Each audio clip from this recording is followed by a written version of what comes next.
Hey everyone, what an amazing Saturday we have. You won't believe it, guys. Today I've seen a real snow. It was snowing outside.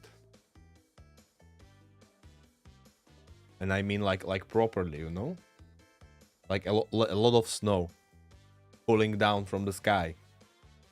We didn't see that here in my hometown for like 2 winters now.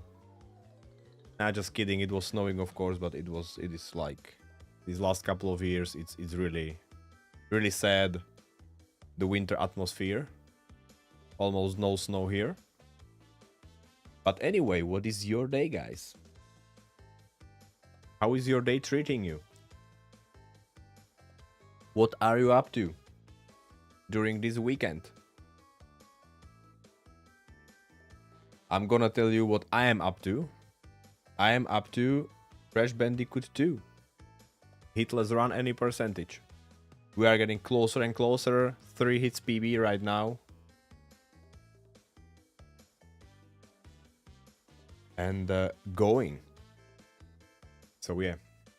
I practiced like 2 days ago it was, I believe. I don't remember. I practiced off stream a little bit, especially world number 4. Because that is one crazy world. Crazy levels. Killing my runs over and over again. By the way, my current PB run, 3 hits, all 3 of them world 4. Crazy shit. I was even able to do the last world number 5, no hit couple of times. But in world number 4, I keep making mistakes. And I hope I will be able to avoid it today as much as possible. Maybe we will get some PB, maybe we will get the run, maybe we won't get any. We will see. But no matter what, we are going to have some freaking fun. Some freaking Crash Bandicoot fun.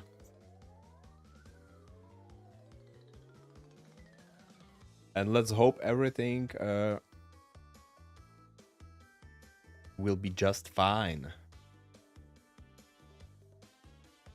This run is going to be something like run 26, 27. I really am not sure because I'm like numbering them from the absolute start. And I see number 30 here, but the number also include a couple of practice runs, no real attempts. They were runs like 15 hits and more. I was just practicing and dying a lot, and I didn't even count in the end some of those. So yeah, maybe attempt number 25 or something like that, 26.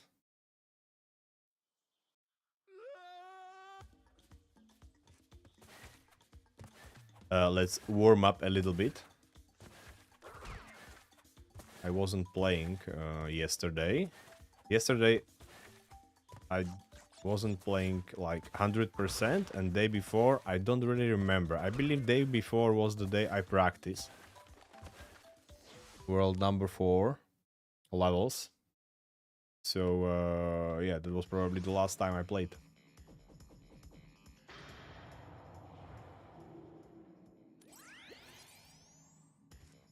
But I am not doing runs off stream like ever.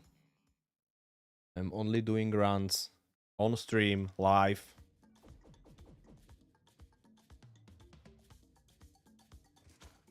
If I play off stream, I only do practice.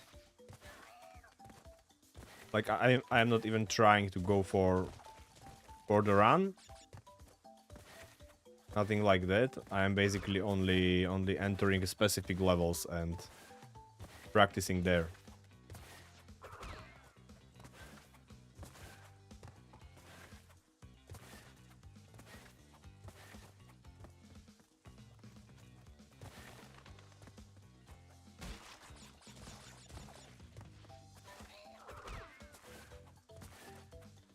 So I was thinking the other day if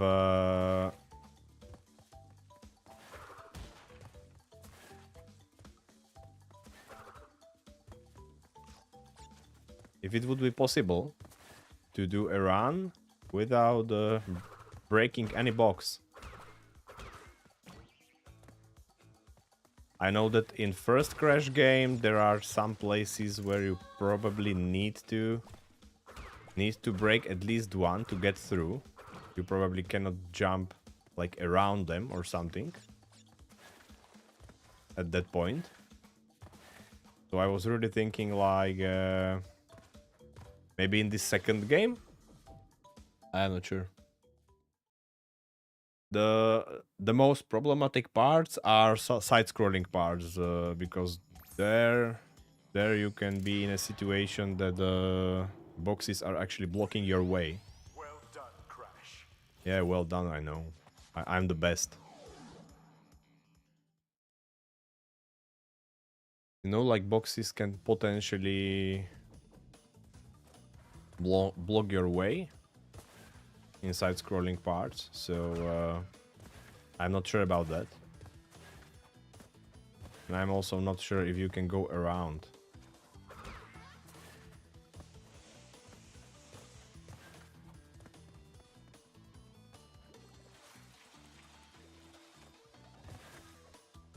Yeah, I can just go diagonally here slowly.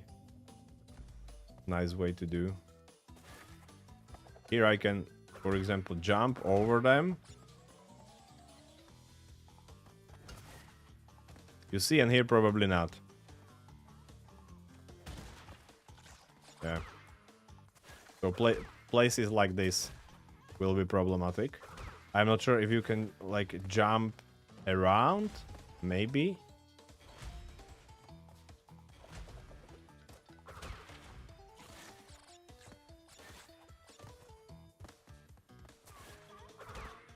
I'm not gonna try it in this run, but I will definitely try it later.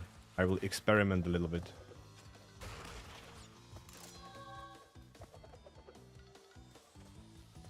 Because I'm thinking about the interesting ways of playing Crash Bandicoot, some custom rules runs basically for the future,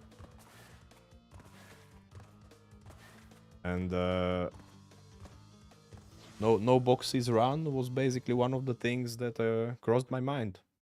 Also, pacifist run, of course. Pacifist run is kind of thing that comes to mind as one of the first things, like immediately, basically.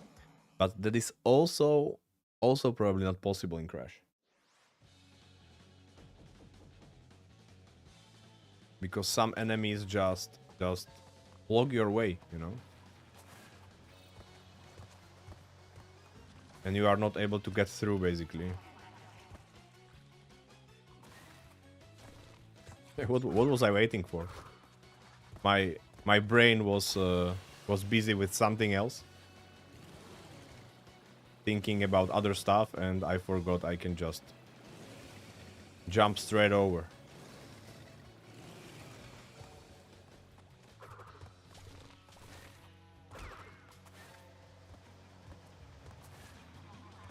So guys, I'm pretty excited about Final Fantasy VII Rebirth PC release. I already bought the Twin Pack, Remake and Rebirth. And Remake I even installed already because I really want to play it. But I am thinking, I'm considering playing it on stream, actually. Maybe I will like switch back and forth between going for Hitless runs and playing FF7. Sounds like a freaking good idea to me because I love Crash Bandicoot, I love Final Fantasy VII. Both games of my childhood. I have a great time playing them every single time, so I can easily hunt Hitless runs in Crash.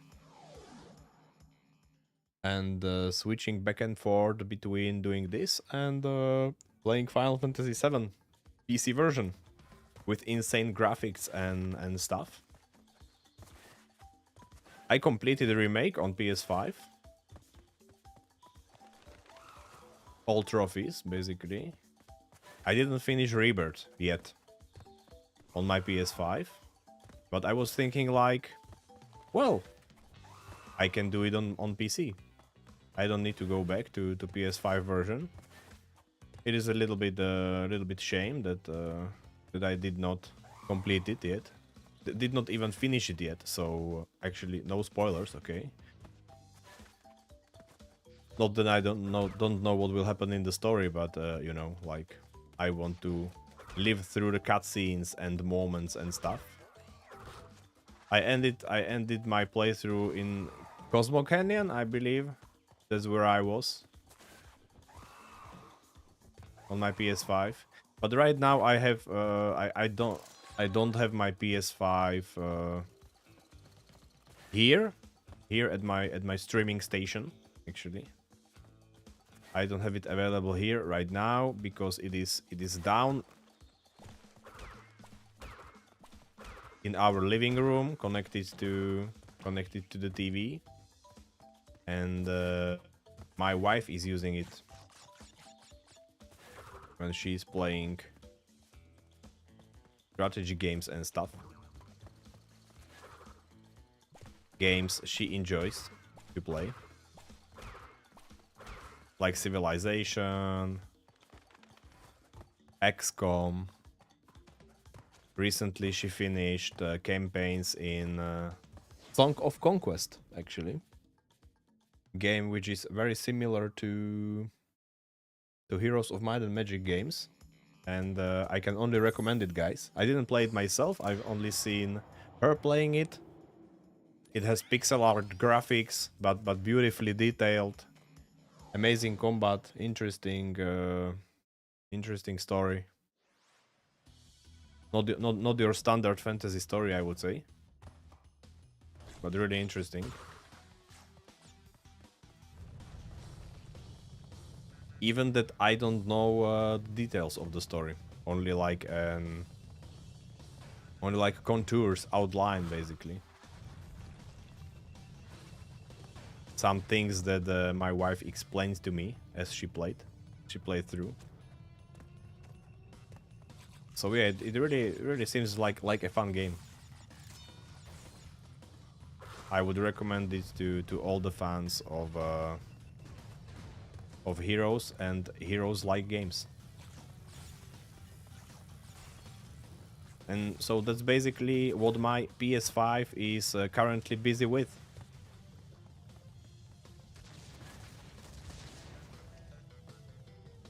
So I'm not even playing on it anymore. I'm playing on my gaming PC and streaming on my streaming PC. And whoa, that was close, man. And because of that, I'm really glad that Sony is releasing more and more of their titles, of their exclusives on PC too. Because that allows me to play those games even when my PS5 is not available for me. And I don't really feel the need to buy another one, even PS5 Pro, maybe just to be able to play those games. You know, it's much better for me if they are just released on PC and I can enjoy them with all the graphical details and eye candy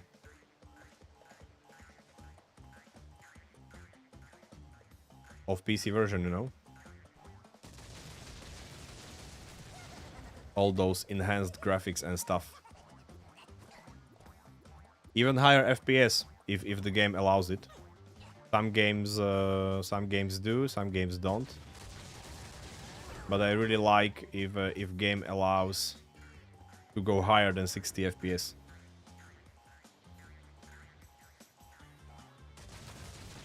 I mean, like stable 60 is good enough. Okay, that's one thing. Okay, stable. If you really run it on a stable 60, so your system can handle it, and the game itself can handle it. It's stable enough and optimized enough to handle it. And you can really run like smooth 60 FPS, no drops, then that is good enough, okay? That is actually good enough. But if there are any kinds of frame drops, like to 55 to 50 or something, even just during like these sequences where there are a lot of effects or big boss fights or stuff like that, that is something that I can immediately tell, you know, and it is like ruining my gaming experience if that happens. I hate frame drops. I mean, I don't necessarily need to run game, especially single player game, non-competitive single player game, on like 60 FPS. I don't even need to go higher, okay? That's not necessary. But I need stable FPS, you know? I don't care if it is 60, 80, 100 or 120. 120 at least is the best, of course. It's like super smooth and I love it. But again, what is much more important is to have no frame drops, no rapid frame drops, you know, like even drops like from 80, sudden drops from like maybe 80 to 60 or something like that. Even that is like, you can immediately feel the difference, and it is a little bit distracting. If it doesn't go under 60, it is manageable.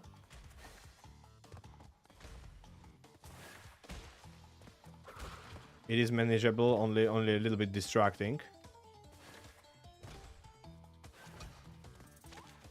But if it's going under 60 on a regular basis,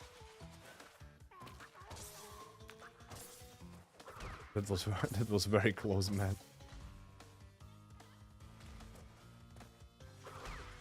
If it is going under 60 on a regular basis, it is very distracting. And actually ruining the experience.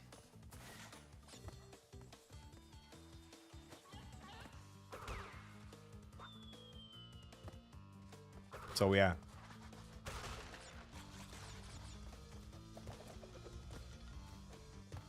And basically the higher FPS the game supports, like for example Rebirth, Final Fantasy VII Rebirth, PC release, that one is going to support up to 120 FPS, which is amazing, because even in case of frame drops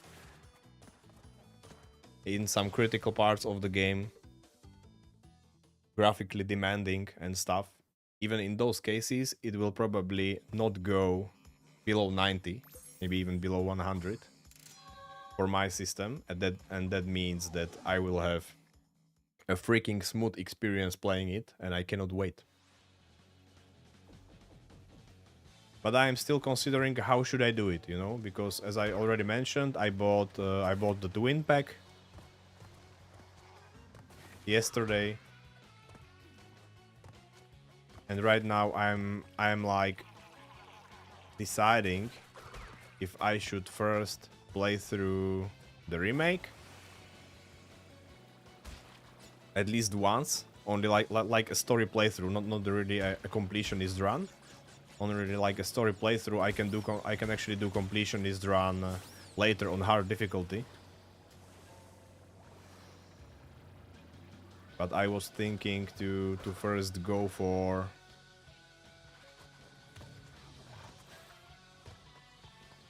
remake, maybe.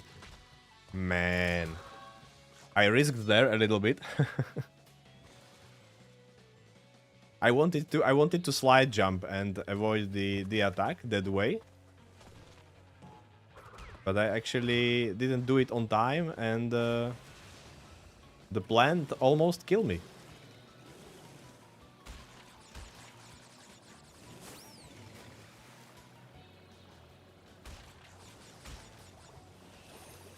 Oh man, what the heck?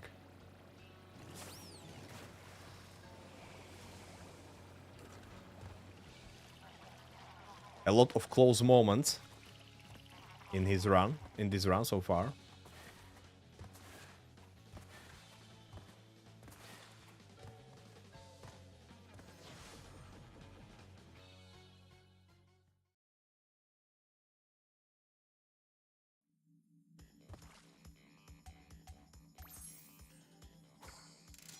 So yeah, that's like still something to decide. Because if I go for remake first, then I will probably miss the release date of Rebirth. In a way that I will not be able to play it on 23rd of January, because I will still be busy with the remake at that point. I would have to like speed run through it to be able to make it before 23rd. And I'm not actually sure if I want to do that. It's a freaking cool game and I love it, and I love the story and I love the characters. And just running through it, I don't know, man.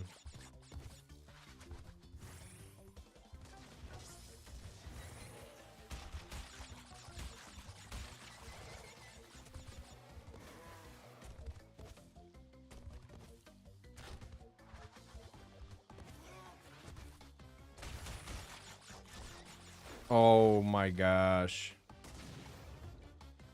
This freaking jump. Can I do it? Can I do it in a different way? Can I do it like this?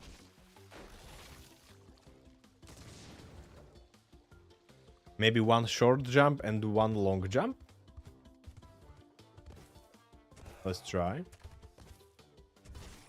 Nope. It's weird because for some reason I'm not able to jump again straight away, you know?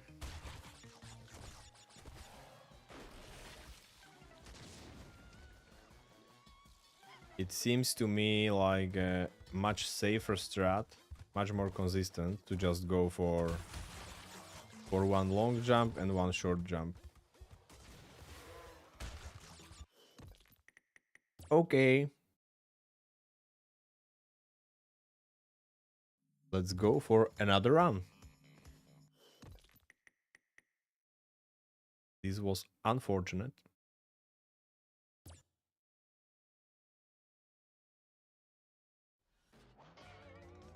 Maybe just because of this jump, I'm like pretty confident at this jump, but sometimes, yeah, sometimes even parts where I am confident, I can still make mistakes there from time to time. So that's just what happens during these runs. But what I was thinking about was maybe changing the order of levels a little bit and put in front levels like these, where you need to do something not really risky, but something that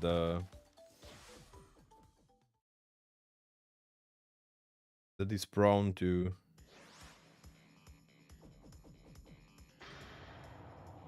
do a mistake from time to time. So at least I can get it out of the way as soon as possible. But even then, it really doesn't matter that much in the first two worlds, because those are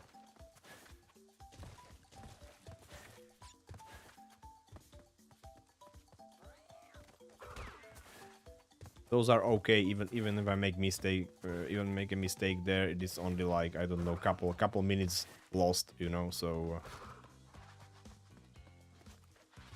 and I don't make mistakes there that often.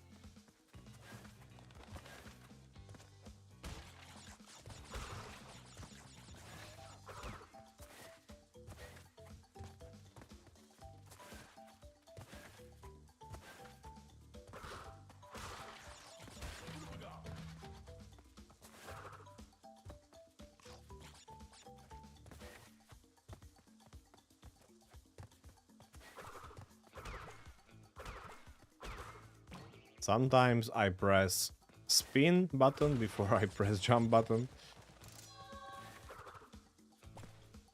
Not great for these jumps. I need to do it the other way around.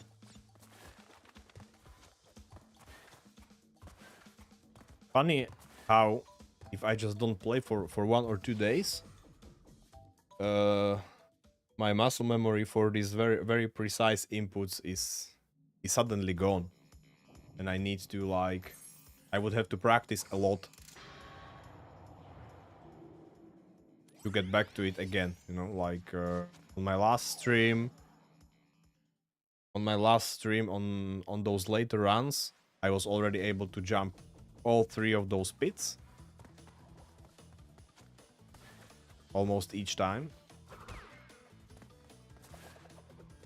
And right now I am barely able to do one.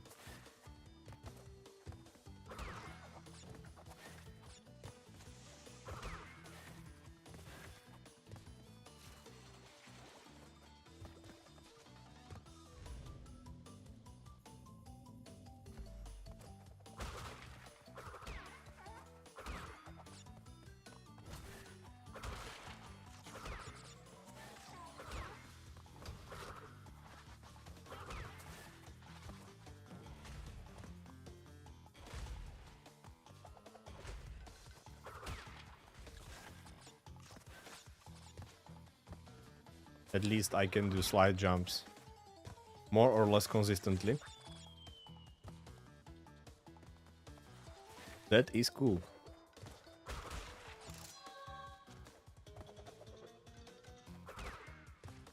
So yeah, I don't know what do you think, guys, about it, but I would say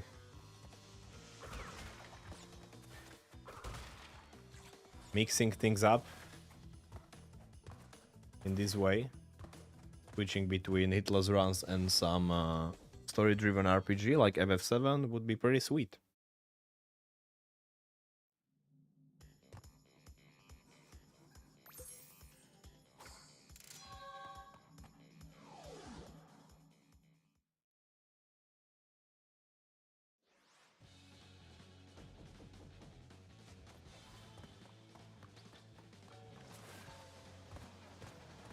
As I already mentioned before, I'm playing a little bit of Cyberpunk 2077 off stream. That is my go-to game when I have like even a couple of minutes or maybe 1 hour of time to play something really quickly. I will just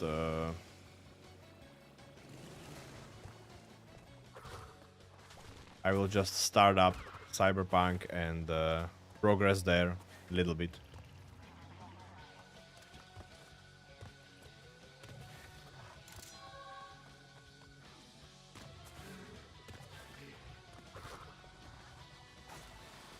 Either make some progress in the story or do some side stuff. I'm trying to complete the game basically at this point.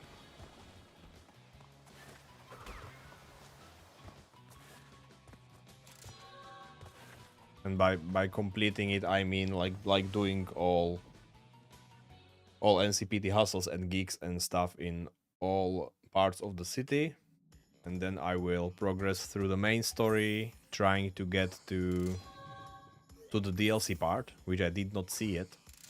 I have no idea what the DLC story is about, and it will be a great refreshment for me in the world of Cyberpunk, because I already started like 5 or 6 playthroughs in that game before.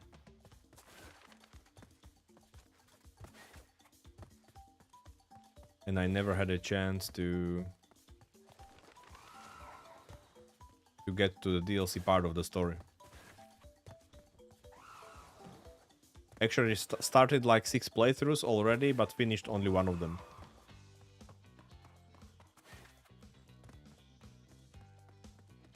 And I really believe that the playthrough that I'm going through right now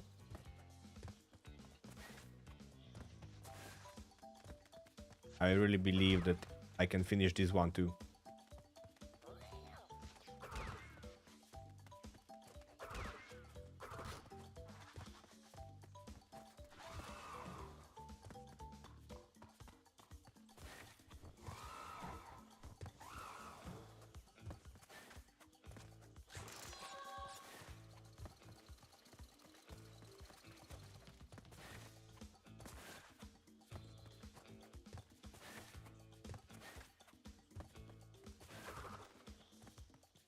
Oh man, okay, now I know how to do this one.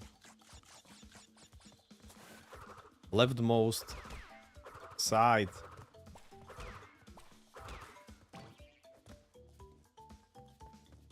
If I do it there, I can jump through. That's cool. This one's still tricky though.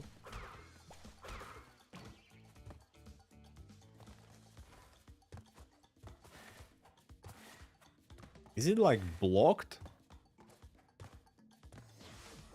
For like a split second after it is opened, I feel like it is still blocked and I'm not able to jump there. I always need to jump twice. Maybe I will try slide jump sometimes.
I almost remember this level perfectly now. This point. Just a couple of details left to remember there, like more precise positions of those mines. But in this one, I am able to react on them fast enough, so I don't actually really need to remember exact positions. But beside that, I pretty much remember it all.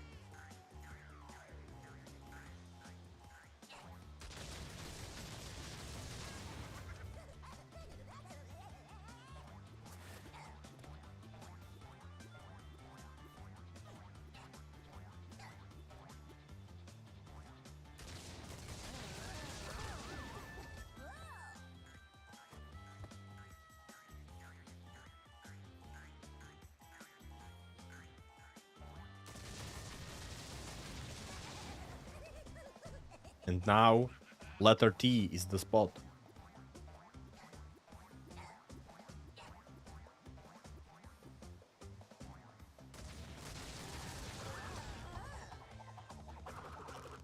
Bam.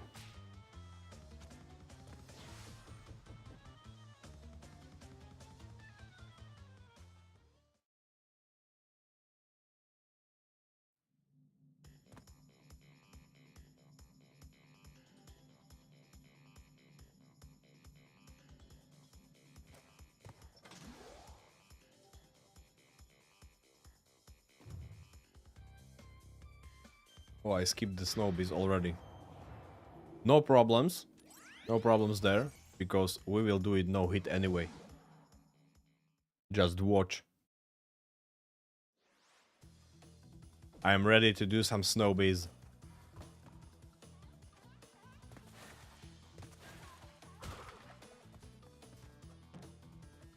It's like super helpful that you are able to do slides on ice.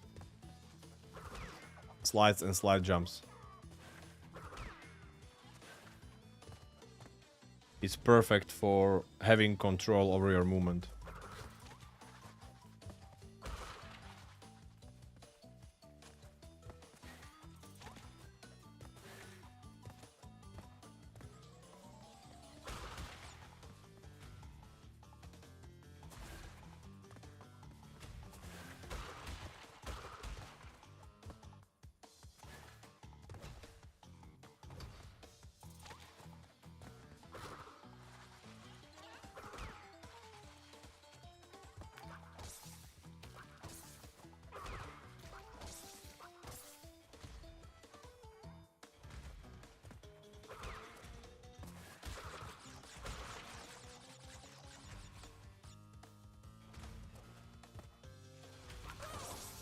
Oh man, what?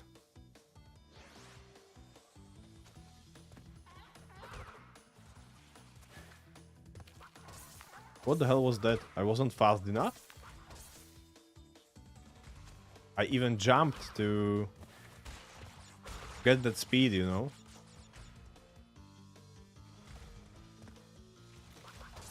Man. Oh my gosh.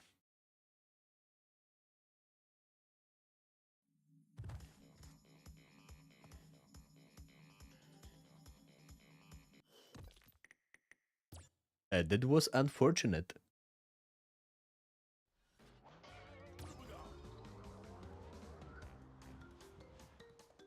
I jumped under the log because that's usually how you get that initial speed by landing on ice, you know. But that didn't work, and I was not fast enough to make it through. So I was actually not ready for snowbies.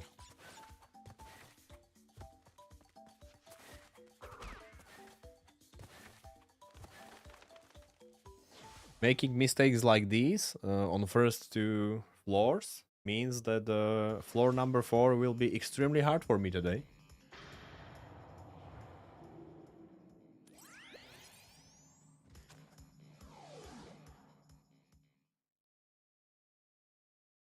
Gonna be tough.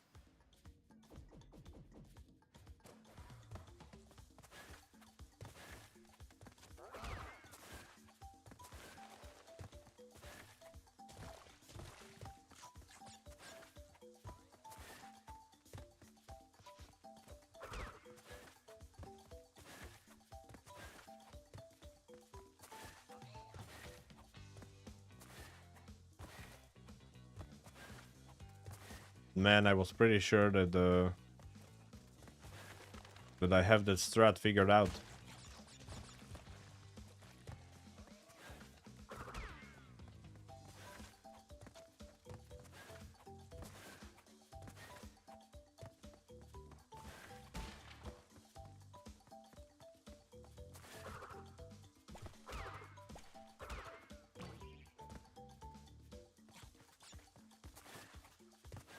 I'm so nervous about that camera angle after the first bit.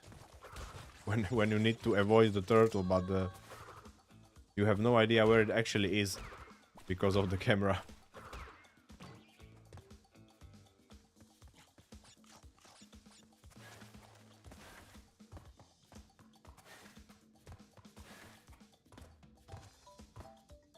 No idea where it is.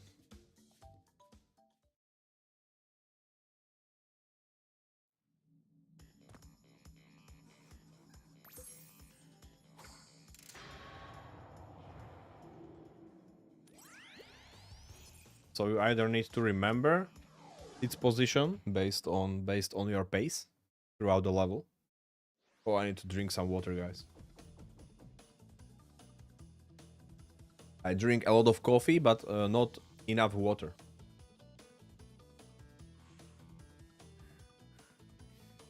And because coffee has some serious dehydration effects on me,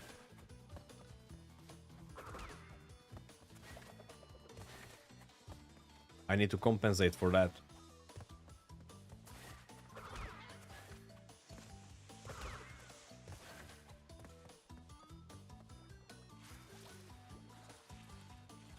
You see, I can do something like this and navigate around those nitros pretty quickly if I want to.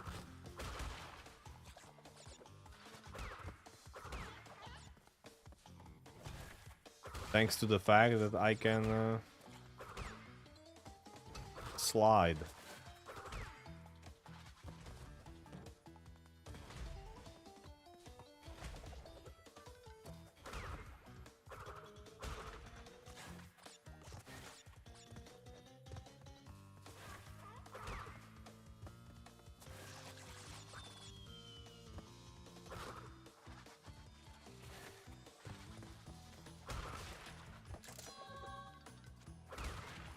Even those Wumpa are telling you to slide jump many times. Like the shape of it, you can immediately tell that you need to jump higher to collect them all. It's like a hint to use slide jumping as much as you can.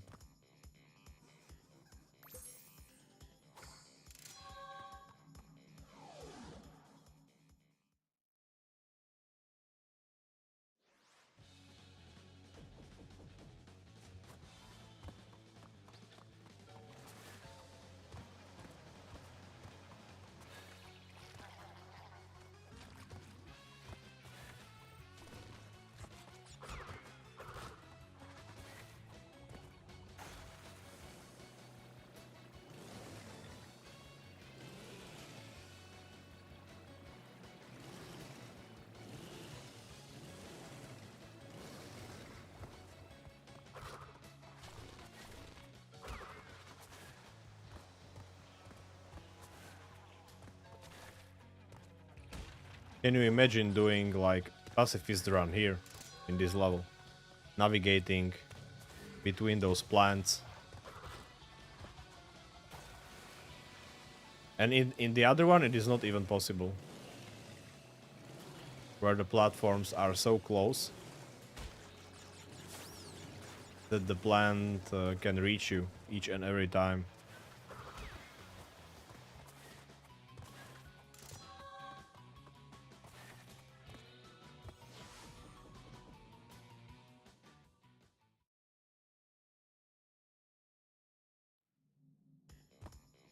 Oh, I skipped the pits. What the heck? I'm skipping a lot of my splits today in the tracker. let's just say the pits really is the level that I should be able to do. So let's leave it like that for now. And I have to remember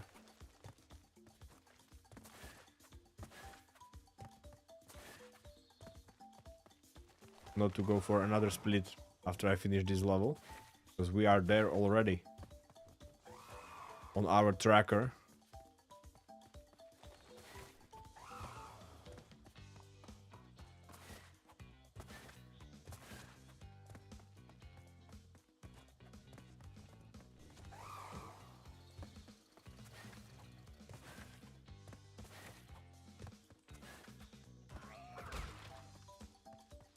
We need to beat the curse, you know, because in my last run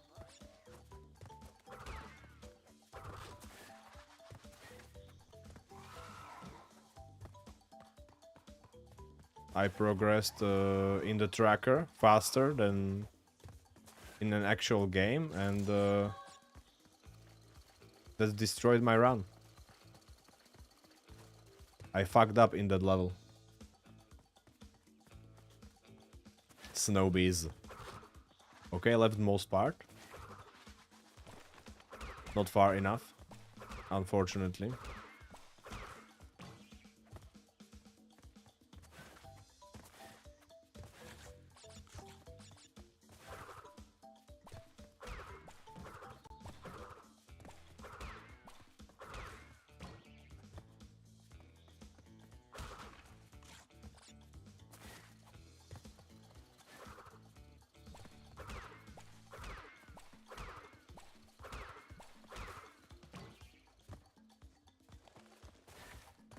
Okay, slide jump works.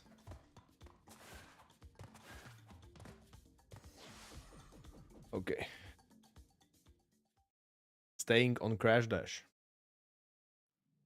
Almost hit the button actually, but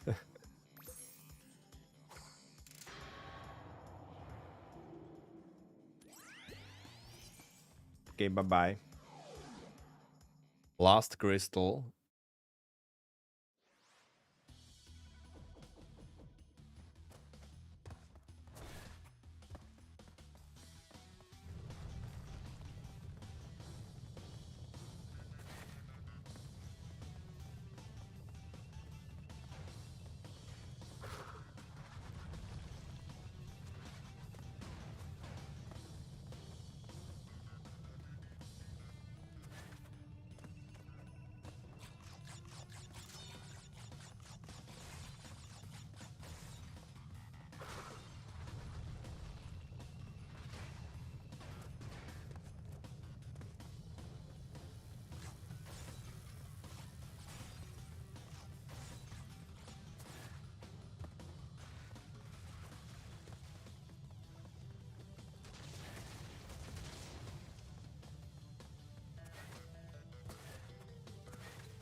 I'm slowly getting into the same position as I was for Crash Bandicoot 1 when I did the run.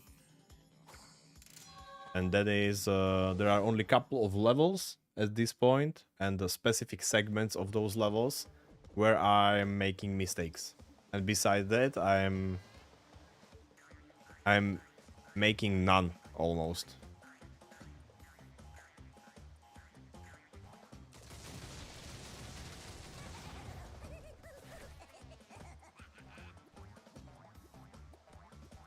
So for Crash Bandicoot 1, it was like bridge levels,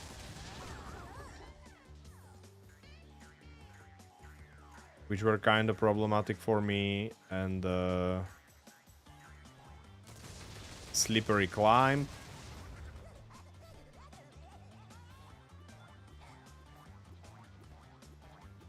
For some time even toxic waste, but I was able to practice that one.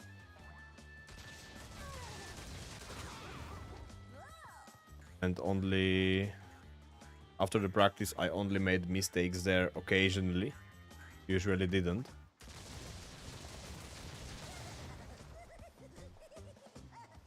So we're only a couple of levels here and there. And when I really like dedicated and practiced those levels a lot, the problematic ones, I was able to stop making mistakes there almost altogether, basically.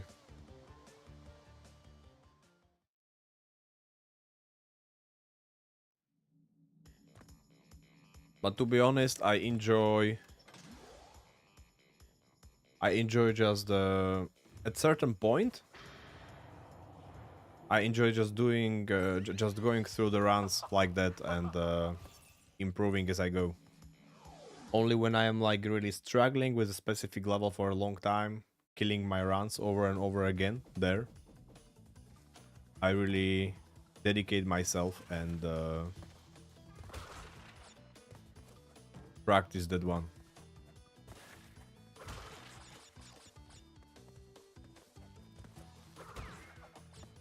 And for example, in this level, the problematic... Whoa, man. Almost got hit there. The problematic part in this level is that one place where I actually died in my last run. Before I had different strategy there, going slowly.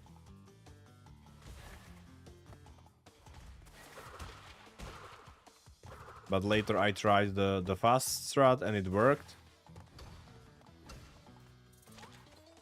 So I started doing that.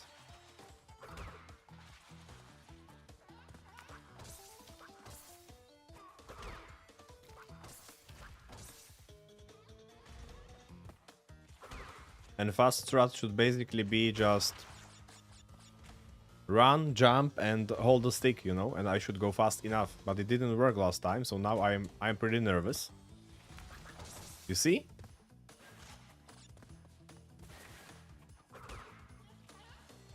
It should work, no problem.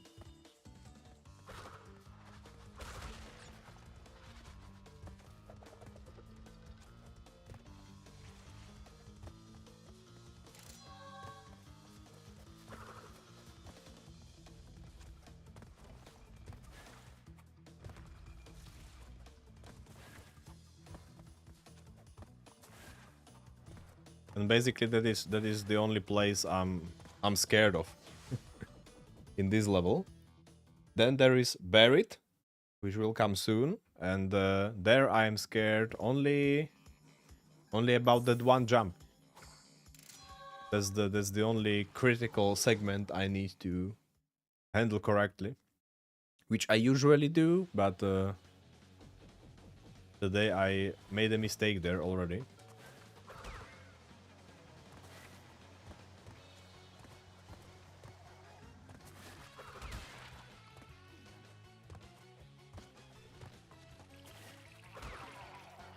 Oh, and now I'm rushing unnecessarily. Let's just chill. Let's calm down.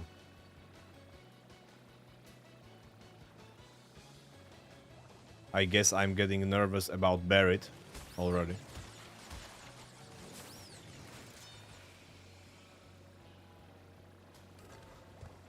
You can go so close to the nitro boxes on the right, but you can't go close to the ones on the left. It's very tricky, and it can get you killed easily. But you should prefer the right side, actually.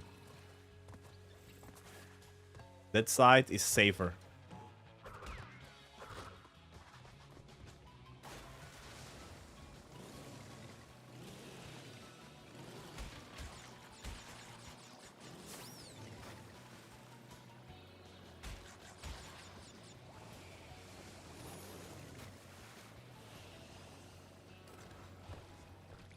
Was I actually able to jump it with a lower version of the jump? It wasn't even a full boost, right? And I successfully jumped over. That was weird.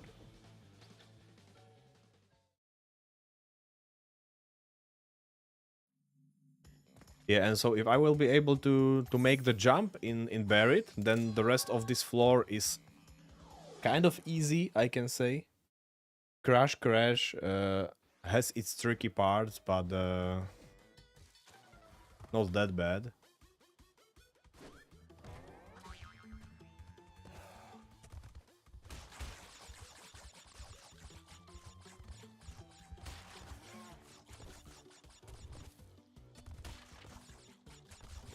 Let's make the jump this time. I want to go further in the run this time.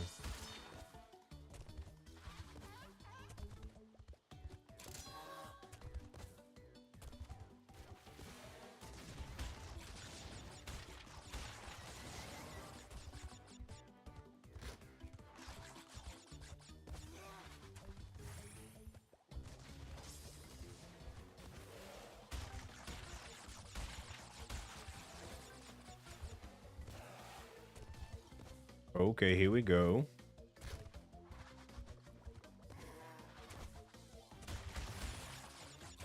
Nice.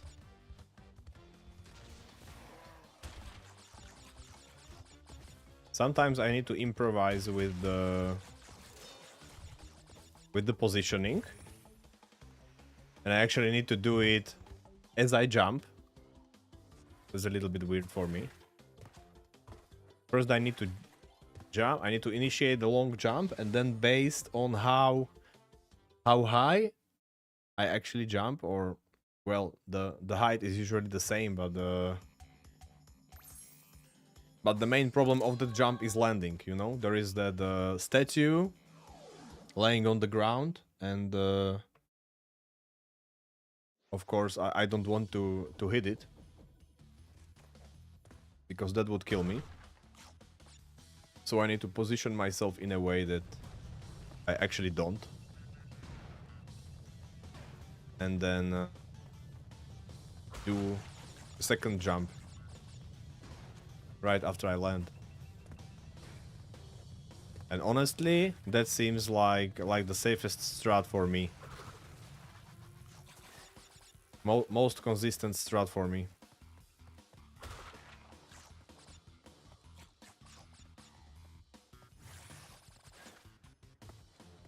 Oh man, let's not get killed by these electrical fences.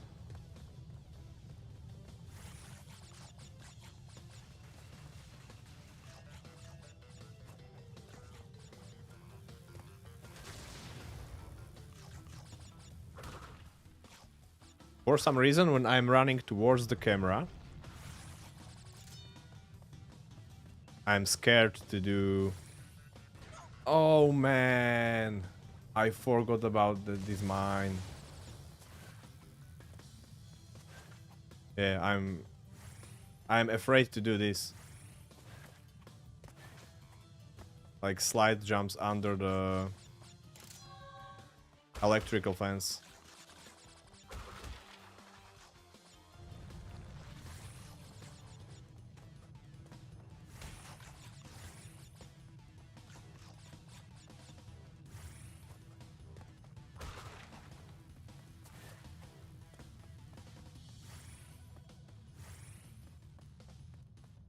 But it's not that bad.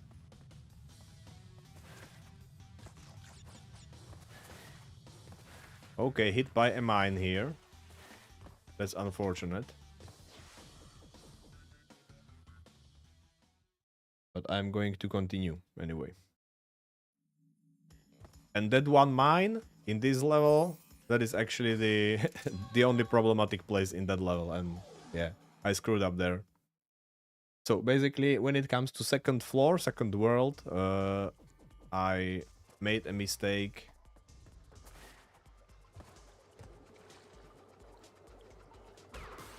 On every problematic segment already.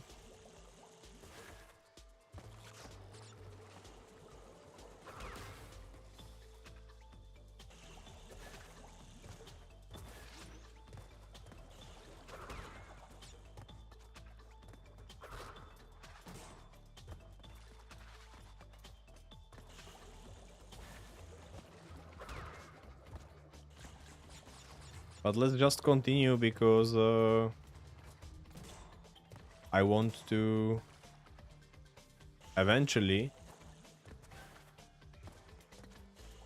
get to world number 4 and practice those levels.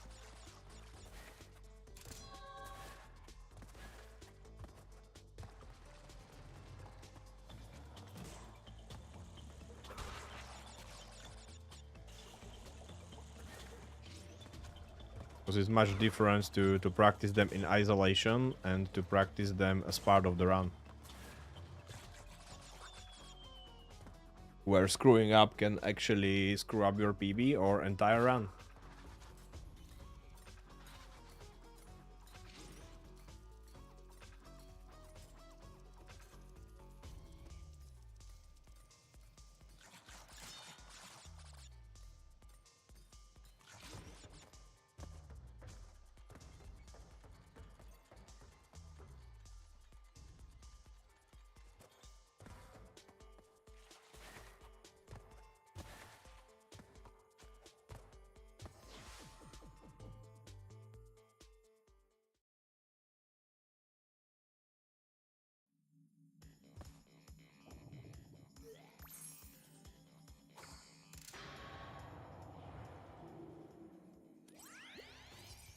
Bye-bye.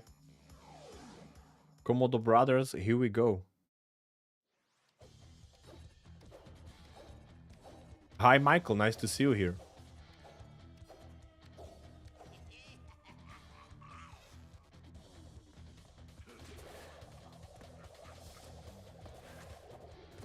How are you doing?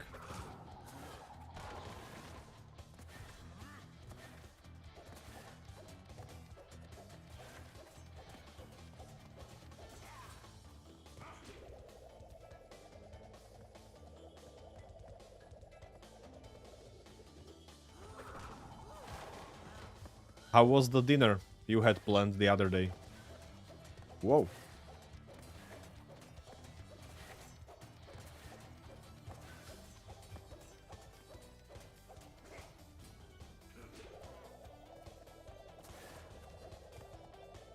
That was freaking close.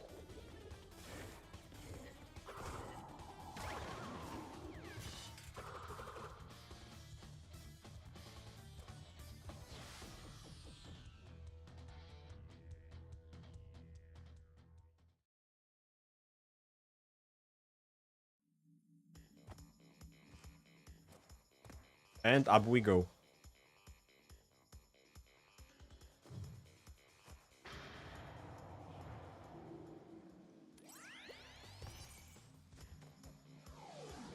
The third floor is weird actually because levels are kind of simple. You can do them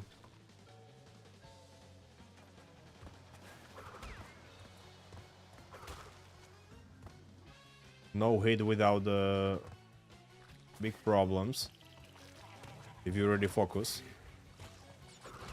But sometimes I just rush through here and do stupid mistakes.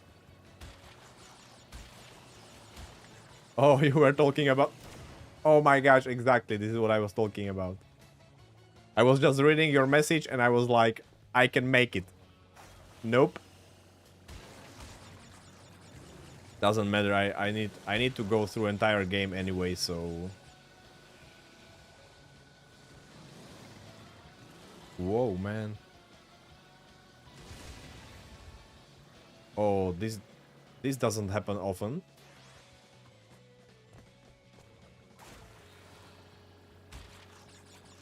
US politics, very interesting these days. Inauguration of Donald Trump is very close right now.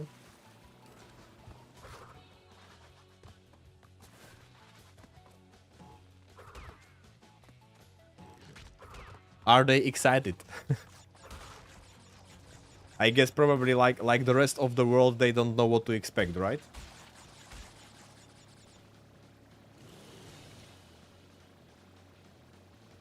What to expect from him when he take over the office.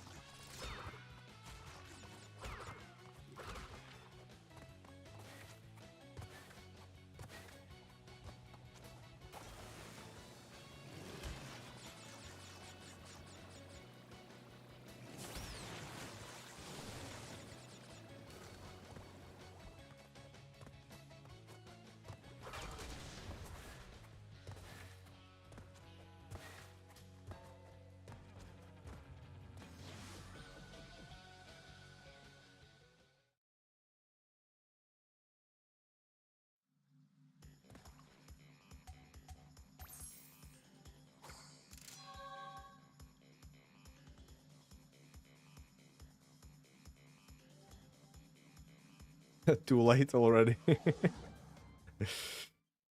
Yeah, it's so much unpredictable what will happen next.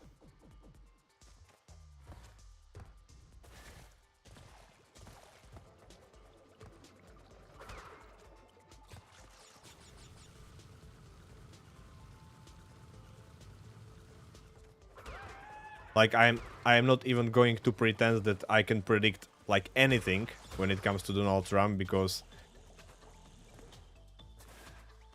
I'm not even able to predict what will happen in Slovakia anymore.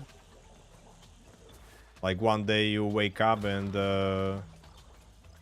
some crazy shit is already happening. So I can't even imagine what will be happening there.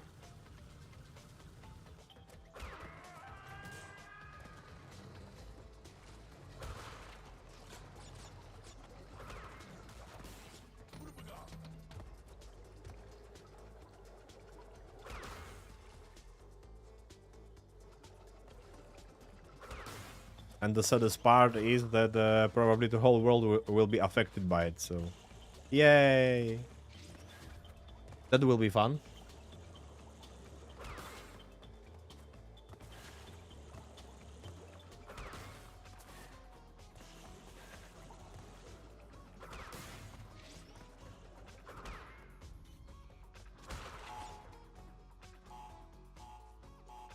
Sometimes I miss these crates. Killing the robot, but... Fortunately, we have plan B.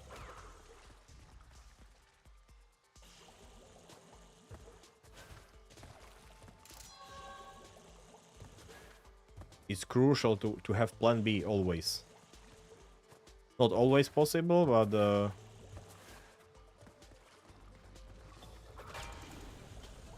majority of time it is.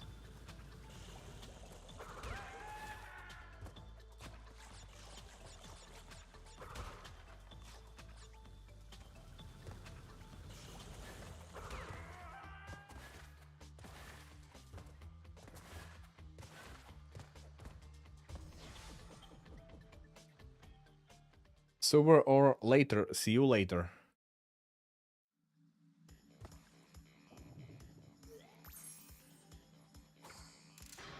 Yeah, I guess this is just part of the process. We need to do a couple of mistakes to learn from them and to be able to do more consistent runs later.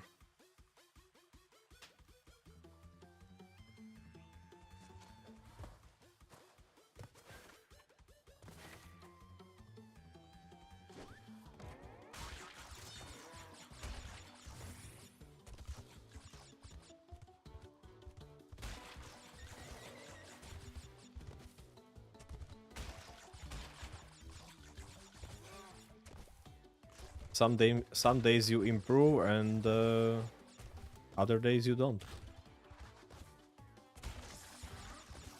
It's all part of the process, right?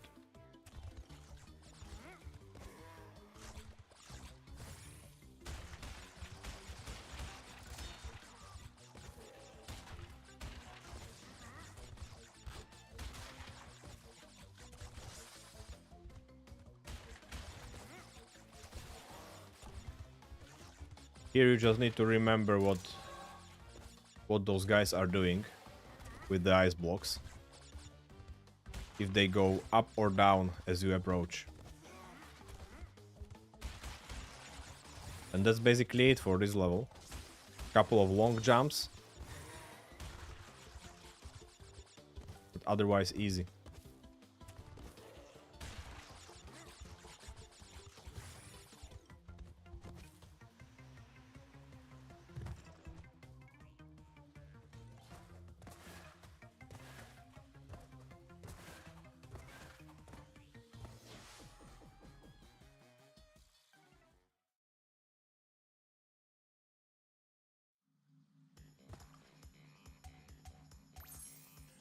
Actually, when it comes to politics, there were some huge protests here yesterday. Well, not huge, but let's say big. Pretty big. Couple tens of thousands of people in streets. In multiple cities.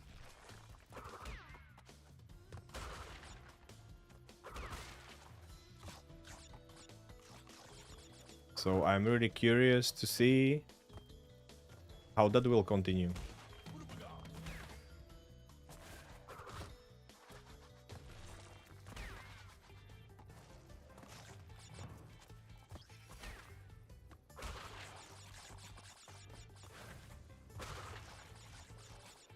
We have kind of lazy opposition here, so government is doing what they want at this point.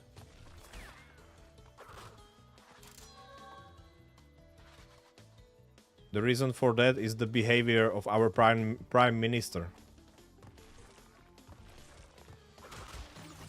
who is meeting Vladimir Putin and discussing stuff with him, making demands on Ukraine and demands and threats basically for Ukraine, and stuffing his nose into the Putin's ass basically. That's what he is doing. So people went to streets, giving him a signal of what they think about it. But of course, he still has a lot of fans, unfortunately. So it will be hard to beat him.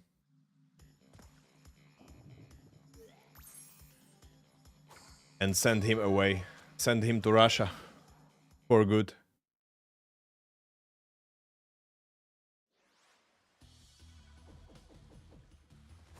So he can live there happily.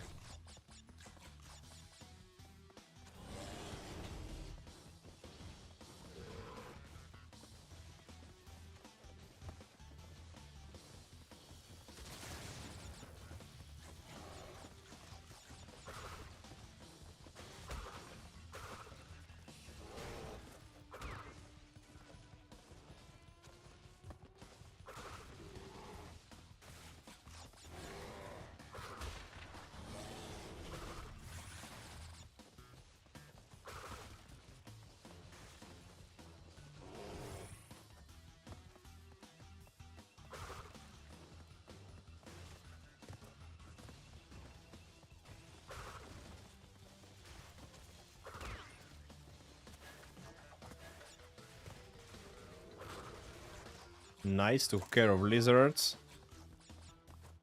And we will have to do that once more.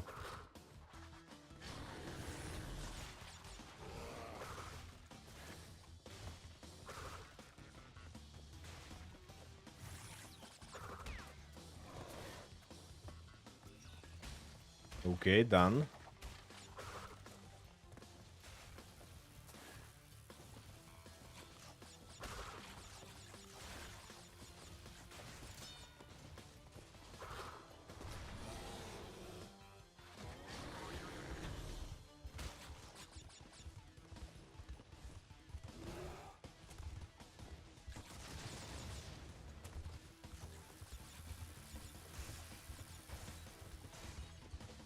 Oh man, I forgot to jump. What the hell?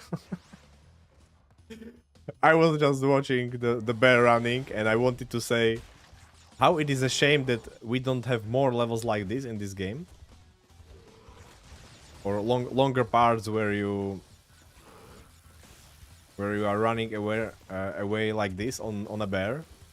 And as I was thinking about that idea, I totally forgot to press the jump button. Man.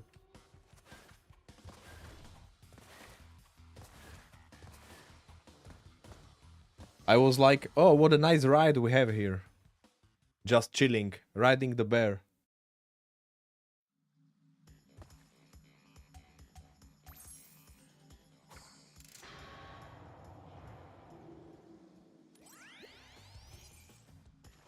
It's always good to go through entire game before going for an actual run.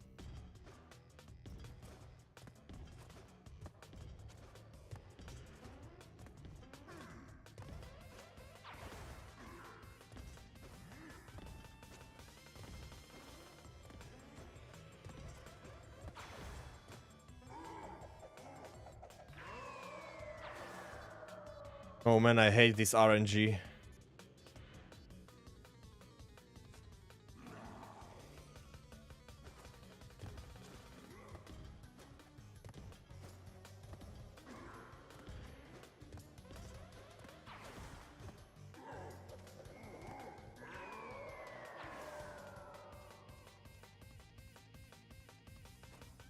Let's go.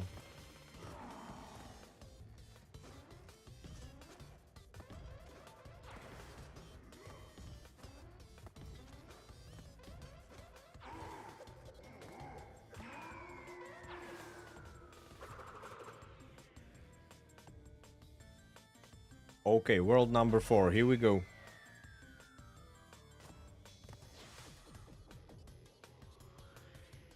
Oh, and I didn't actually log the hit in unbearable.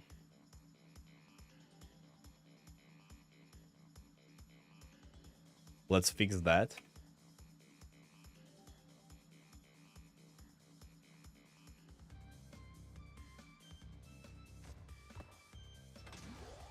Yeah, boss fights are usually easy, kind of.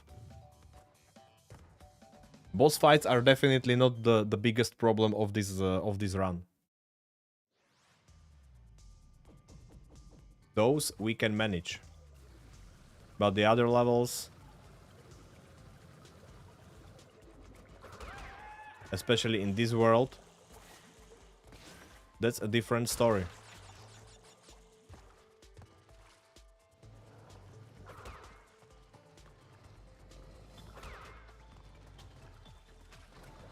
Oh, that was close.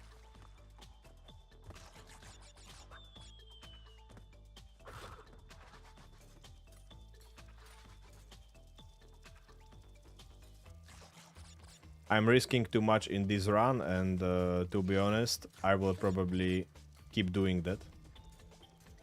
Just because I know already that it will not be a PB.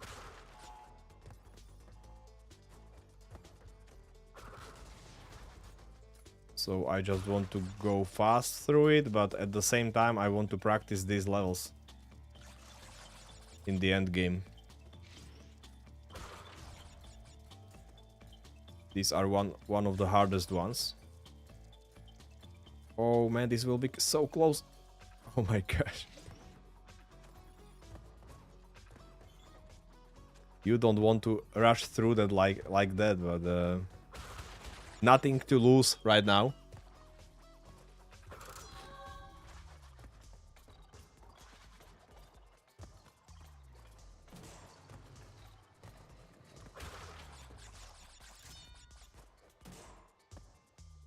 PB means personal best. So what I do during these runs, I track. Oh man. I track number of hits that I get, or to be more specific, number of levels that I don't do without getting hit. And the lower the number, the better. Ultimately, I want to do the whole run, whole game without getting hit once. That's the ultimate goal of this run. But my current PB is 3 hits, or 3 levels that I screwed up. And in this run, I'm already at the same number.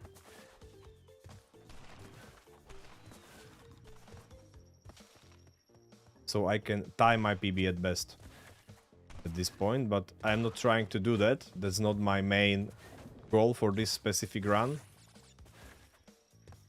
Not anymore.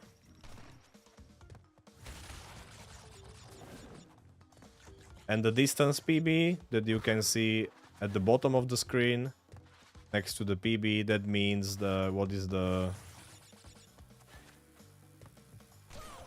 Oh man.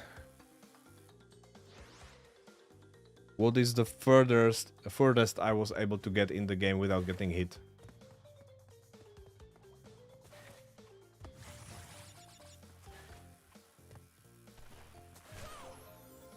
What is this plant doing? I remember a totally different pattern.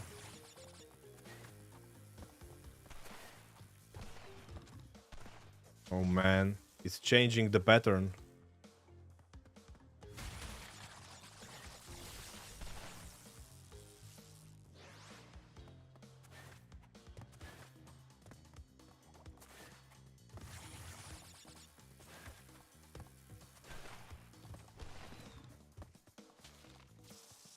It is probably adapting a little bit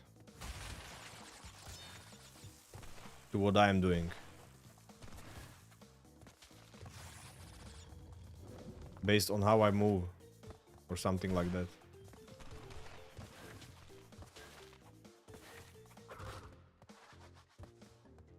I do not think it is trying to hit me directly with those shots, but it's definitely adjusting the shots based on what I do.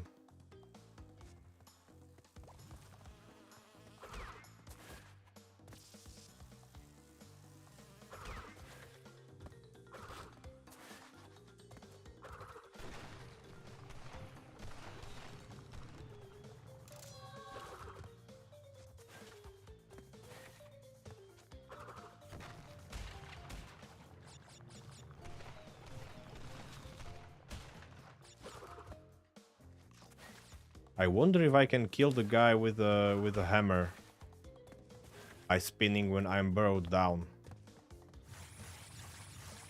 Because I found out like a week ago that I can spin when I'm underground, but I don't know if I can kill the hammer guy.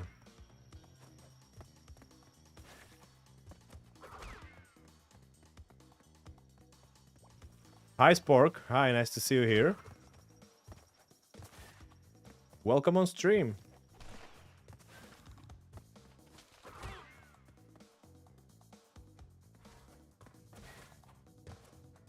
I'm not sure if this is the one with the dead route. I believe it's the other one, the bee having.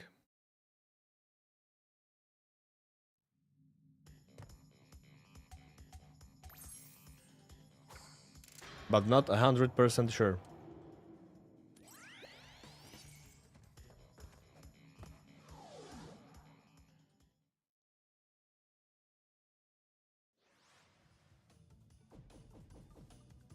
Okay, this one I really can do. I practiced this one the other day, and this one is more than doable.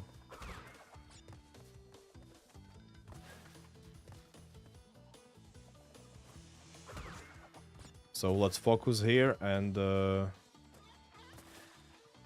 not screw it up. Actually, I practiced a different strat here for this side-scrolling segment.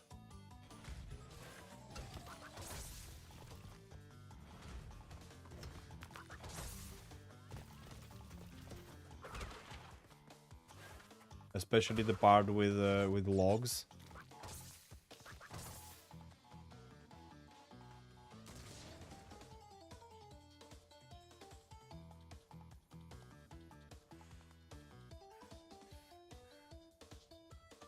Yeah, trying to get boxes at the same time as the bees are chasing you, that's crazy.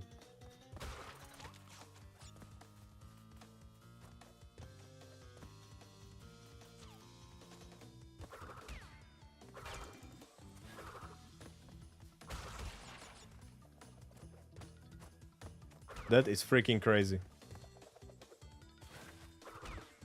And the first level,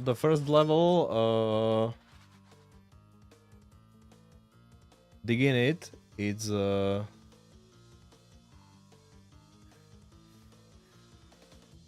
one is kind of okay, I would say, but bee having is crazy because there you have multiple bees chasing you. By the way, you still should be able to kill them, but it is very hard to spin in a correct way to do that. But even if you do it, another badge will come later, so... Okay, here I practiced this strat yesterday. Something like that. Nice. It worked.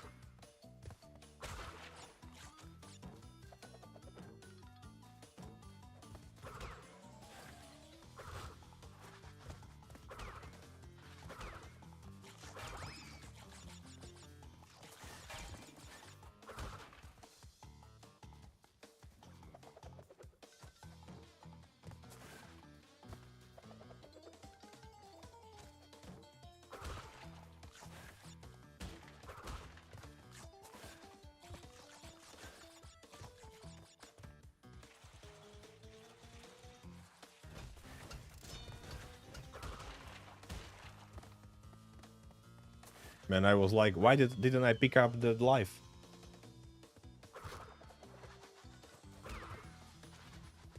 This was probably the first time I was able to pick it up.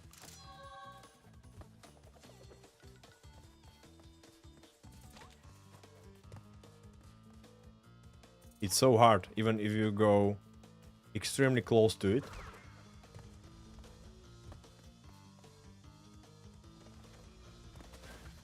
Sometimes you just don't pick it up.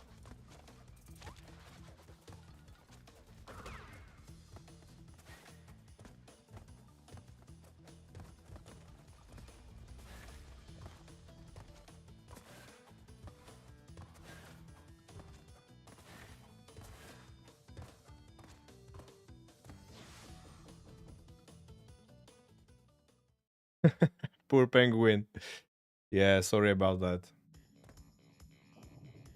Penguins just... I'm very sorry about it, but they just need to suffer in my runs because they ruined so many of my runs already that I have no mercy.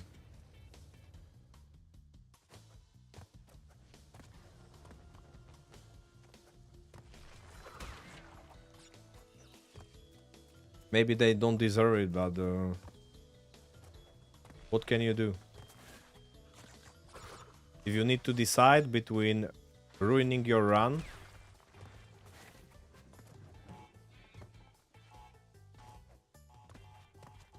come on.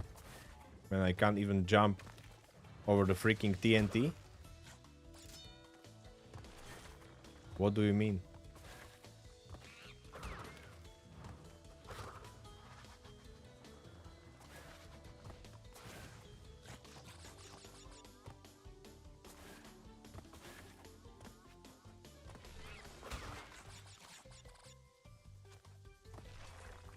Let's go. Oh my gosh.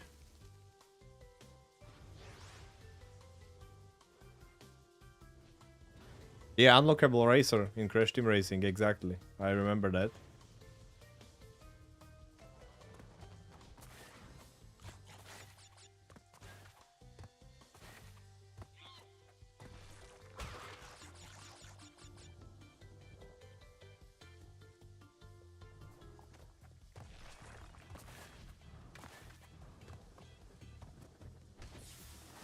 Oh man, why didn't it work?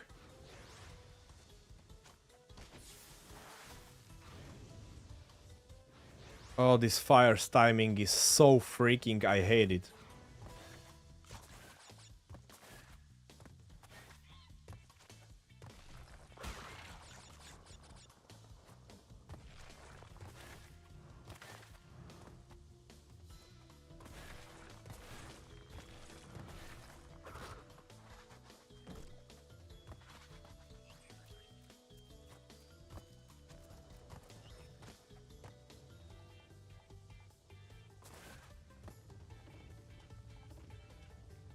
Yes, I played Remastered Racing.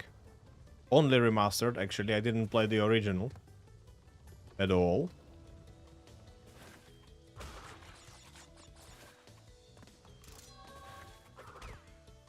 So Remastered version is my only experience with Crash Team Racing.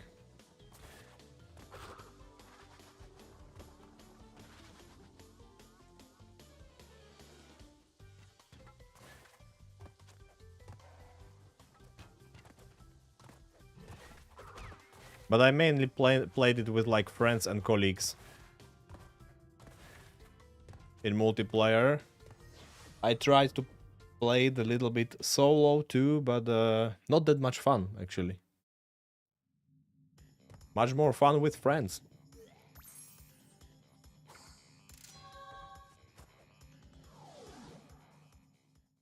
Okay, I will do behaving, I will do engine, and then I will do the last level.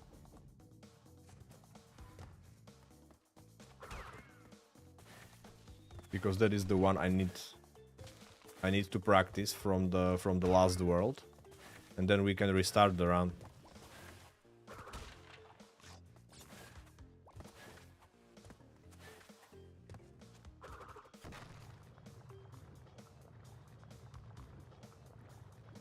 We can restart the run and go for it.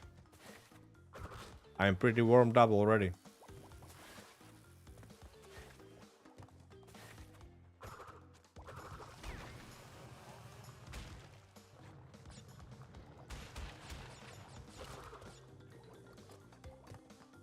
These jumping nitros, man.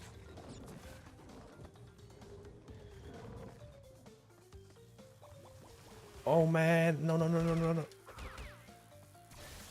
Oh, okay. I didn't time it correctly, and so I had to kill them. But that wasn't enough.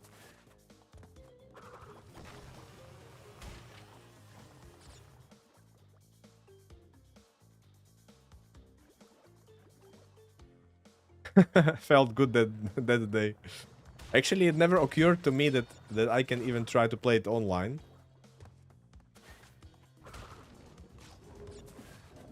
But I would probably just get destroyed like you, so...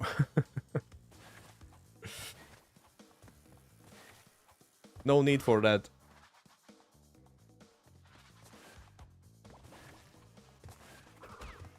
No need to ruin my day like that. I can ruin my day myself by trying to go for this run. Don't even need a multiplayer game for that.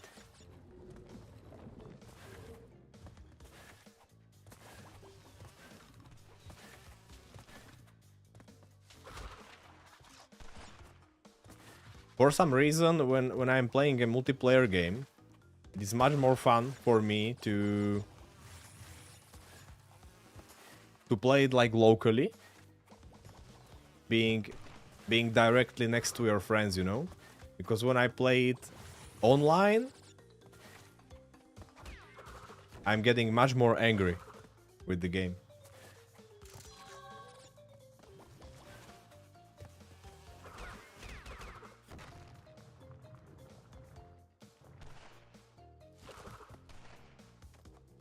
But when you are like right next to your friends, having a good fun, having a good laugh as you play, I don't even care that much about winning at that point. I just want to have fun, you know? But when I play like online, man, it is crazy. I want to win so much. I want to be better than everyone else, because everyone else is just some random guys and gals from the internet, and I want to beat them. I want to dominate them, you know? That's part of playing online. And usually I get destroyed myself, and then I am sad and depressed. Well, not really depressed. That's a strong word.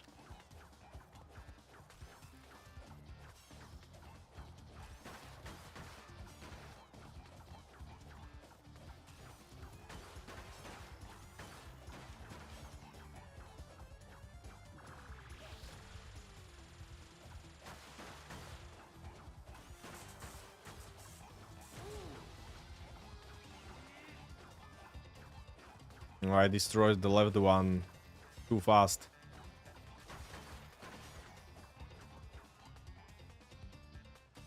Now it will be harder to hit the right one enough times. But we are almost there. Oh man! Stray Wumpa. Randomly flying through the air. Saved me there.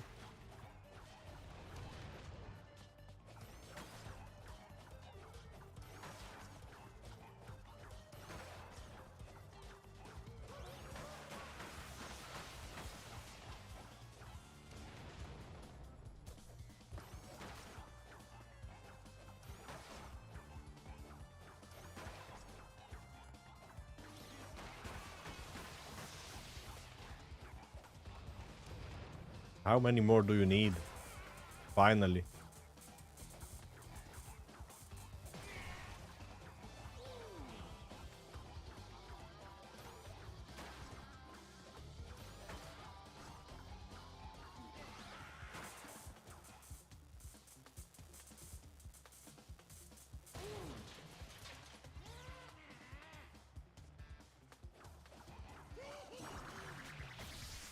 Oh, I was not fast enough.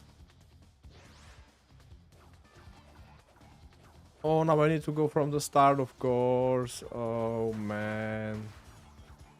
Really? There was real money payments in that game? Are, actually. I didn't know about that.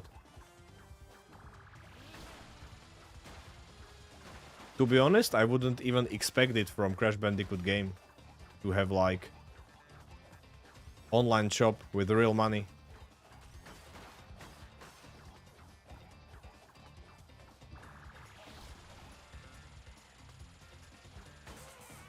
That's quite weird, to be honest.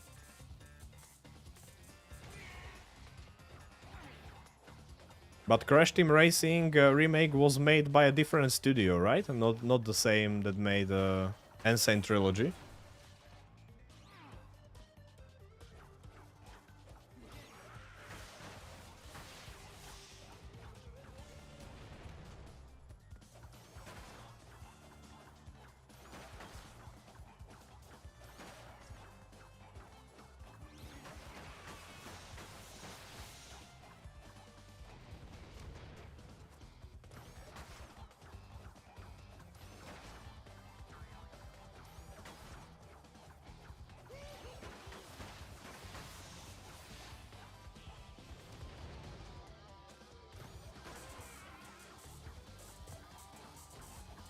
Let's go.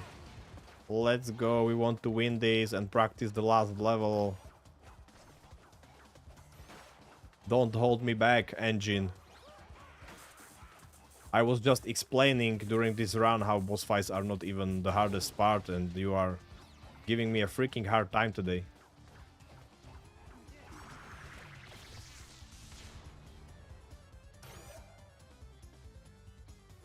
But that's just because I got too greedy, actually.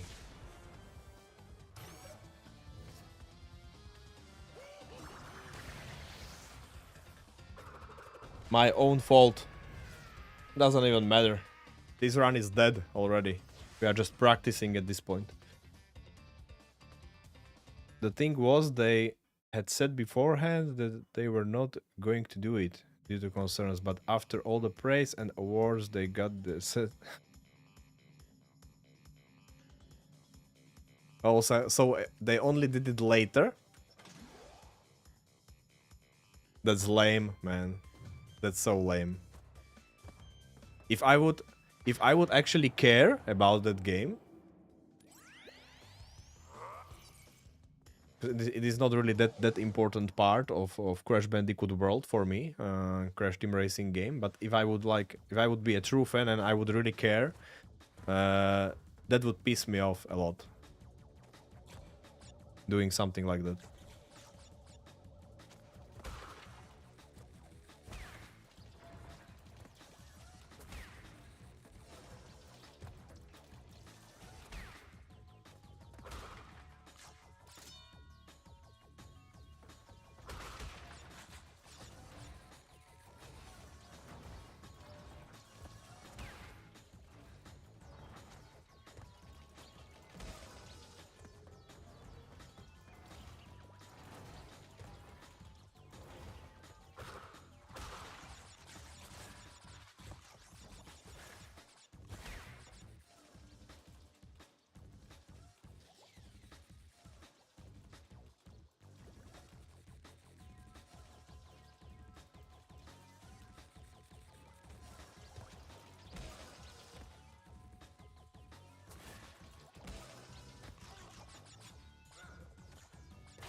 Oh man!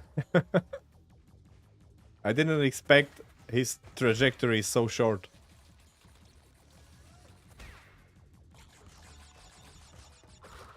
And suddenly he was staring into my face. Being like, let me through, let me through.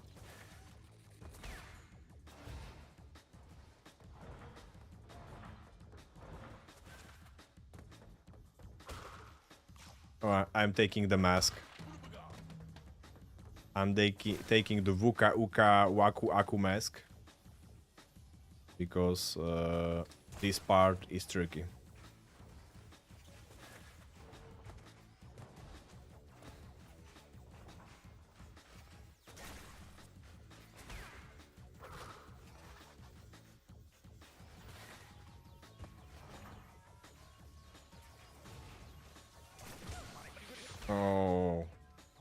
Man, I knew it. It's actually so tight. Ah.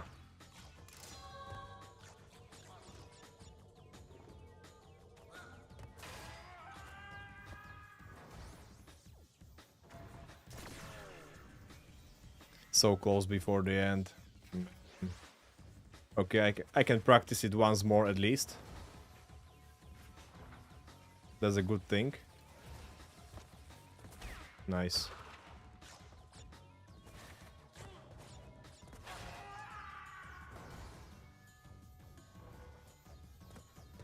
It's so hard to do these things during the run. But eventually we will have to get there. You can unlock everything naturally in the game with coins you receive after racing, but it felt very unbalanced. You could win first place twice in a row and the payout would be completely different. Really? You mean like when you play online? So how does it work? It depends on what kind of opponents you race against? How good their rating is or something?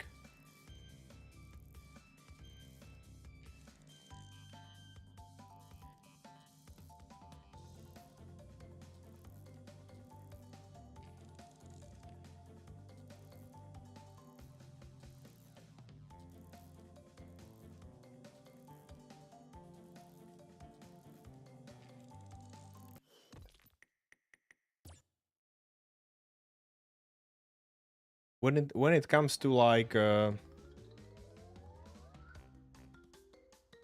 when it comes to like buying a game full price and spending additional money on it afterwards, I really don't have a problem with that. Like in principle. Especially if it is like an online game or live service game and they need to spend resources to keep those servers up, maintenance stuff, that costs money, you know. So I can understand that it is good if players can support them and pay additional money, but for me, those additional payments needs to be meaningful, you know. Like you need to be able to buy something meaningful for it, and not like either being it pay to win. That's the worst kind of payment, when the game is paid to win, of course. But even if you are paying for like total BS, you know, the stuff that is not interesting, you don't even need it, or well, basically if you don't even need it, you don't need to pay for it. But if they are like trying to push you to do it, you know, like because if you don't do it, you are not necessarily like losing, but you are in some kind of weird disadvantage or something like that. You just don't have as good feeling from playing the game as you could potentially have. That's like weird stuff to do.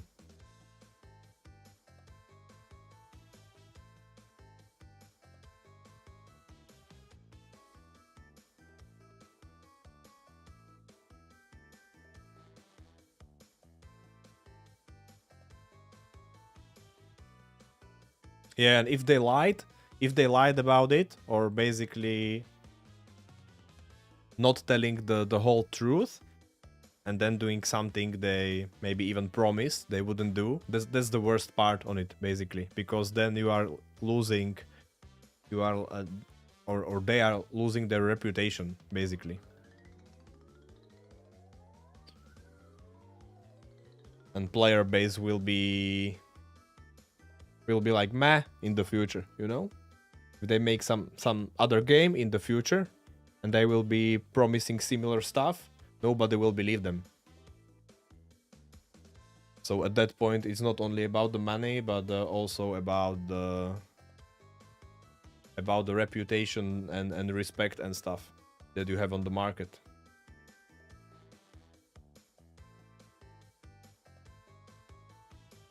Yeah, I know what you mean. Exactly. I would do the same. Because you played that game online, I can easily imagine that you really enjoyed it and you wanted to spend time playing it. And And if something like this happens, that is basically ruining your online experience. If you don't pay additional money, that's just a shame.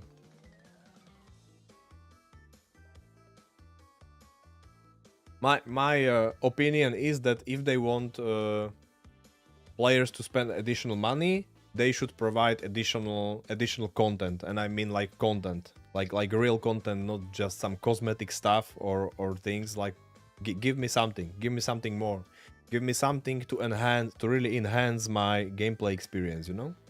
Then we can talk about spending additional money and how much actually. But other kinds of payments, I don't know, they really feel weird.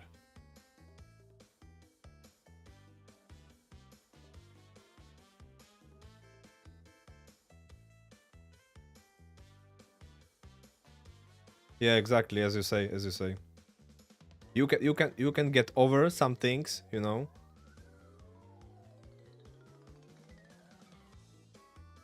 If they are really just small things, you can get over it. But if it is something crucial, maybe even small but crucial, you know, because in some games even little detail like that can ruin it for you. For example, for players that play mainly offline, solo, whatever, they just enjoy the game as it is, and they don't need to go online play with others. They can have like a totally different opinion on the game, you know, because they are just using it differently. But if you want to use online features and those online features carry this small burden with them, this small weird problem that is making it just taste weird, as you mentioned, that's not good. Okay, here we go. New run. Practiced a little bit. Bam. Good start. Good start, hitting the buttons in wrong order.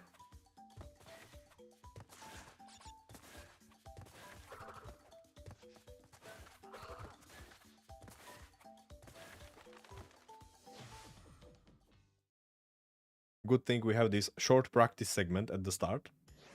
That can be skipped, I think, but I'm just going through it usually, just for luck, you know. It didn't bring me any yet. Oh, but actually on my last stream it actually did. Now I lied. Sorry about that. On my last stream I did 2 PBs, so it actually brought me luck already, but it didn't bring me any luck today. Hopefully that will change soon. Hopefully that will change in this run.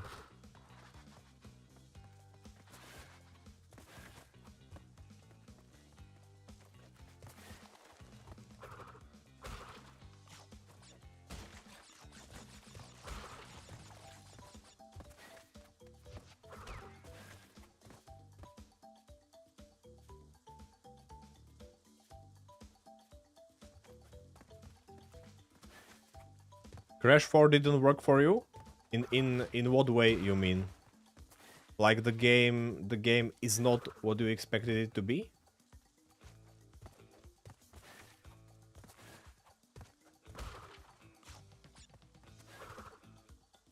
Oh man, almost. Almost got through.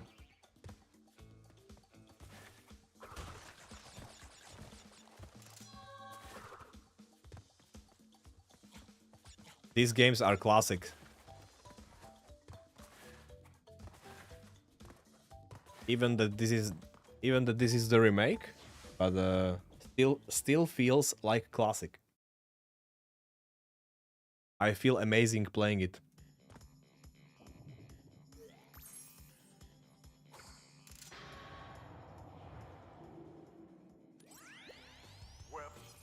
This is one of those games where I don't feel the need to go back to the classic anymore, because the remake just feels so good.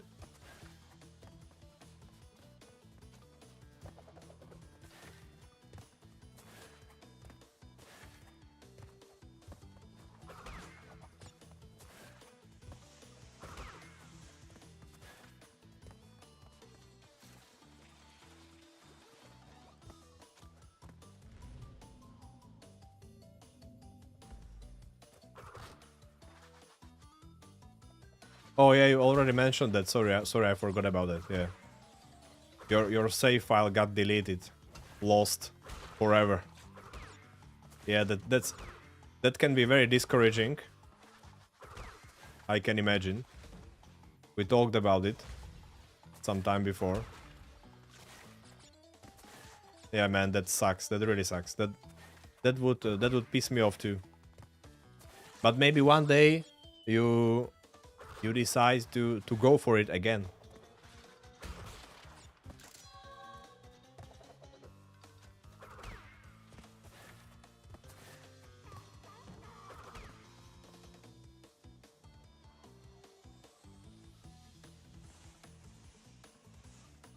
You have been scared to try it again.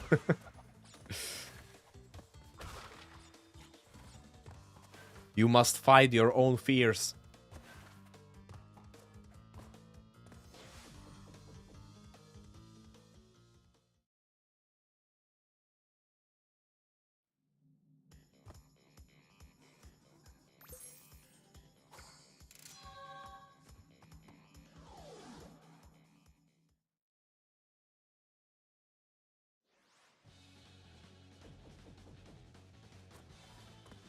Do you have the... Do you have... you play on PlayStation, right? These games. Or PC?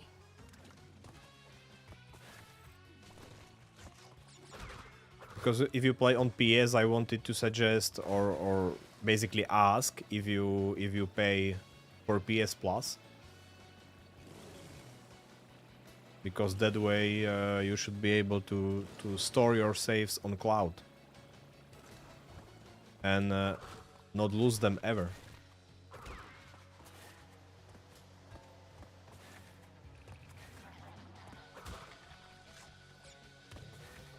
And I almost lost my run right there.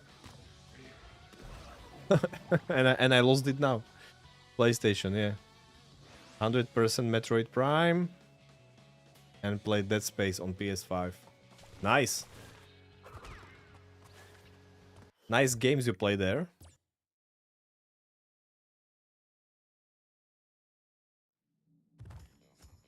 Ah, okay, no internet. That sucks then. I'm not sure if you are able, if it is possible to somehow back up your save files locally, PS5, on some USB unit, maybe. Not sure if that's actually possible. I am just in theory.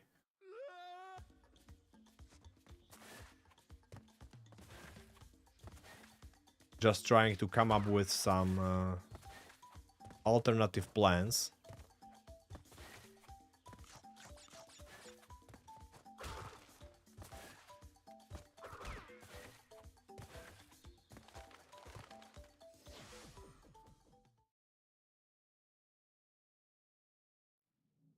Okay, so I cleaned up myself already in the river.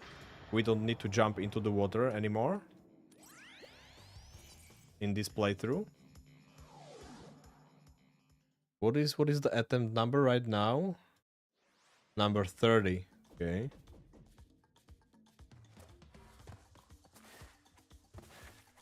Attempt number 30. Give or take. Give or take 1 or 2. Something like that. We are getting closer and closer to the number of attempts I had in Crash 1.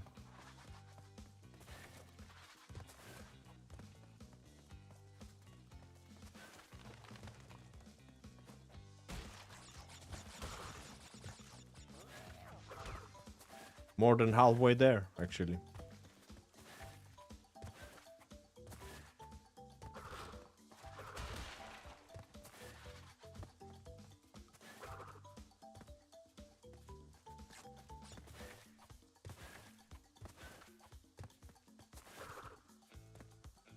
Whoa, that was close. Just barely made it through.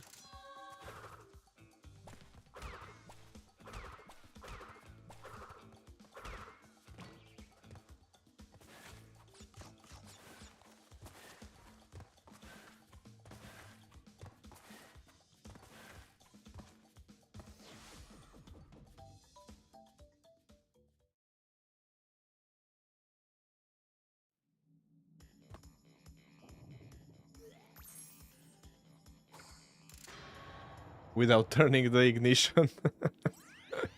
Well done, Crash. It feels more like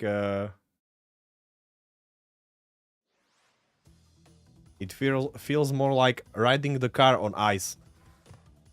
That's what I would compare it to. Like, you are trying to have as much control as possible, trying to drive it as steadily as possible, but you know at the same time that you can make a mistake in any moment, and that mistake can cost you everything.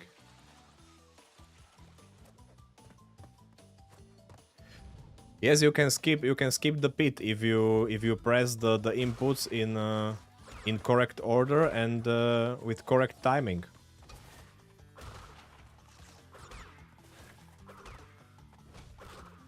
You need to slide, jump, and spin. And you need to do jumping and spinning in quick succession. That way you fly a little bit higher and further, and you are able to jump across. But it is very precise. I'm still trying to get used to it and trying to practice it a lot.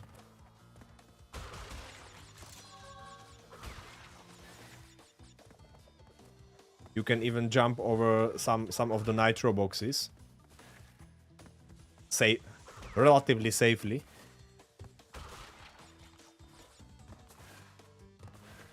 That way. Because nitro boxes are crazy in this game. They will jump into your face and destroy your run, basically.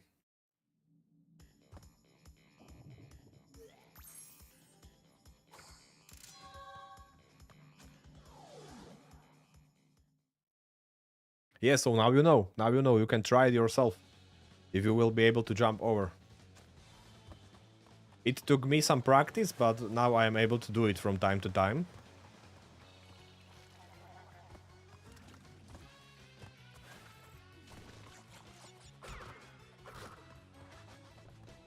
Originally, I only thought it is possible to do when you are doing hop slides, which are boosting you in speed a lot, but I am not able to do that.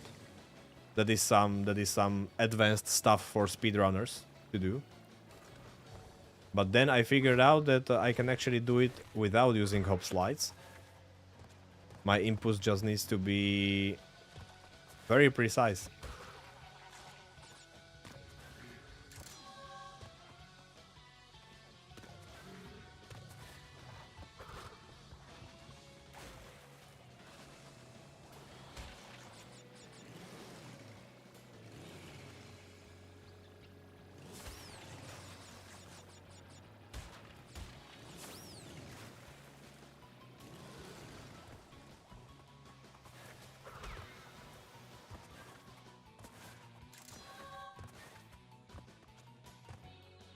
Can I just not pick up the gem and I wouldn't get it?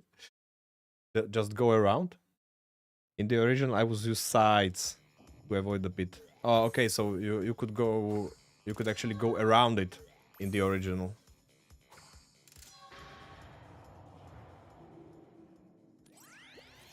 Yeah, I didn't remember that.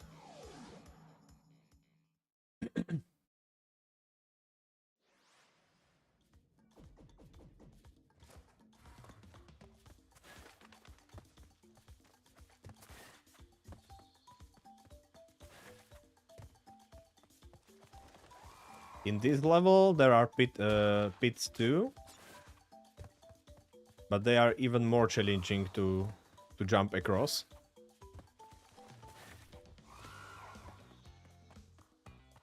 At least for me. I'm not sure if they are a little bit longer.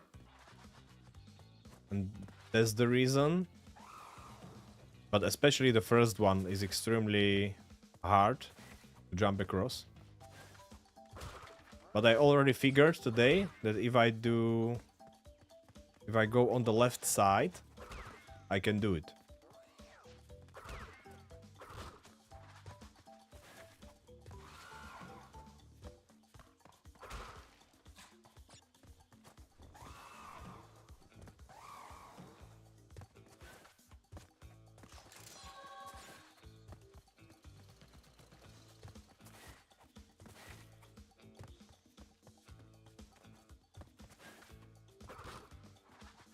So if I go like this on the left side, wait. You see? On the left side I can do it. Going through the middle, usually not. Oh, the second one too. Nice. What about the third one?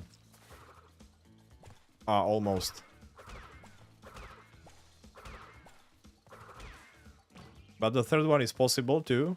I already did it some time ago. So it really is possible to do all 6 of them.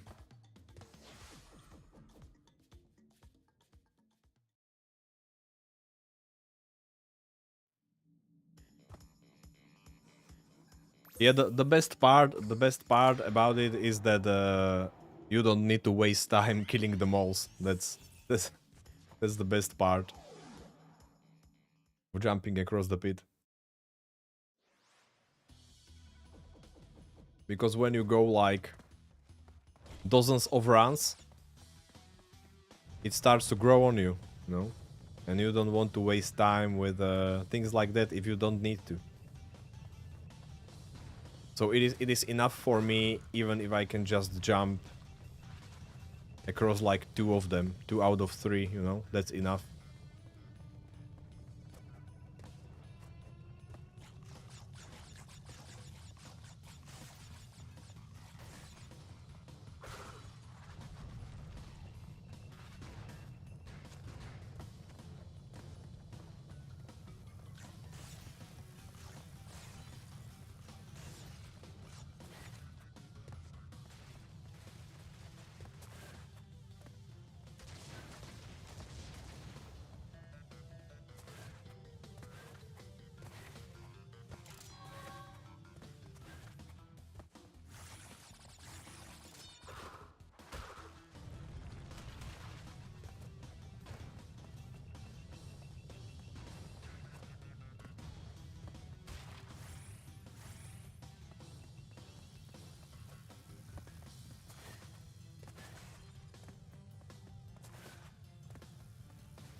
Let's take care of the dog.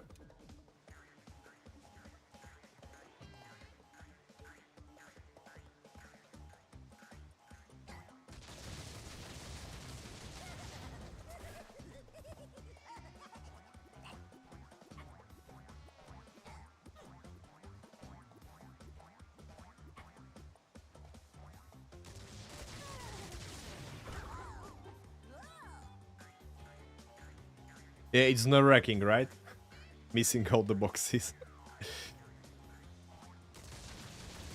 I am a completionist myself, and I really like to collect everything. And doing these hitless runs, any percentage where you just need to go through the game and basically you are basically skipping almost everything you don't need to interact with. It was weird for me too, at first. But then I got used to it, actually.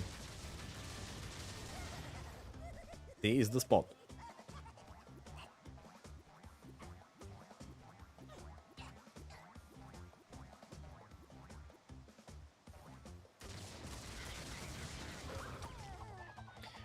Yeah, there is actually full percentage category in Hitless Run 2 for Crash Bandicoot games, so in the future maybe I will go for that too.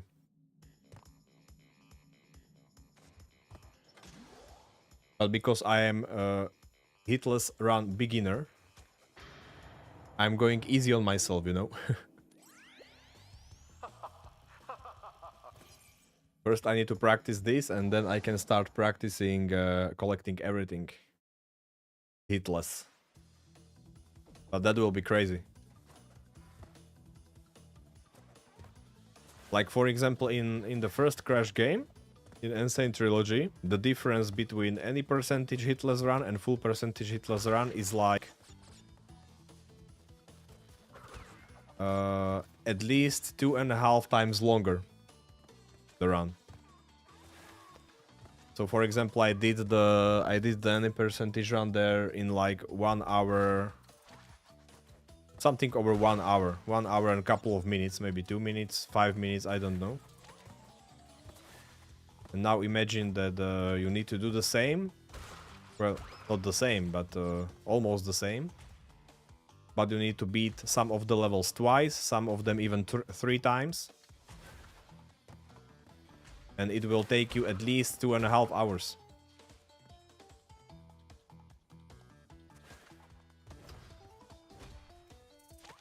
Two and a half hours of precise gameplay where you can't make any mistakes.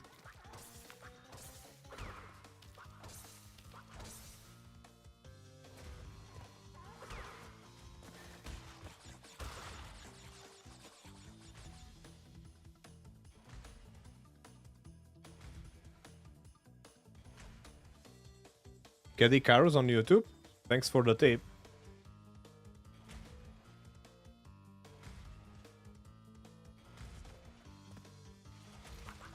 Is he doing some kind of special runs, or is he a speedrunner or something?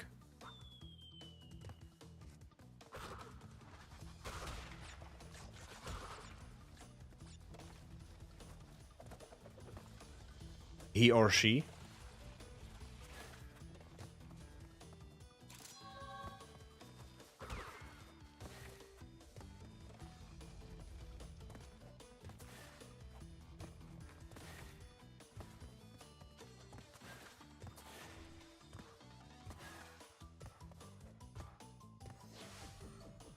Probably a he based on the name, but you never know.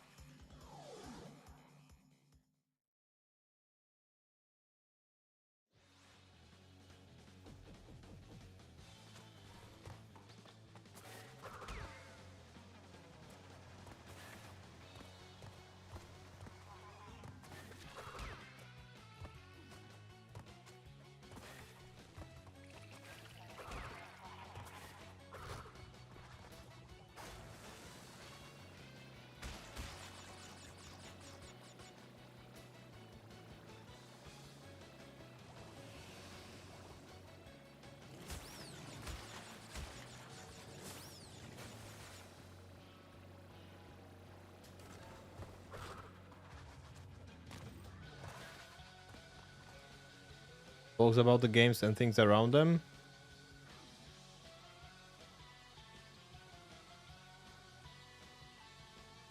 Nice.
Yeah, I will check it sometimes, probably. Sounds good. Sounds like an interesting content.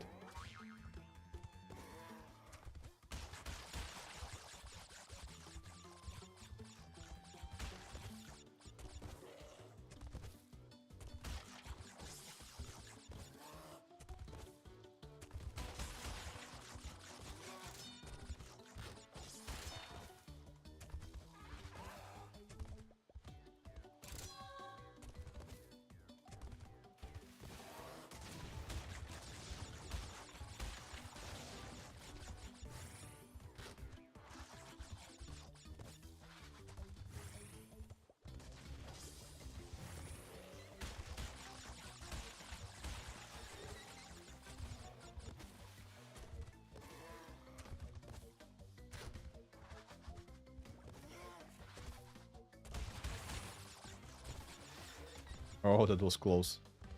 This jump is always close. I'm really reconsidering it every single time I do it. If that is really the more consistent way, the most consistent way I can do it. But for now, it seems like it is.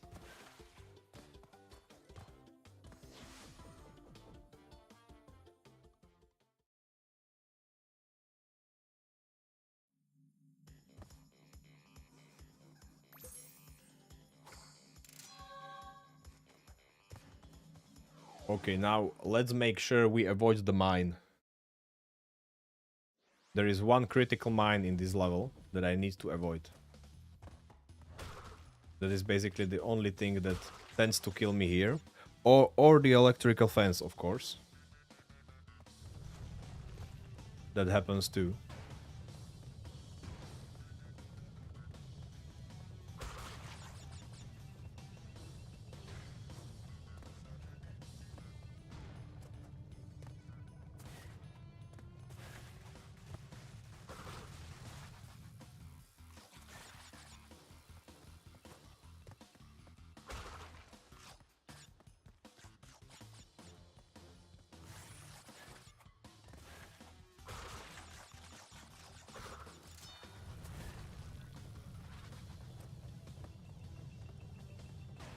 Not this one.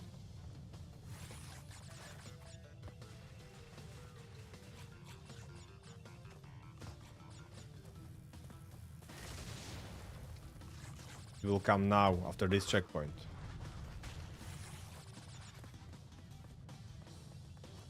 Not yet. Now. Yep, that was the one.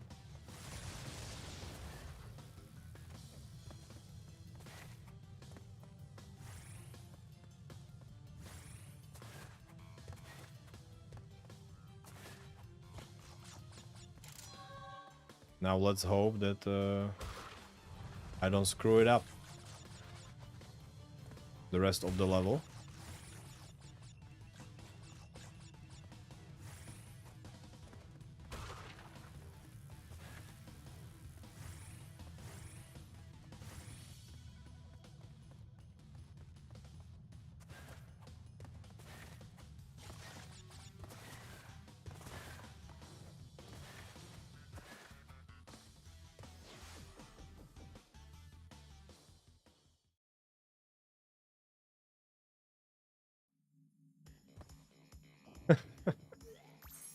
Yeah, pulling crystals out of his ass is the most awesome way.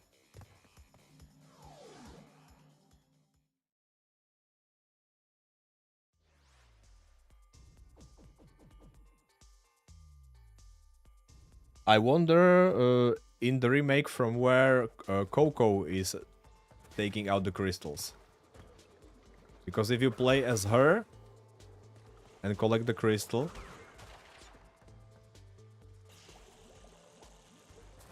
she needs to pull it from somewhere, right?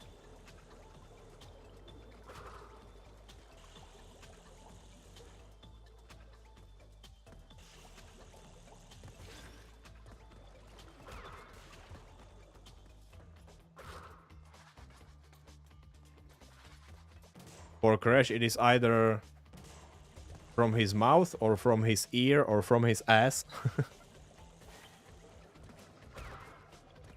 But I'm not sure about the Coco.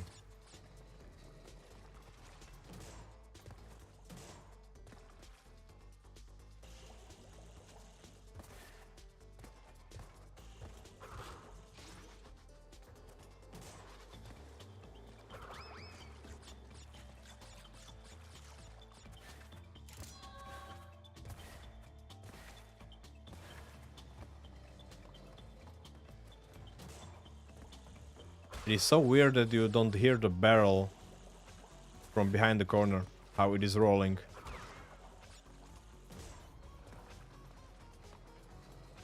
You only start to hear it once you get around the corner. And that may be too late already.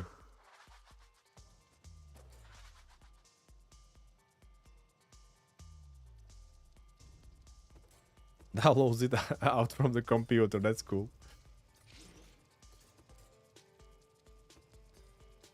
I almost never play like her. I almost always choose Crash, but the other day I tried it for a little bit, and I have to admit, she really has very cool animations.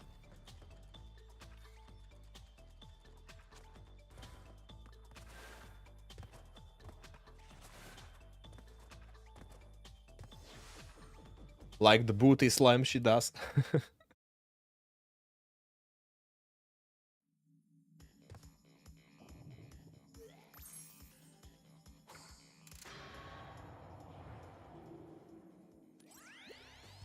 of Yeah, Crash has his own style, doing everything.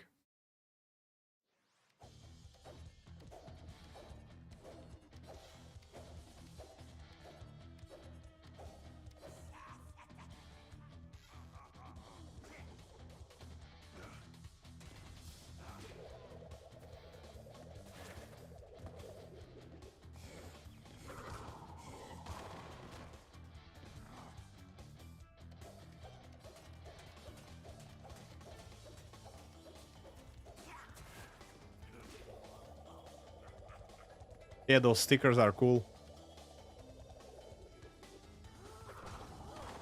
Cool details they made.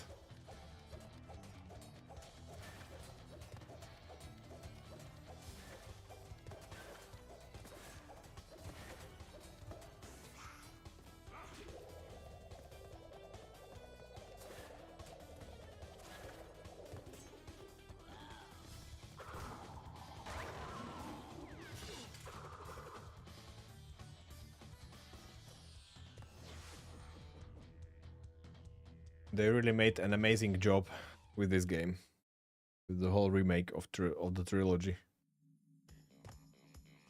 Perfect tribute to Crash Bandicoot.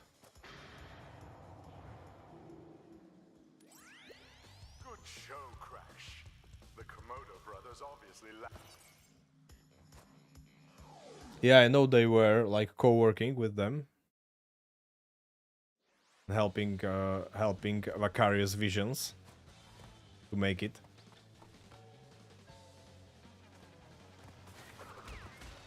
And that's actually amazing because the result of it is perfect.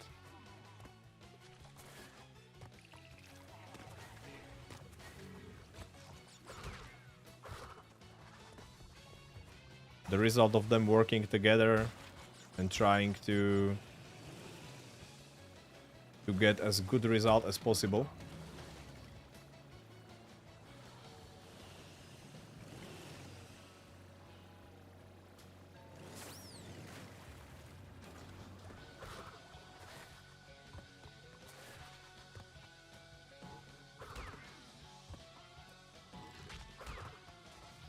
The game really shows the passion they put into.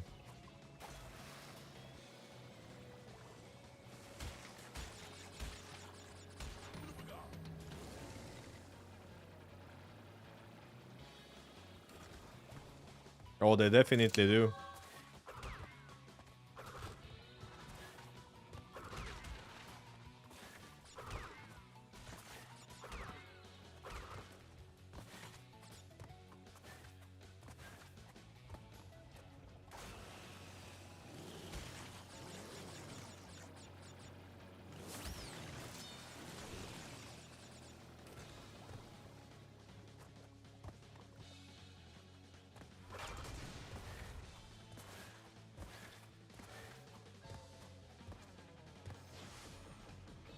The timer in this level is so tough to meet. I'm not really trying to do it during Hitless runs, but even when I tried to do it, it's not very easy to do it first try.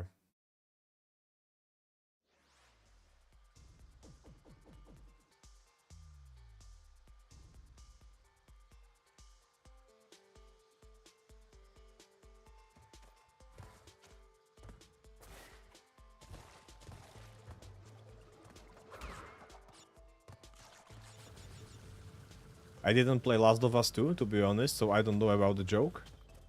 But I played the I played Uncharted 4 where you can actually play the Crash game on TV.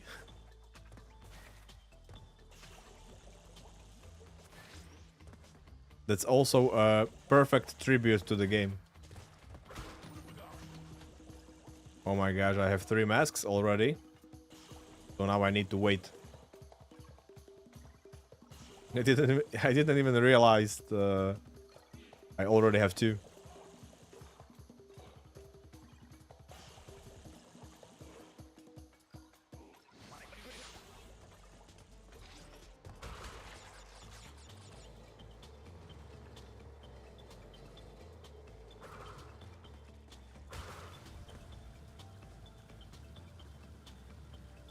Because I am trying to do this without a mask, of course.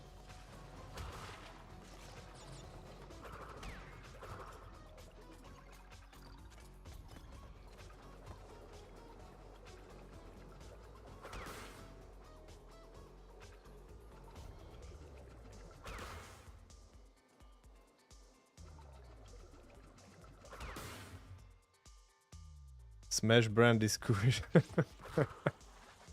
Okay.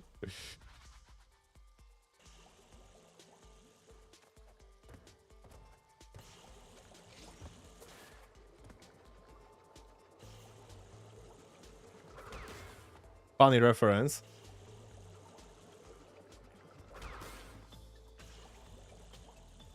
I really like references like this in games.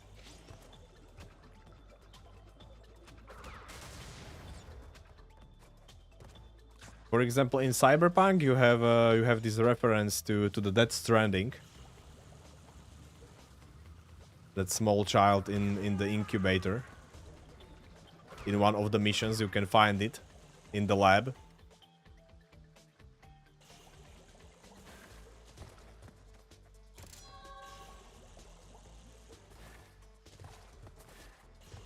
In one of the lab rooms.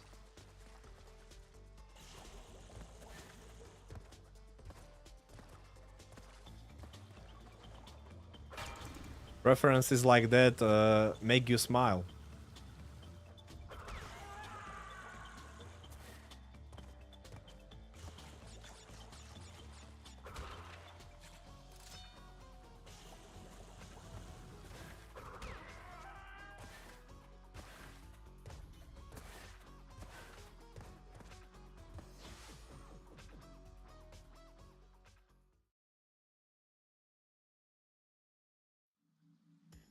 Yeah, it's not for everyone.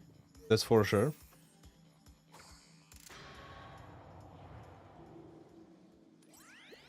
Crash, thank goodness! I have... Definitely not for everyone, but I love it, personally.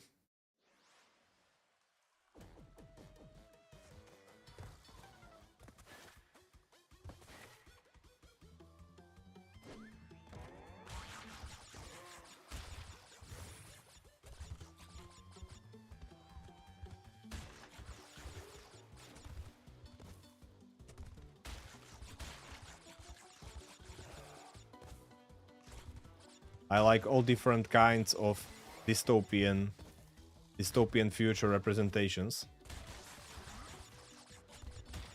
Being it high tech or like half destroyed world where you can barely survive.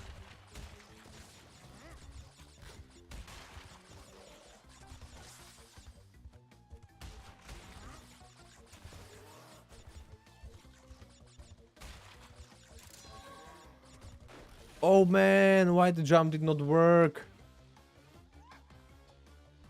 Oh my gosh. Are you kidding me?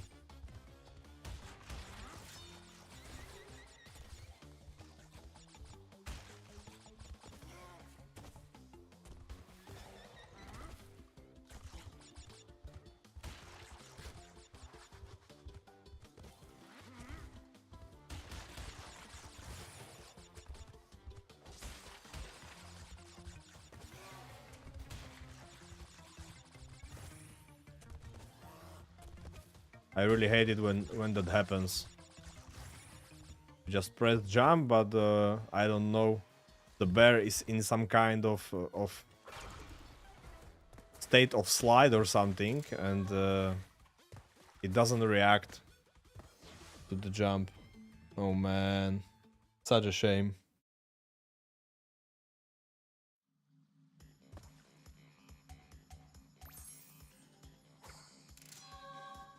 Yeah, cold and snowy. We had snow today too, finally. After a lot of days of raining.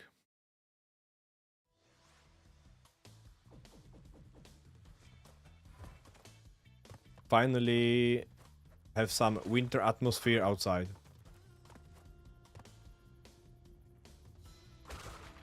My jump button reacts in a weird way.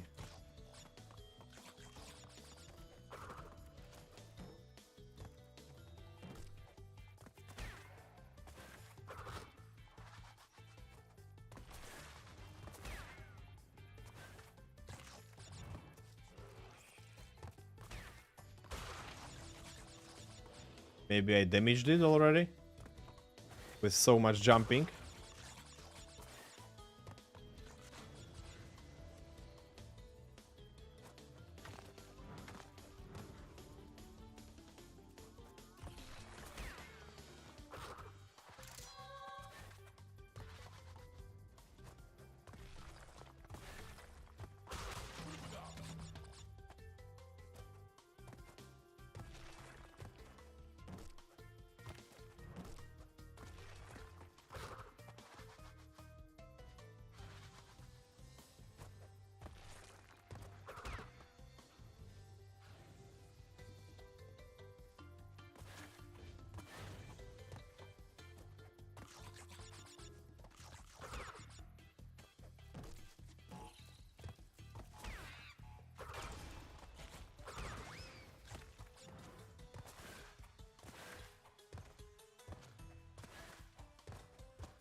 So you are just starting your day. What time is it? At your place?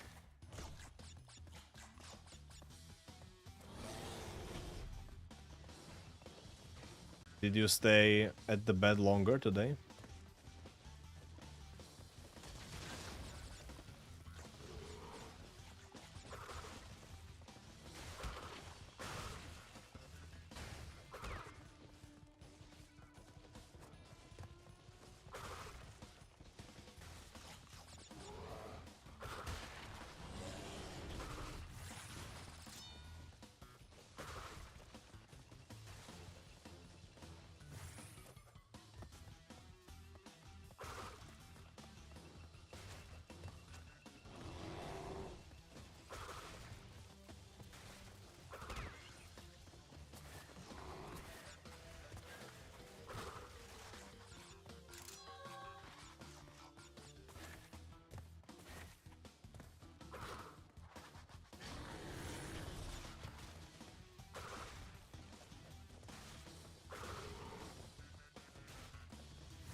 Okay, let's not forget to jump now. As last time. That was kind of lame.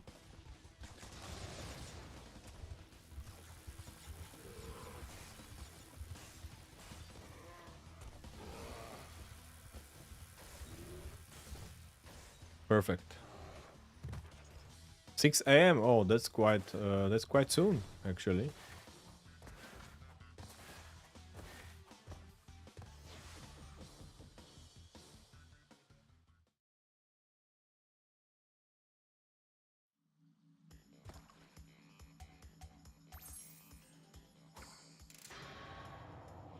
Voices? You mean voices in Crash games?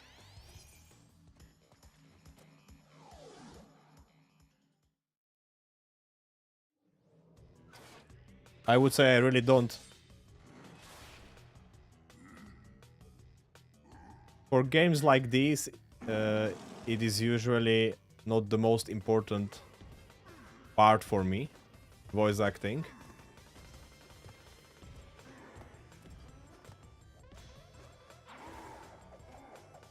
If the game is like strongly focused on the story, for example, or something like that, and the voice acting, then the voice acting really is important for me. But in game like this, usually not. For platformers and like fun games in general.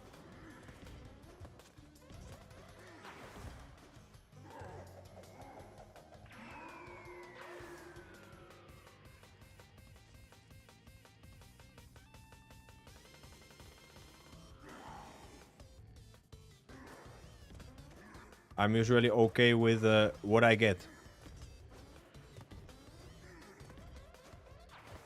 But in story-driven games, it is much more important for me. Good voice acting and stuff like that.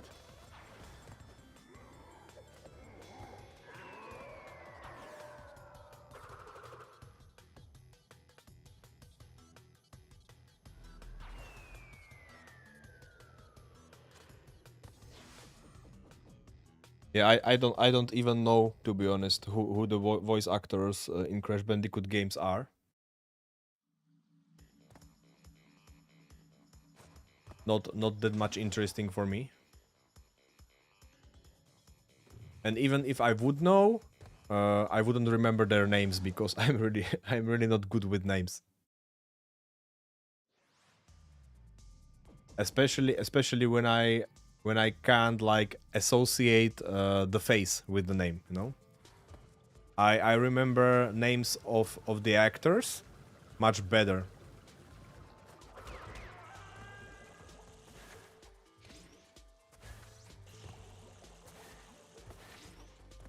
Compared to voice actors, because for voice actors, if I don't really like find them online, find how they look, so I can associate the name with the face, then it is really hard for me to remember it.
Mr. Krabs in SpongeBob, really?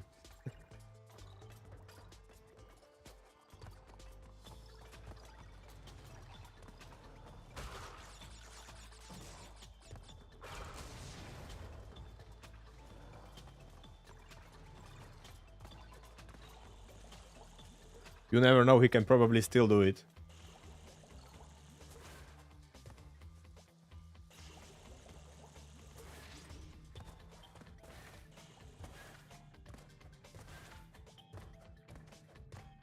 If he did it a lot back in the day when he was recording, then he will definitely remember at least some of it.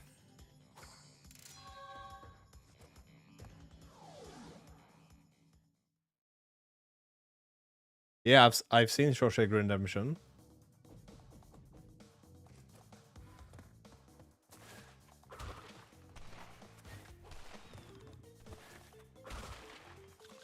Did he play there?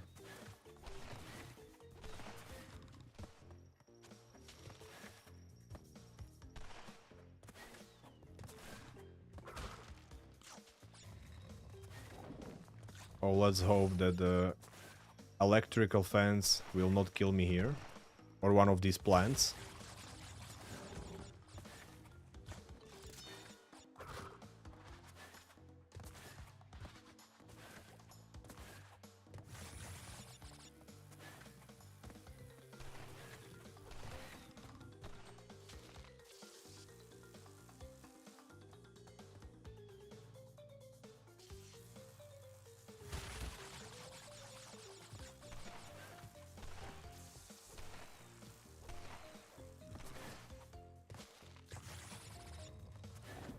I played it safely, rather.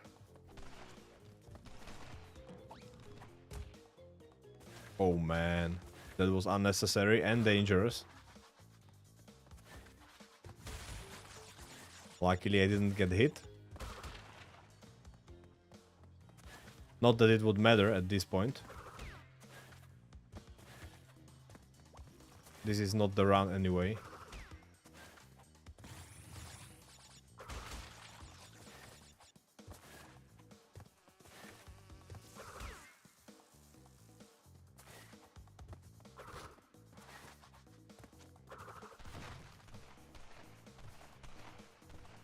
Jerk of guard? Really?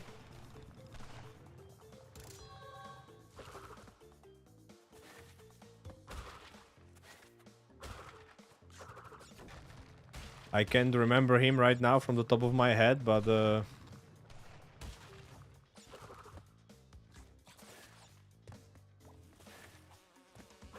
I will try to think about it when I watch that movie next time.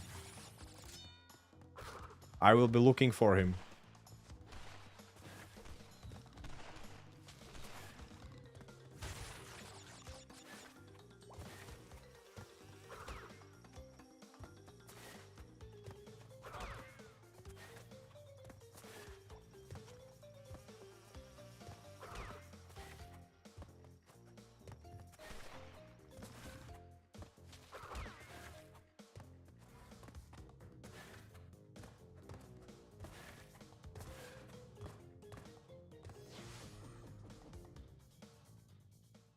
So far, so good. Let's try to do this world no hit. That would be amazing. That would actually give me a real chance to PB here.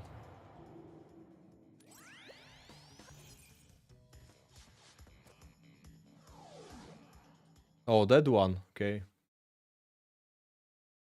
It's so weird to associate him with with Cortex.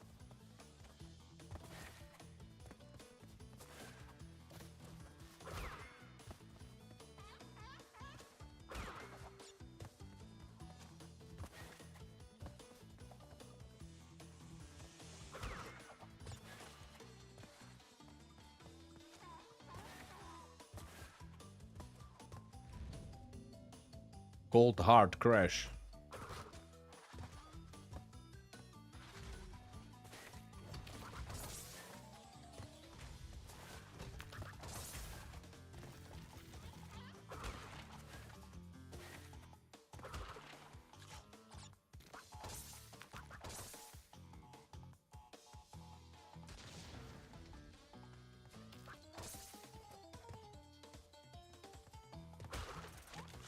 I wanted to try if I can maybe slide and break the boxes and kill the hedgehog at the same time.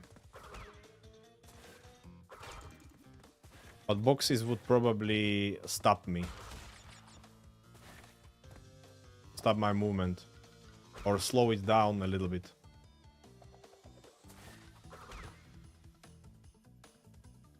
That's Clancy Brown. Man of many faces and man of many voices.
Nice timing there. Making things easier for me.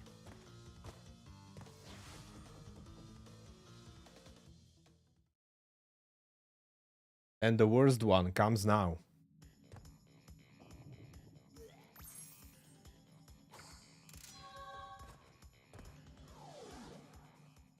The worst two of them, actually.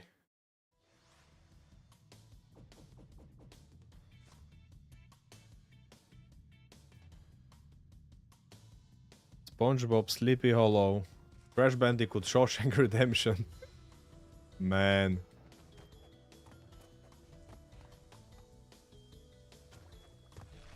So many different roles.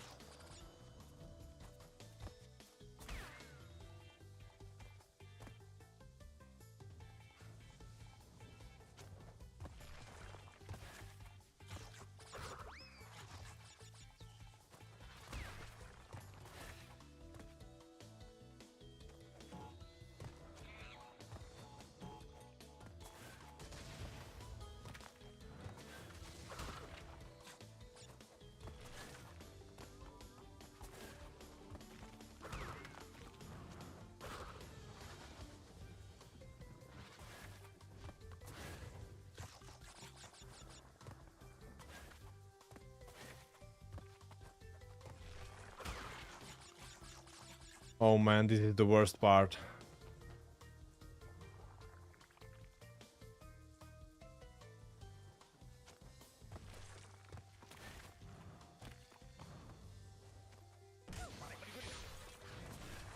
Oh my gosh. Again.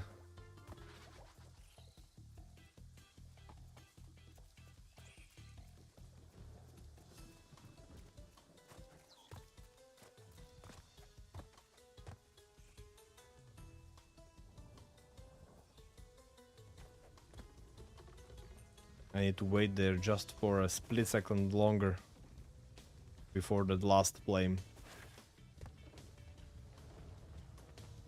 The flame hit me because timing of those flames is so weird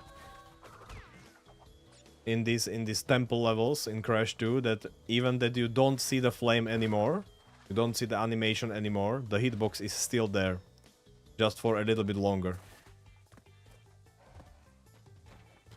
And it is so hard for me to time it correctly because of that.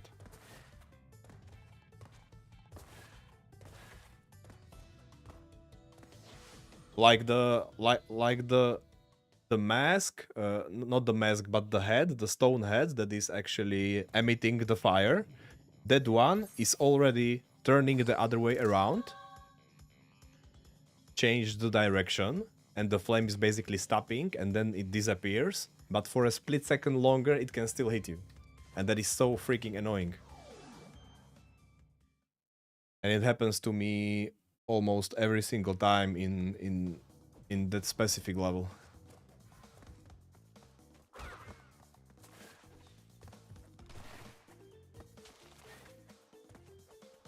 So now it all comes down to this one and the last one in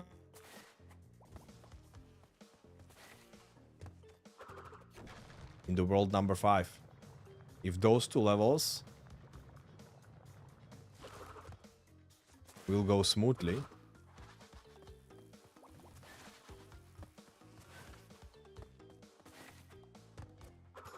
then I can still PB.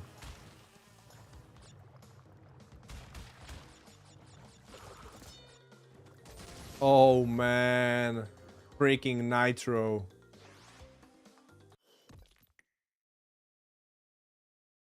Oh my gosh. Yeah, this can happen. Nitro will just jump into your face and your run is done.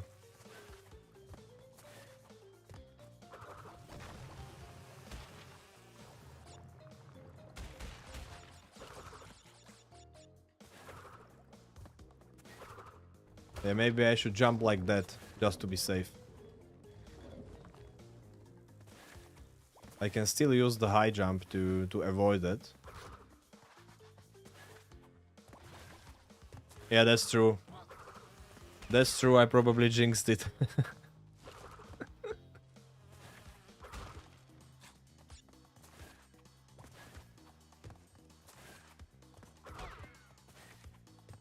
My bad.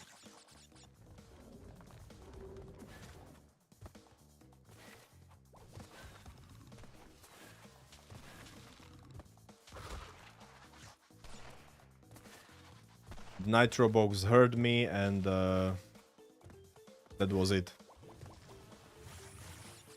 It was like, oh, so we want a PB here. Oh, I will show you. Screw your plans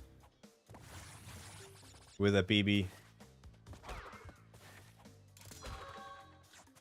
You will do as I say. And that's what happened, basically.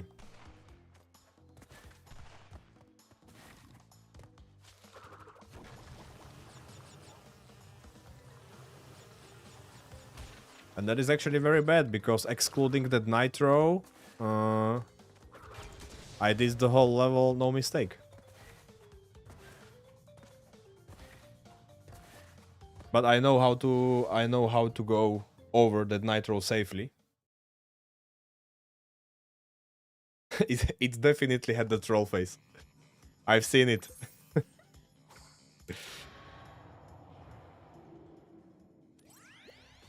I don't know. I will probably restart the run, because I don't need to go to the fifth world.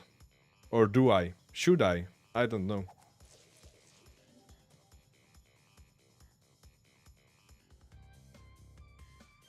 Yeah, see you later. Thanks for being here. Have a nice day.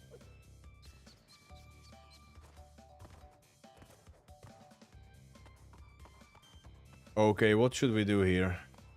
I need to beat engine first and then go to fifth world. Should I do that?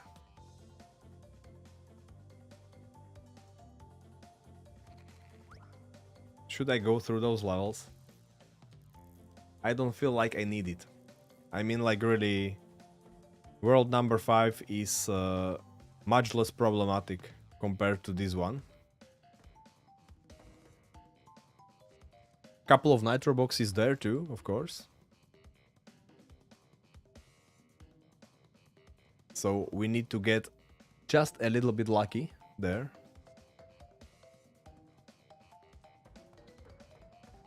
I will probably just restart and go for one more run.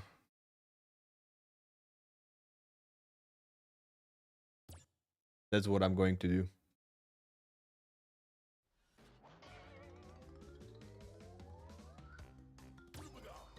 Just one more run before I will take a break.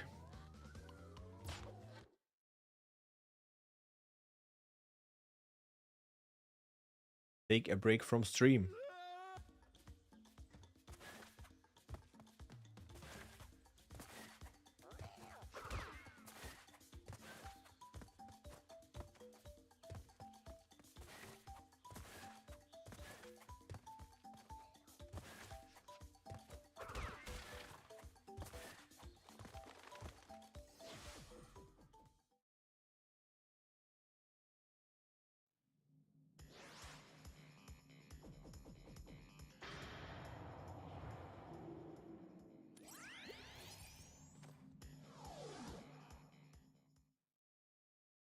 The last run was not really bad, but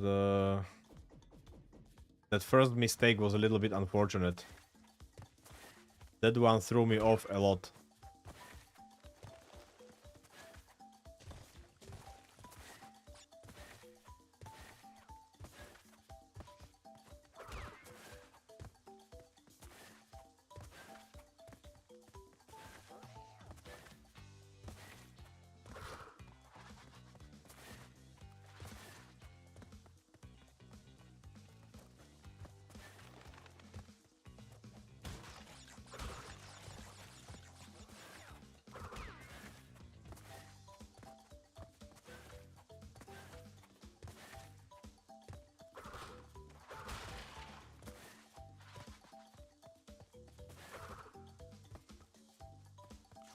Just barely made it.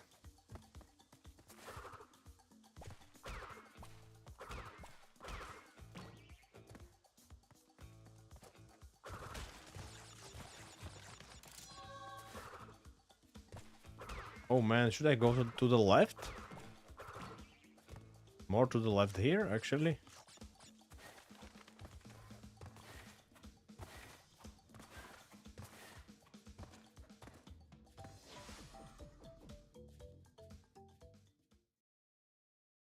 I don't know really.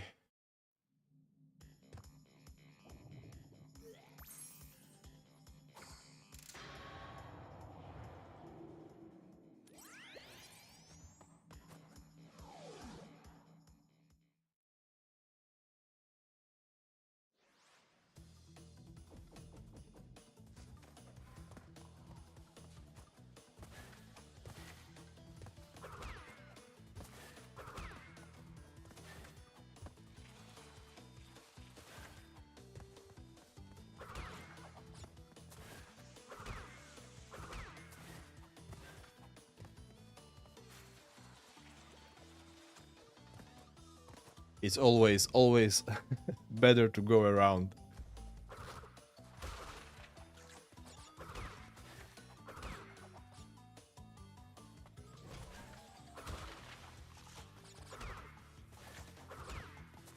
Oh man, this trap with the stone pillar reminds me of the...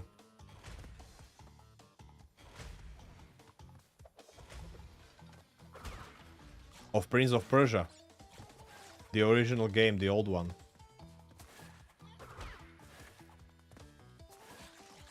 There were those like knives closing closing into each other.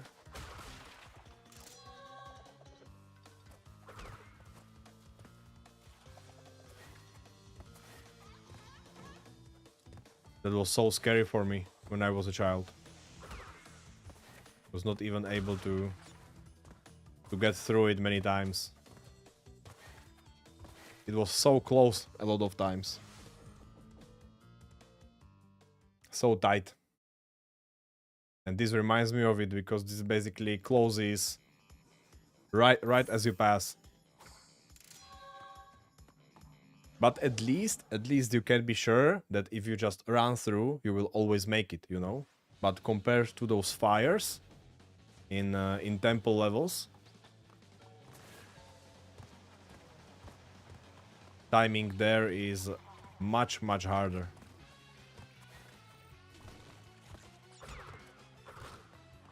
Because you need to time your entry correctly. It's ideal if you are able to time it with a slide jump. Because that way you enter the sequence faster. And then you have more like maneuvering space.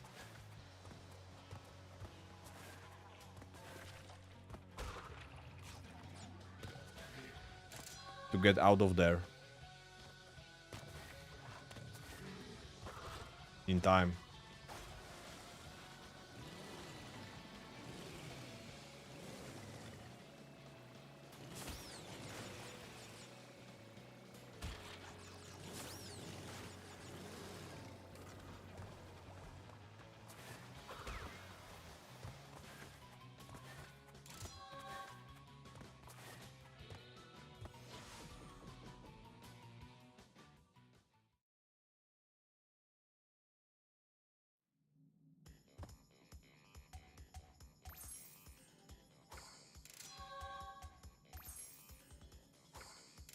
One crystal and one gem, and both of them inside your head, Crash.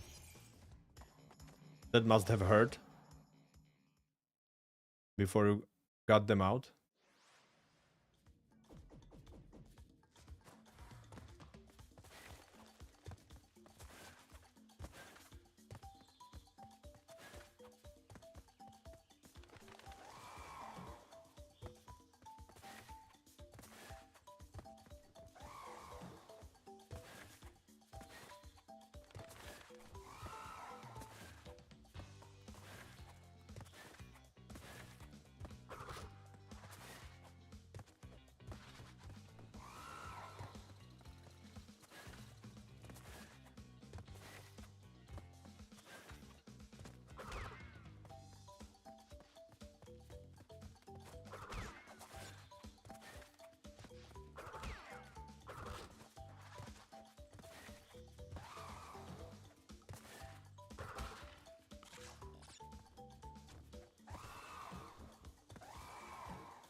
This was the second time I did this today.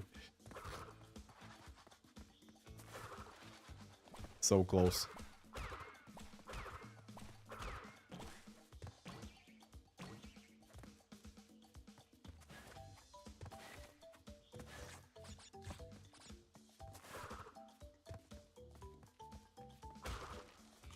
Whoa, what was that camera?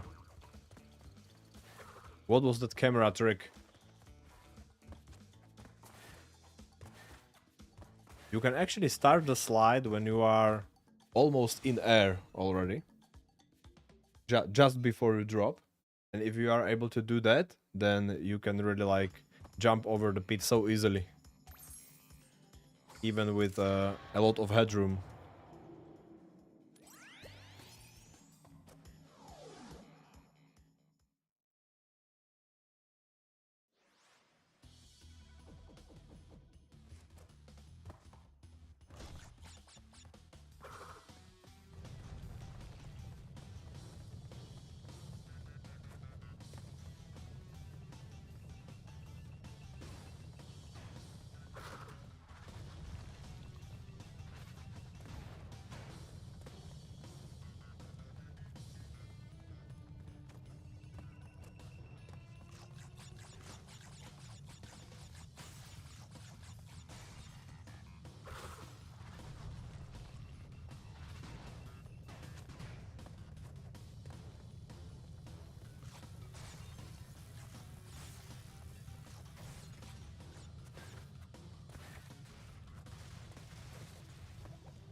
Boom.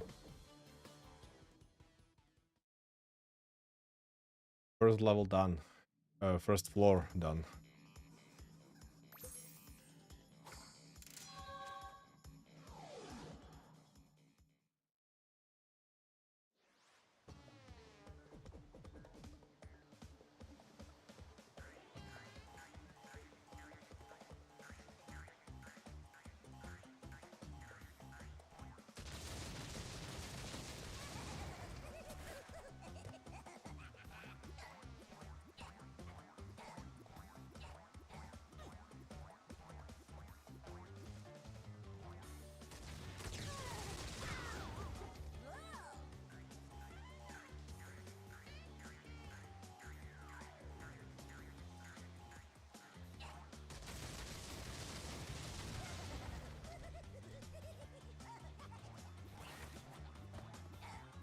He has nice bow tie.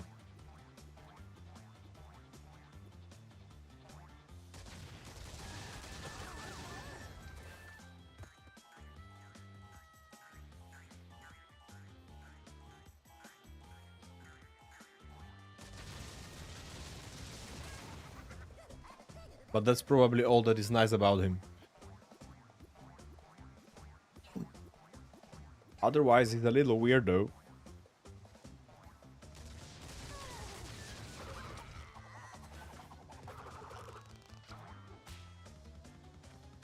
A little crazy weirdo.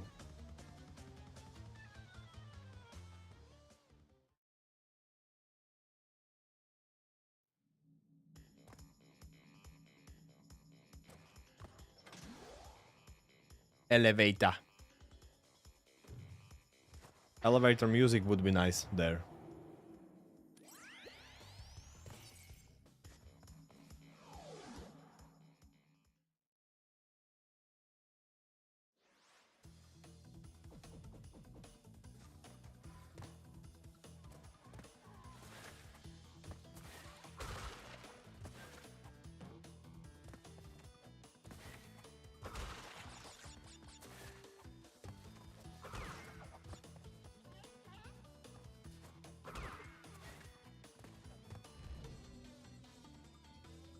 Are we ready to do some snow biz?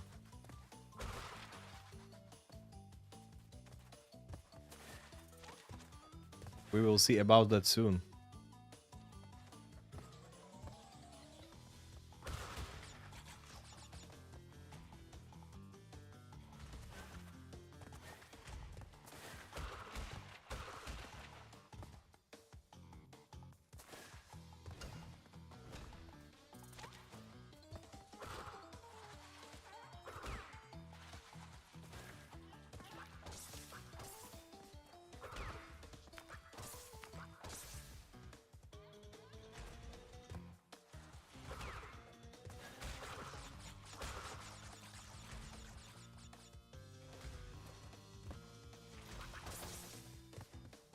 Oh man, I'm always scared about that.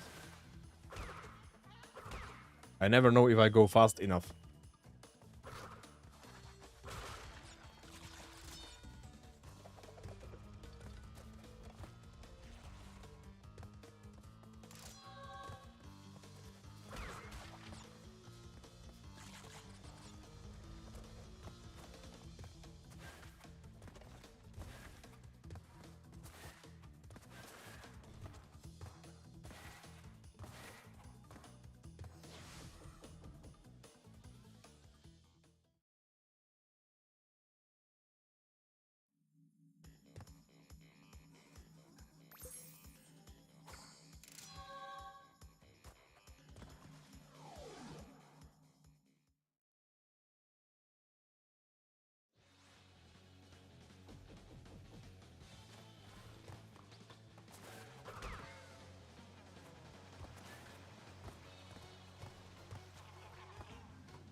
I guess I will be reconsidering the level order very soon in this game. Because there are just some levels where I'm really not sure about the precision of my inputs.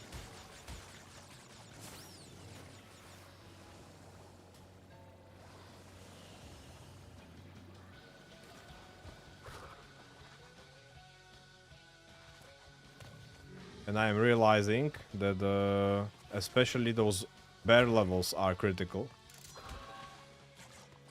Like, I mean, I'm pretty confident, like 99% of the level, but there is always that one jump where I can easily make a mistake. At least that's how I feel for now. And just for that sole reason, I should probably change the order and do those levels first.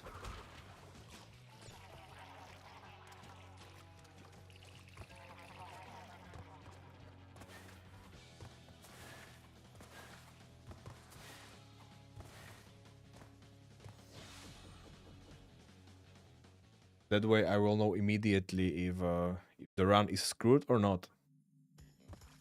Because now I did 2 levels already. Air Crash and Snow Bees are really not that difficult anymore. And Buried, this one is also not difficult, but there is just one jump that is just weird, uncertain, you know? It works most of the time, but can happen that I will just hesitate and not time it correctly, for example, or something.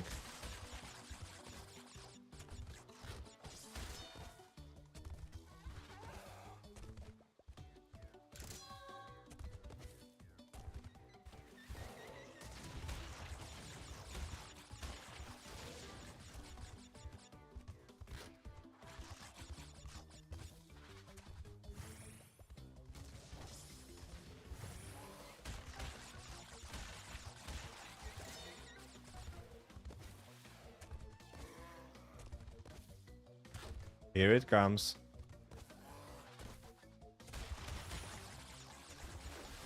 Oh, see? Man. Jump didn't work again.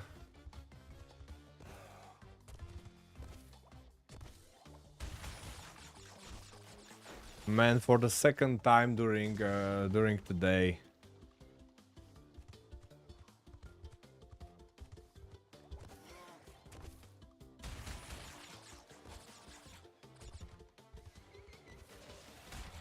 What the heck?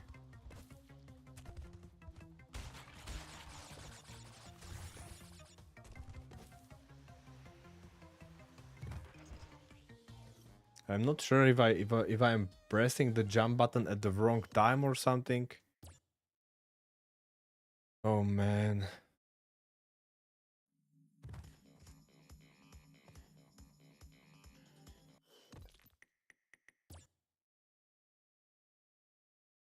It just doesn't work sometimes.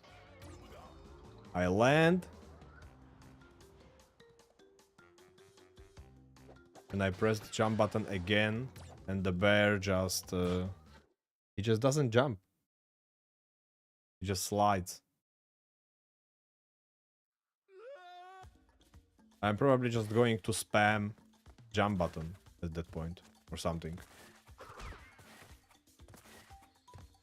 I will just push it a couple of times. Instead of just pushing it once with a correct timing. I don't know.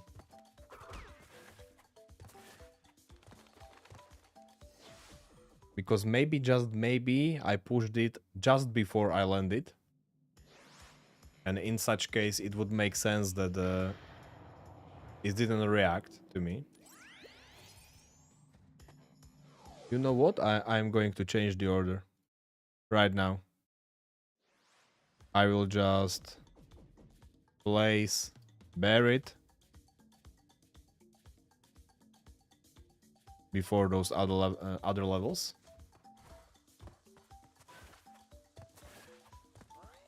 And I will do it as the first one.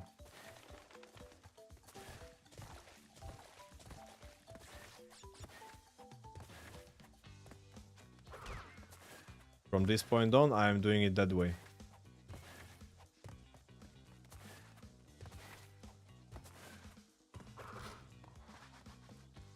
And in the other world, I will do the same.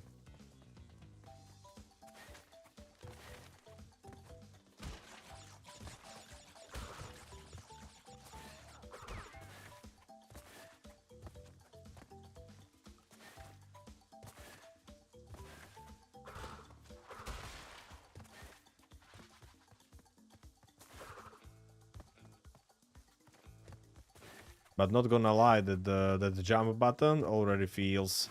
Jump button on my controller, I mean. Already feels a little bit more wiggly. Compared to the other ones.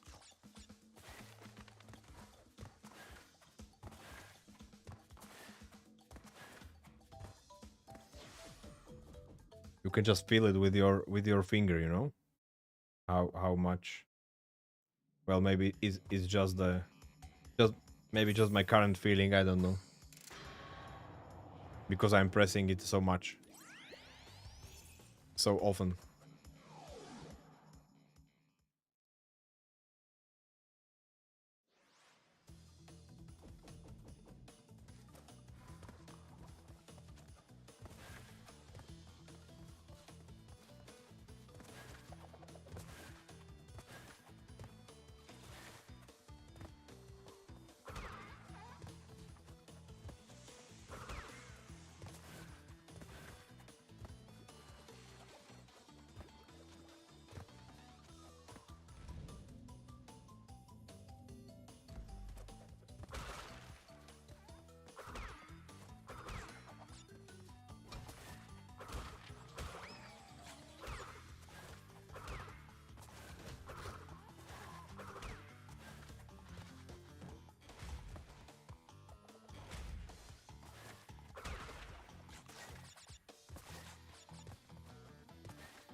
We will get there fast. First floor is fast and easy. Unless I make some stupid mistake, of course, but let's not do that right now. Let's get to the second floor as fast as possible. So I can take care of that buried level.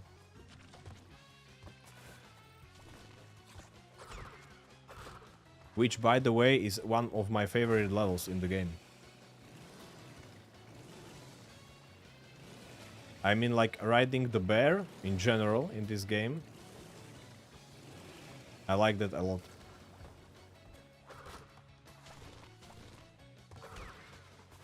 On all occasions when I can do it in this game, I enjoy myself.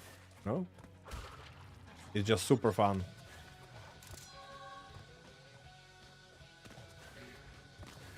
But it has its critical moments.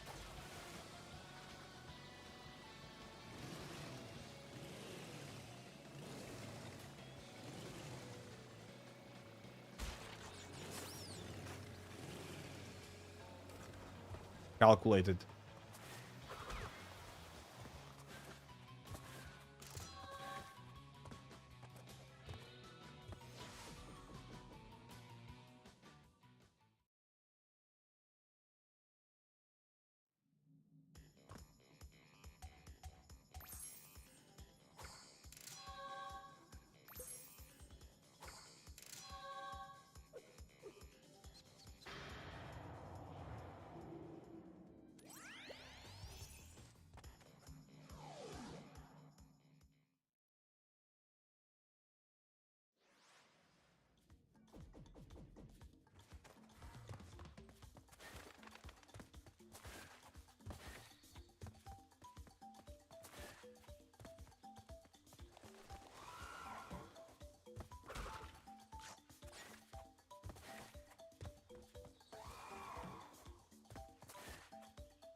Turtle with a basso, man.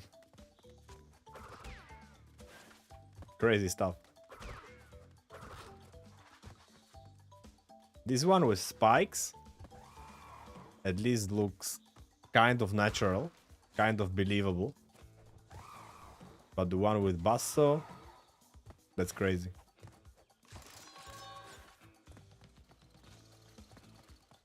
That one looks like an abomination that you don't want to meet in the jungle.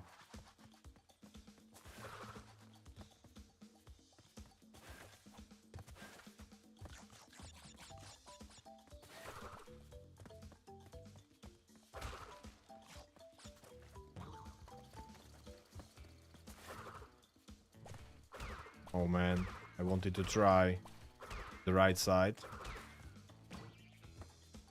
Didn't work.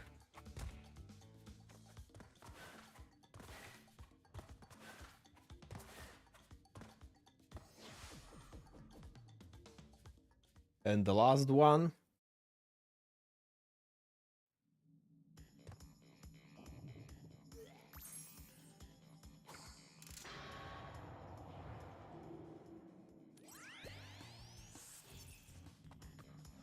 Oh my gosh. All of those guys feel the need to tell me their side of the story.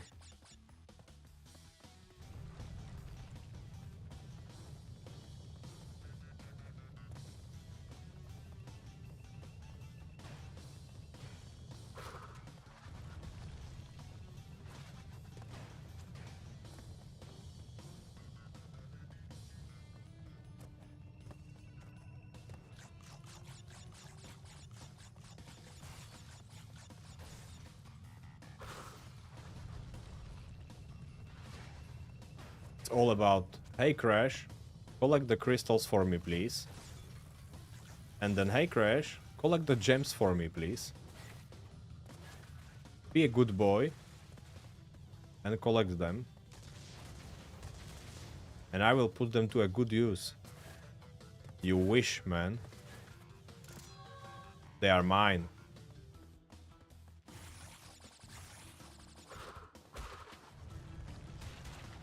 Crash doesn't share crystals. Or gems.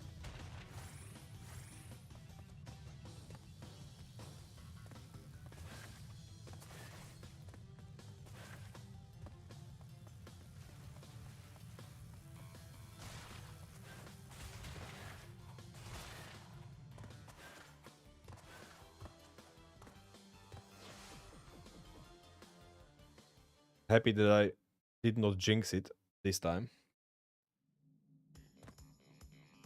And really got through these levels fast.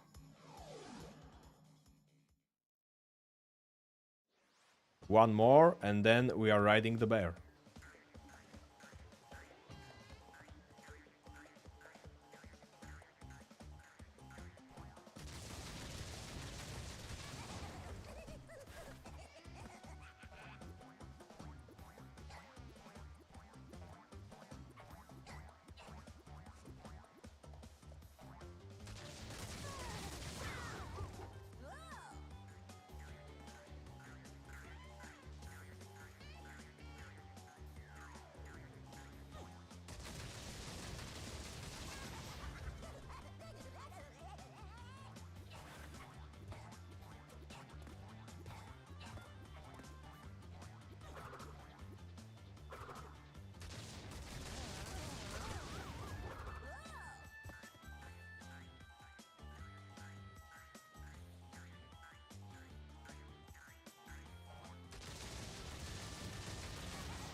And up we go.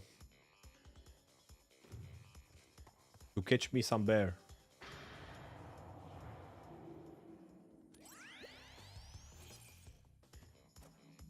I don't have time, I need to catch a bear.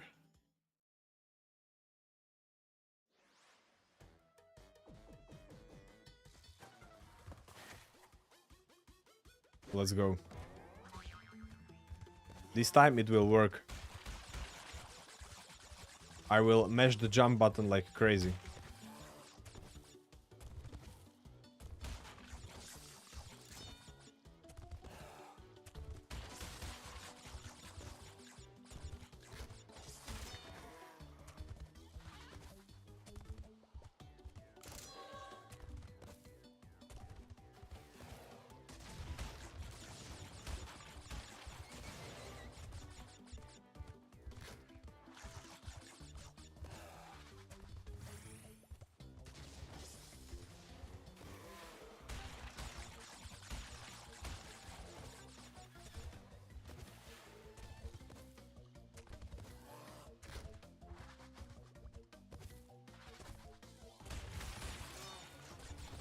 Oh man, did you see that? Almost didn't make it.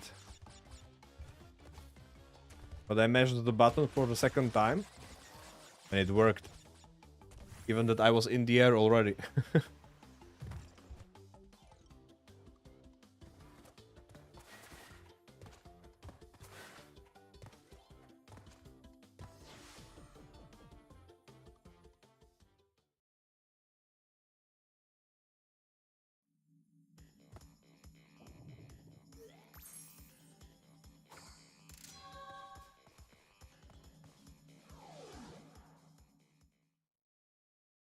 And now we will do the rest in order.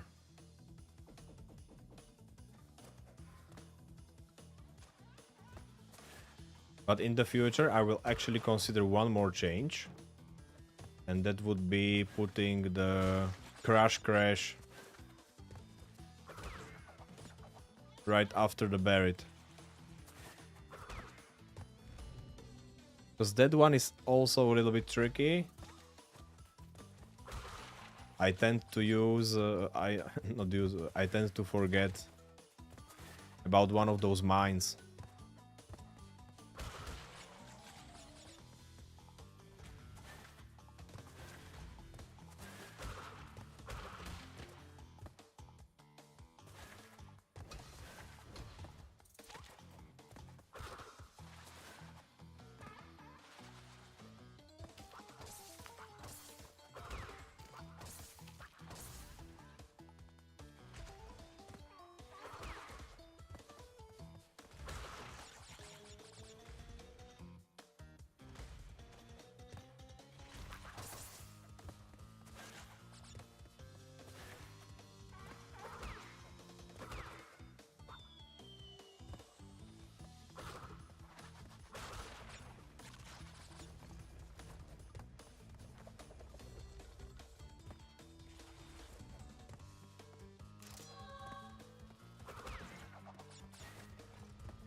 It feels good to have levels in this order.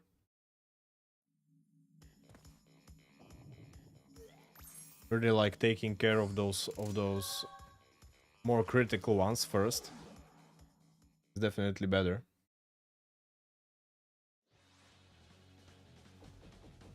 I can immediately say that I will get used to that. I will get used to that order pretty easily.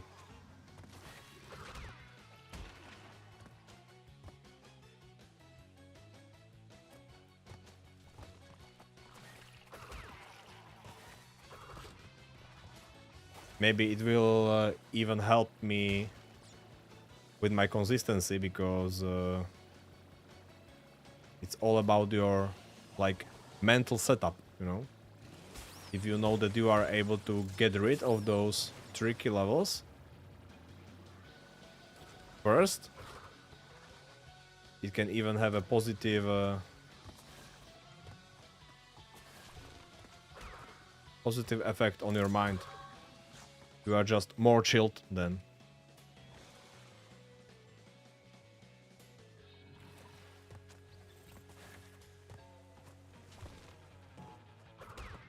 More chilled for the rest of the levels on that one specific floor, you know.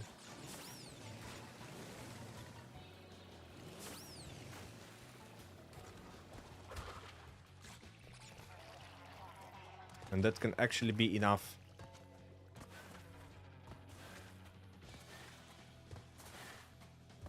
Sometimes.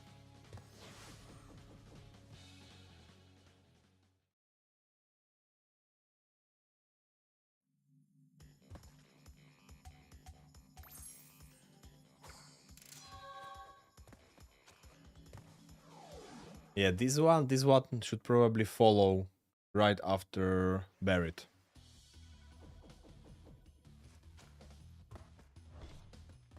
It is not as tricky as the jump in Buried for me, but this one is tricky for two reasons actually. One of them are electrical fences.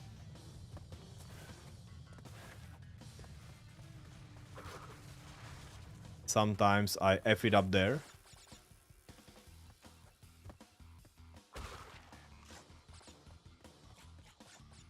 And then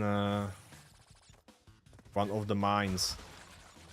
But I just need to remember that it comes after the third checkpoint. There is a boost, and it is right behind the boost. That's all I need to remember to handle it.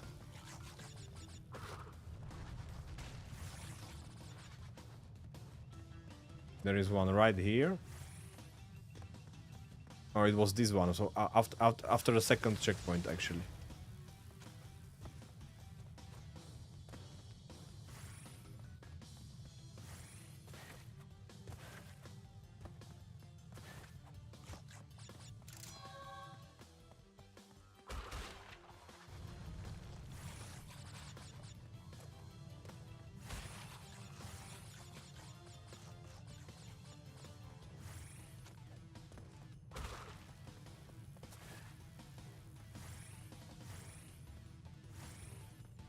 Yeah, that was the last fence, and now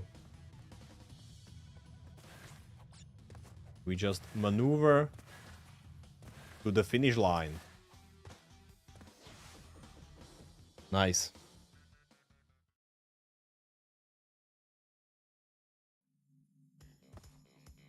And you know what? In the next world, I will probably go for the bear level as the first one too.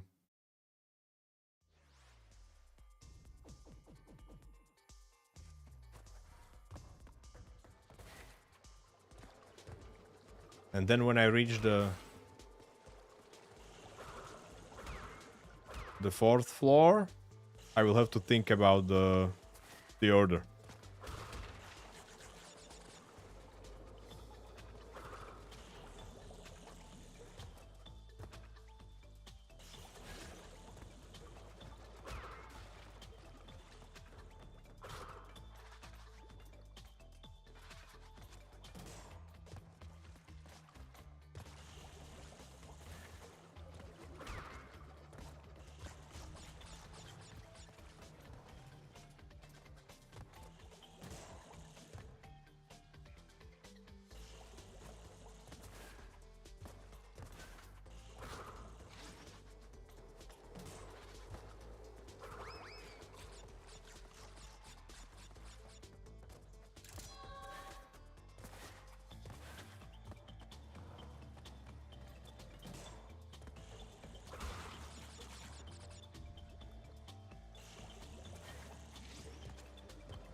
Man, I hate how those mice are moving. Like sometimes their movement is so sudden and unexpected. Sometimes they only start moving when you are extremely close to them and you are not able to decide if they are stationary or if they are going to move.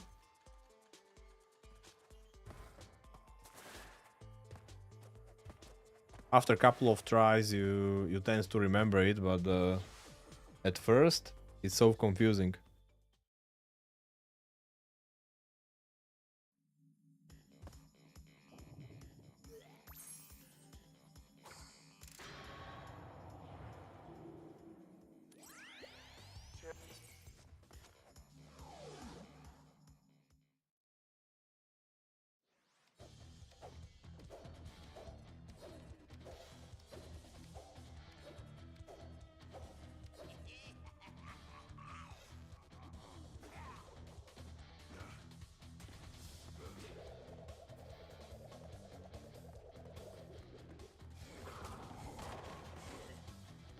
I tend to forget that he's actually not following me, he is just bouncing in specific direction.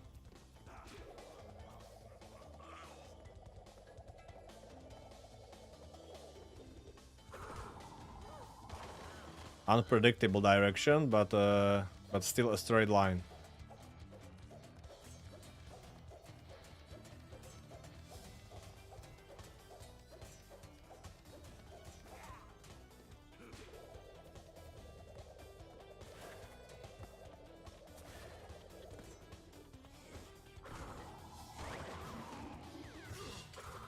Once you figure that out, there's no problem anymore. Okay, now we are going to move, do some reordering. Bear down first.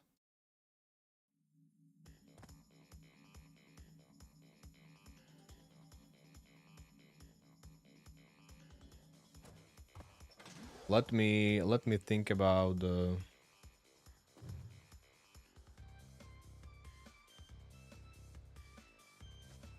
So we have plant food, sewer or later, bear down, road to ruin, unbearable. Rest of those levels is not really that bad.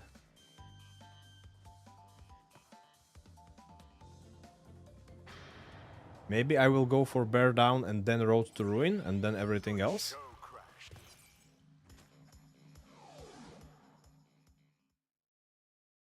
There are actually 2 tricky jumps here, or double jumps.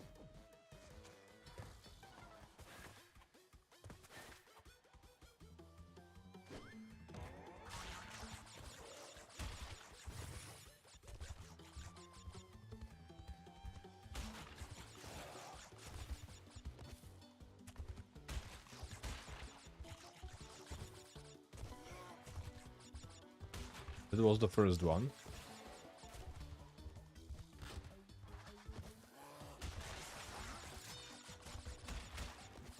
And the second one will come after the crystal.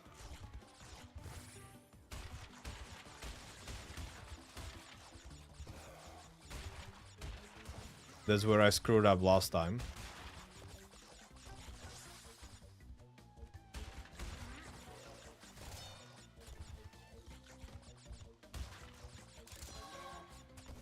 Nice.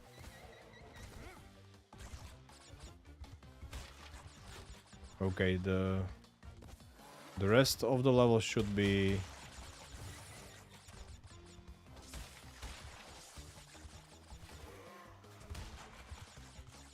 without problems.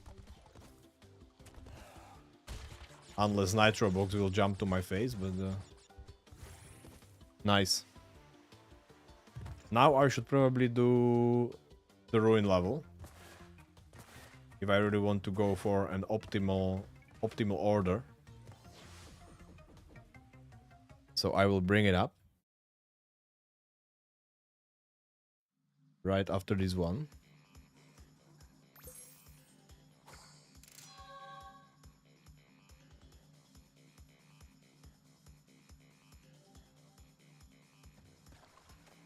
Yes, we will do this one next, and then the order of rest of the levels, maybe unbearable next. Because there is the tricky stuff with the lizards.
Perfect.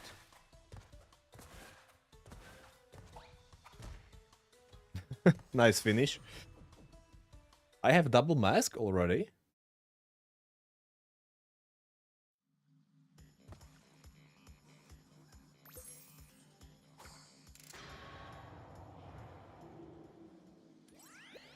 Crash, thank goodness! I hacked into Cortex's computer and found detailed schematics for an improved Cortex vortex and a suspicious-looking space station. Yeah, I know. Okay, road to ruin. Bear down, road to ruin, unbearable.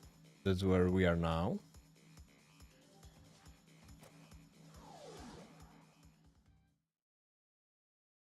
This will be the new order for me.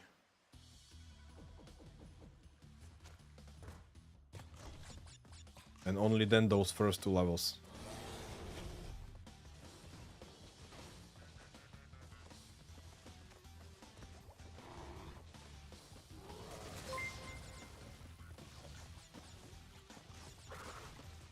I heard the notification. I have no idea if it is a sub or follow.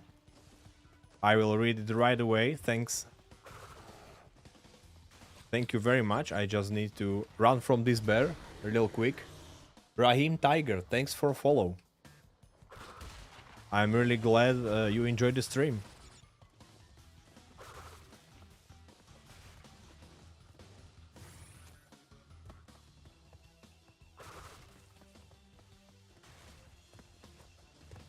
Whoa.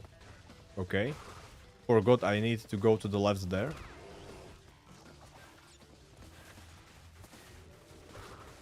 That was scary.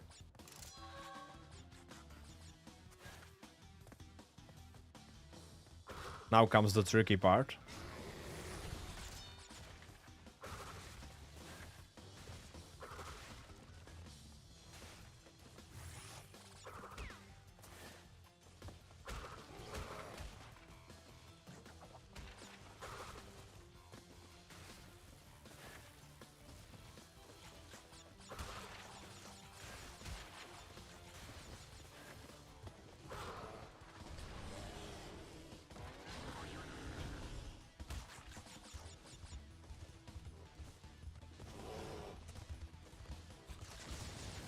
Oh man, let's do this.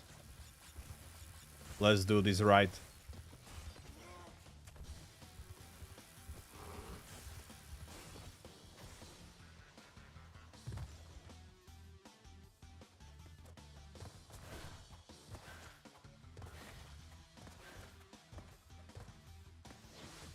Nice. And now we'll go for the first 2 levels. Plant food and server or later.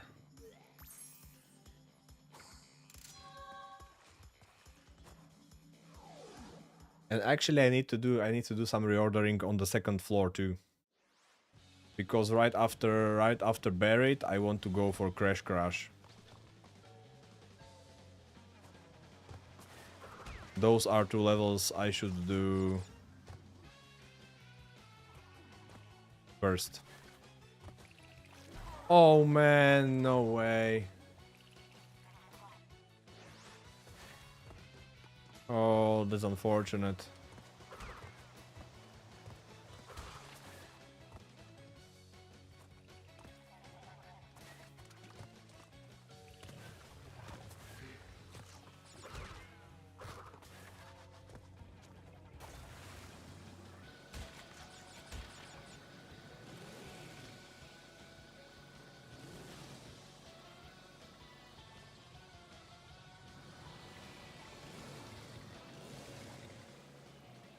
Man, and this one was supposed to be easy.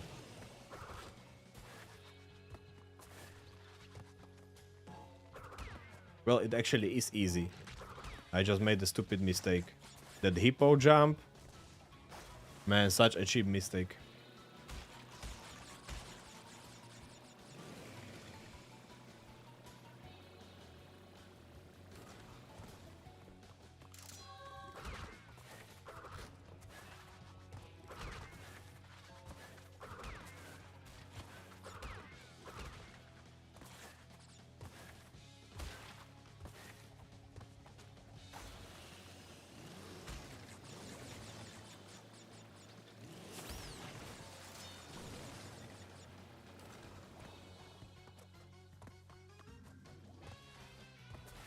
Oh wow, I was... Oh man, you need to pick up the gem before the timer runs out. I thought that when I see it... Oh man, I'm so confused about...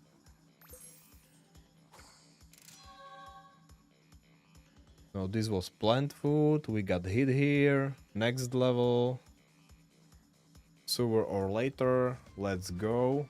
And I will also reorder the previous floor, as I said.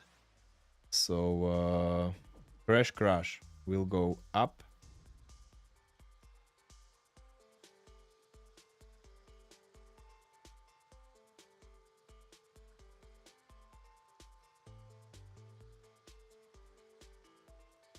Like this.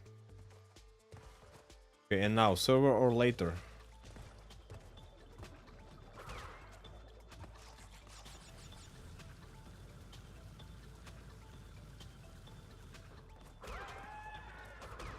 It will take some getting used to.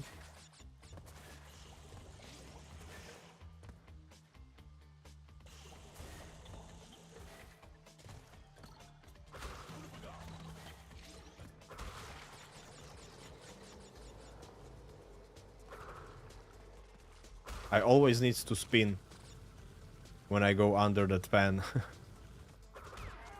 It helps me mentally to go through, you know.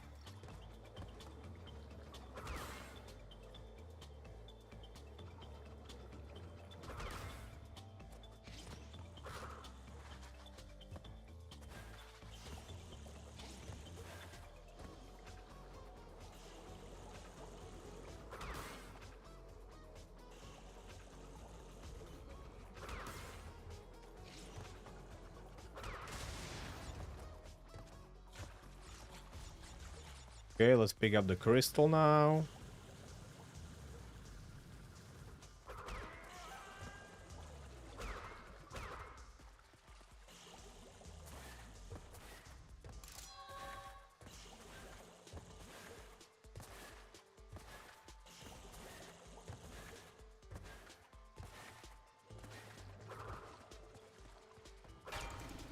We are almost there.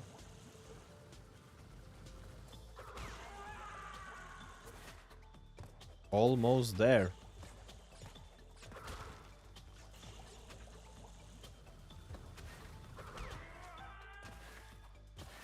Nice. Oh man, that one mistake with the hypo. Hippo. Hippo.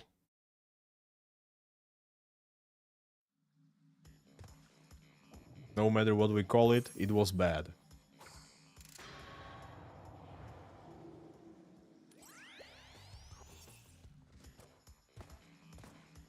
Tiny tiger. And we are definitely going to do some reordering in the next world.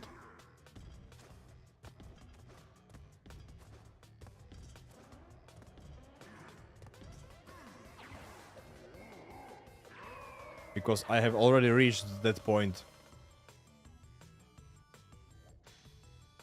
in runs where I want to do the harder ones first.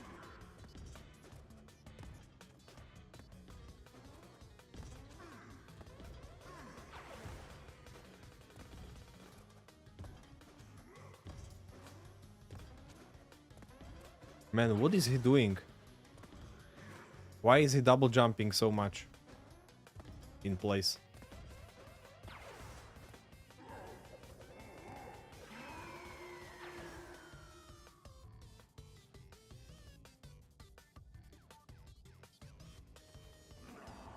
What is he, realigning or what? Bye-bye.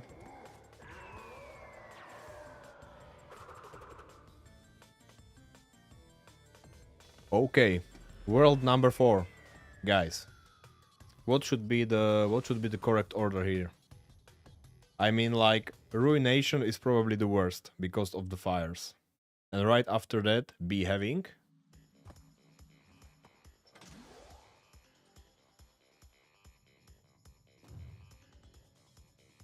Ruination.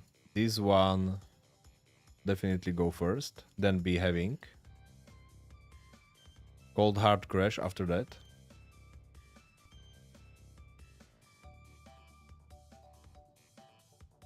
Digging It after that. And Hanging Out as the last one.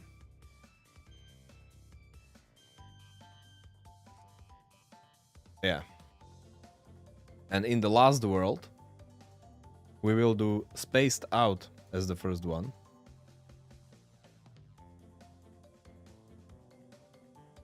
After that, we will do pack attack.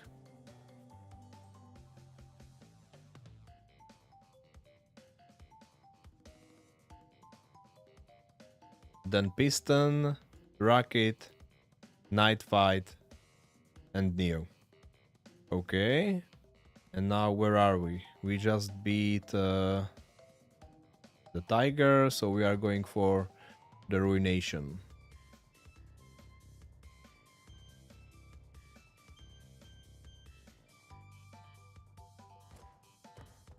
Okay, ruination first.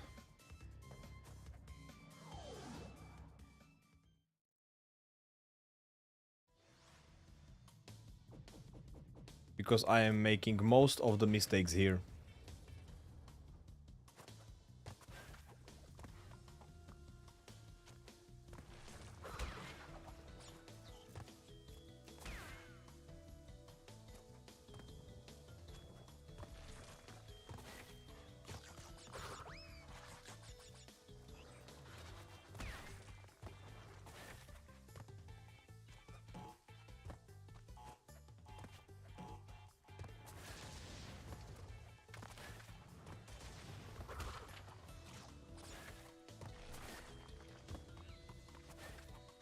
Here we go.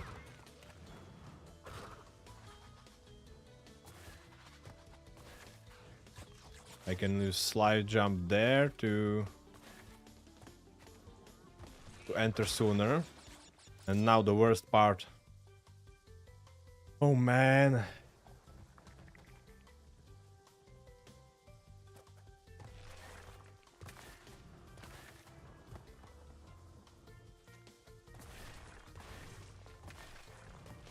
Okay, made it this time. Oh, Nitro, are you freaking kidding me?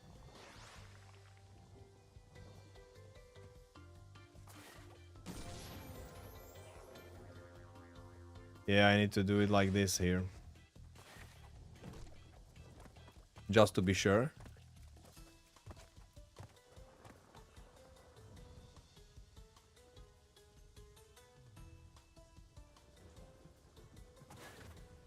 Yeah, but this is definitely right choice.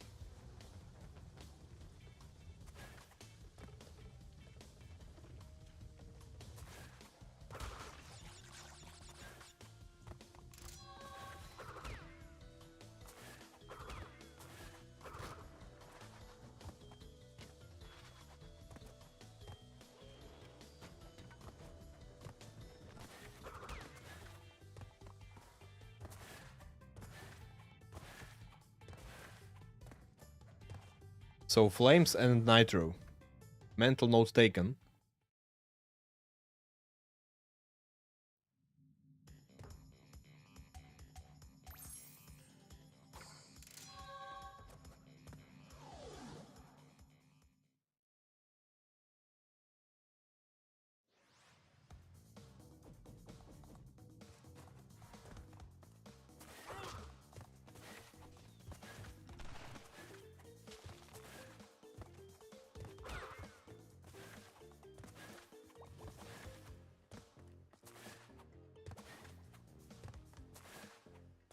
And Nitro also killed me here. Last time.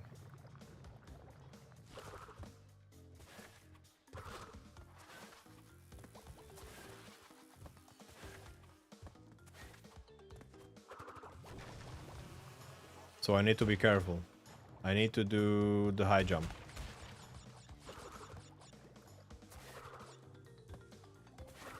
Like this.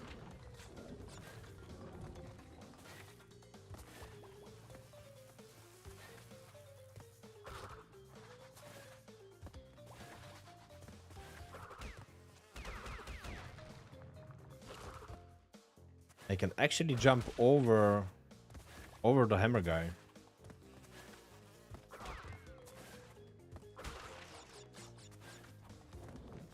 So easily.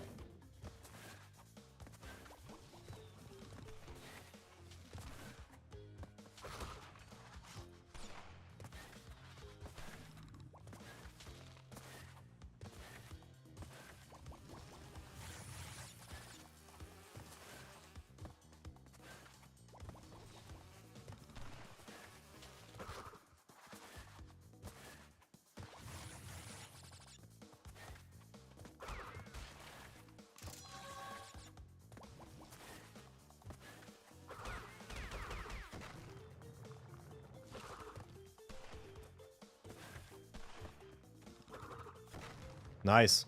We got it.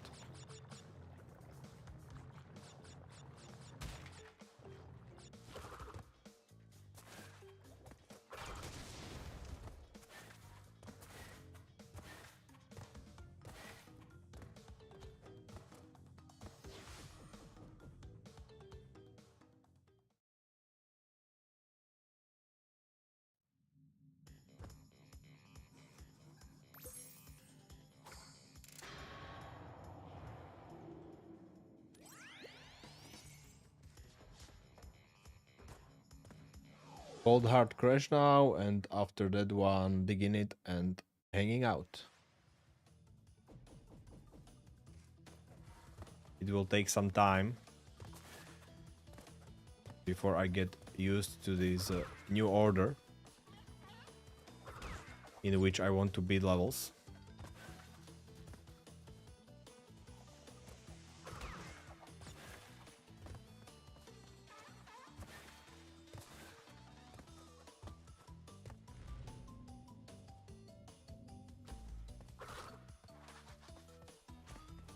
And also my distance PB is not valid anymore.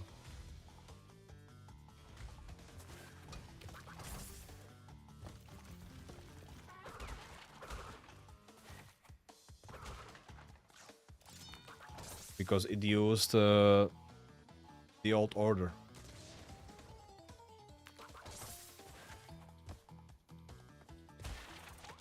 Oh man, okay, I wanted to try that. I really wanted to try it for a long time now, so I'm not even going for a PB anymore. But I really wanted to try if I can kill the hedgehog like that.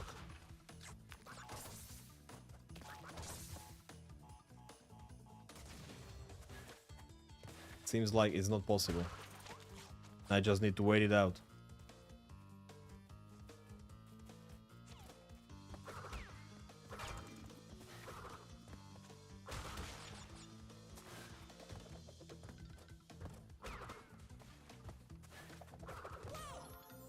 Oh man.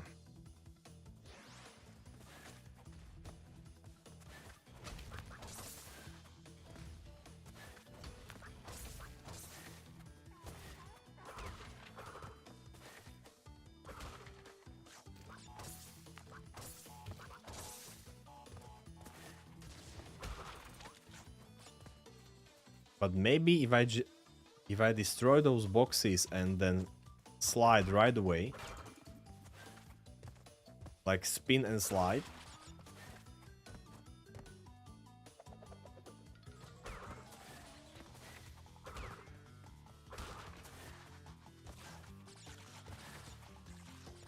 maybe that would work.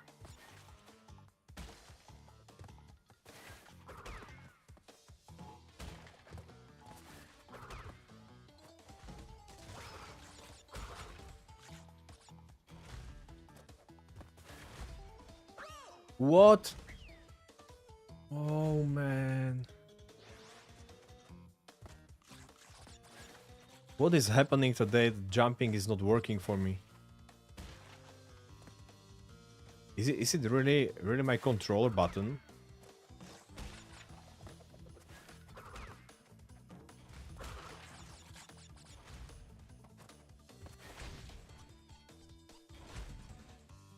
Okay, now I was definitely not fast enough.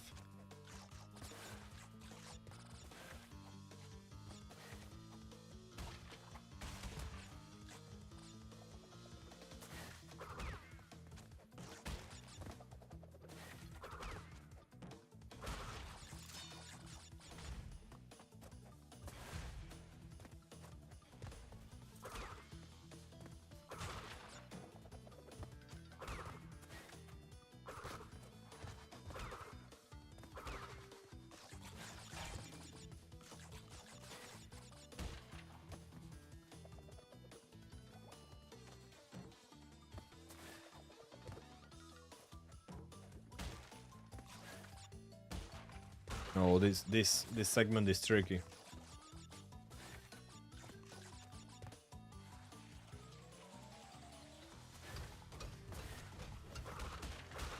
It happened to me once already that the nitro box killed me there. But there is not enough space to actually slide jump, so...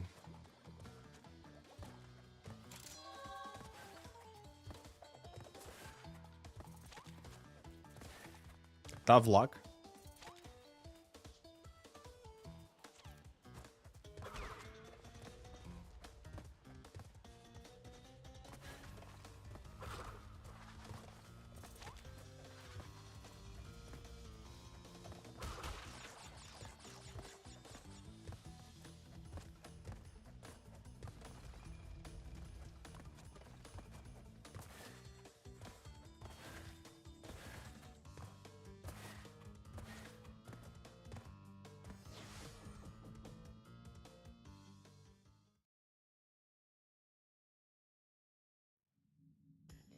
Man, those 3 levels, Ruination, Behaving and Cold Hard Crash. Man, they are the worst.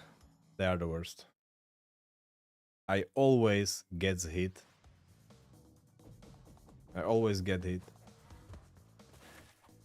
At least once. But most often at least twice in those 3 levels. Exactly what happened now.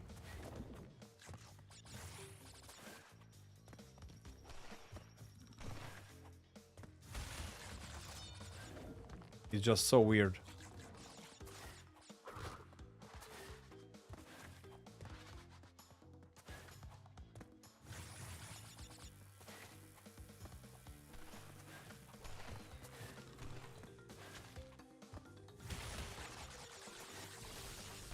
Come on.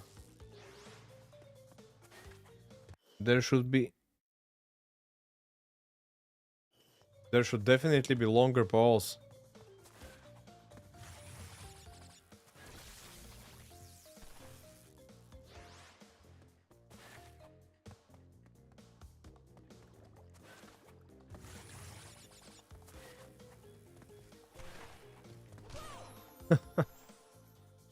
Man, you can immediately say when the run is just cursed.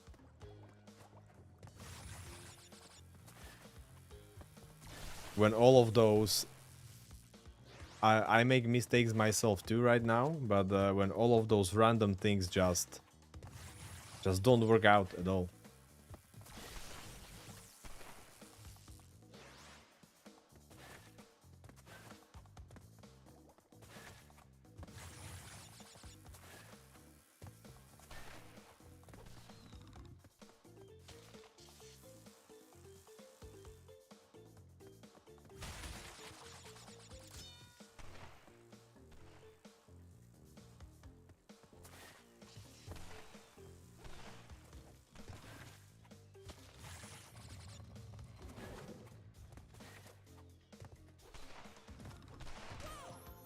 Oh my gosh.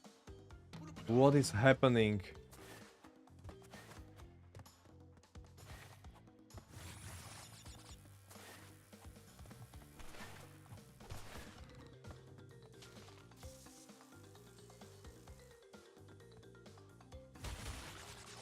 I'm not falling for that again.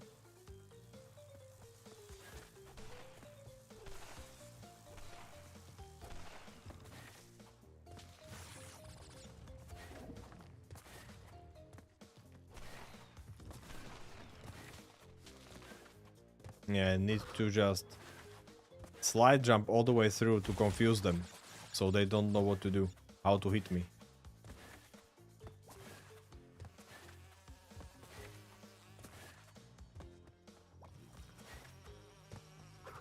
Man, but what is this level? Oh, I'm just realizing now that these electrical fences, they are somehow randomized too. I never realized that.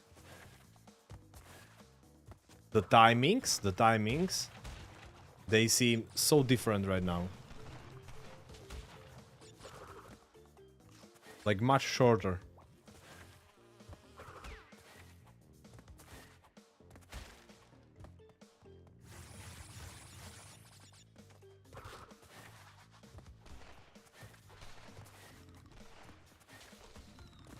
can easily be the case that they really are randomized, those timings. Because I just realized only recently that those moving statues are also randomized. But in a different way. Timing is actually the same there. What is randomized is direction in which they move at first.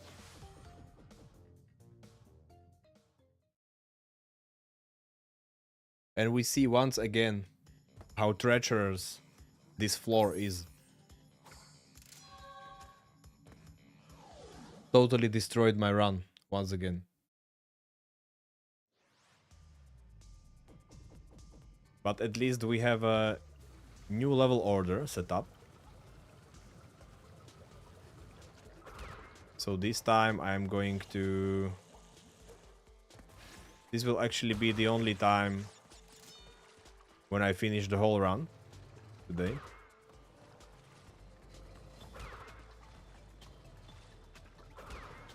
It just worked out that way. Sorry about that, guys. You didn't see the whole game today yet. But I'm going to fix that in this run. Because I'm also curious how the last floor...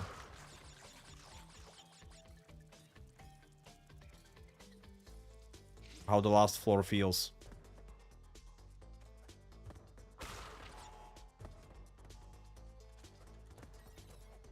Played in new order. Different order is actually allowed for the run, so...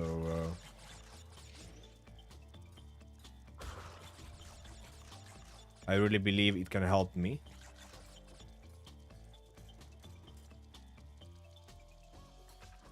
To do it like that.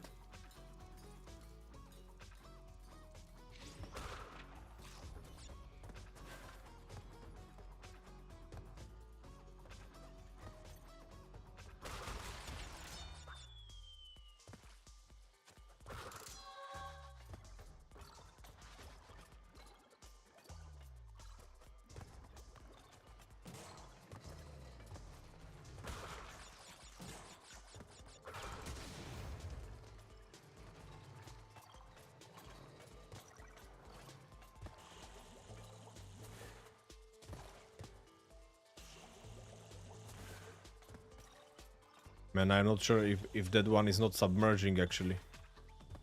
Need to be careful. Oh, it does. Come on.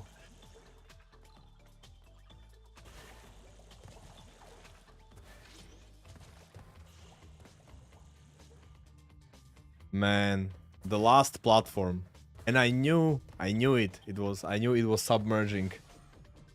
I just thought that the timer would maybe it did reset? I don't know. If the timer for the platform resets when you jump out of it.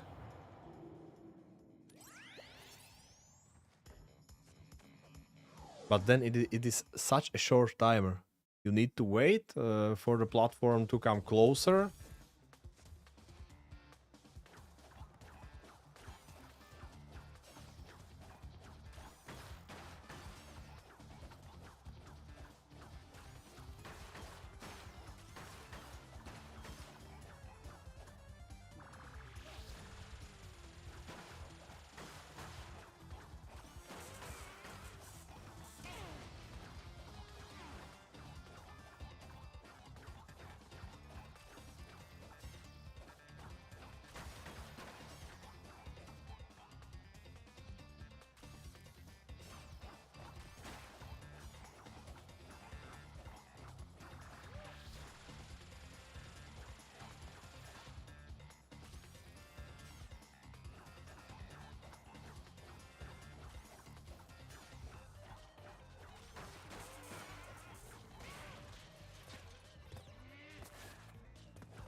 Engine and his robots. Freaking annoying. All the parts that you need to hit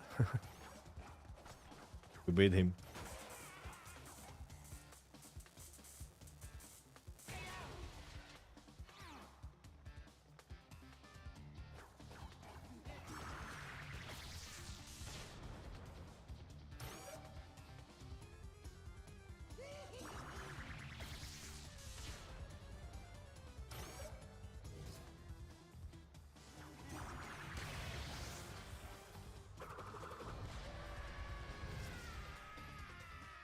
Okay, last world in the new order.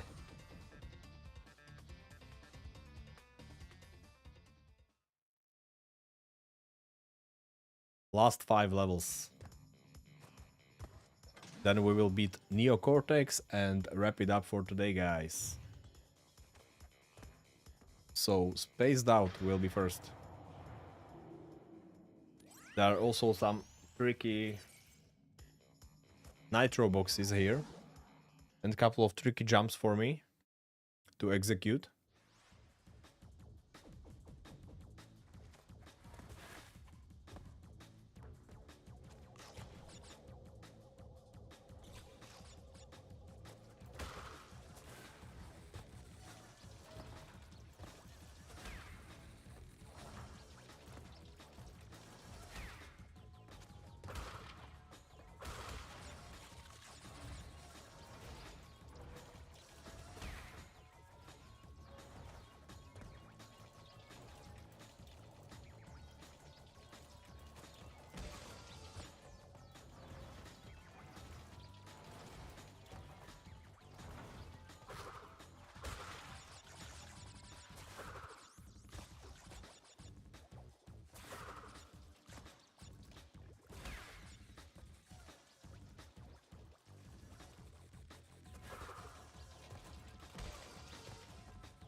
Yeah, something like this.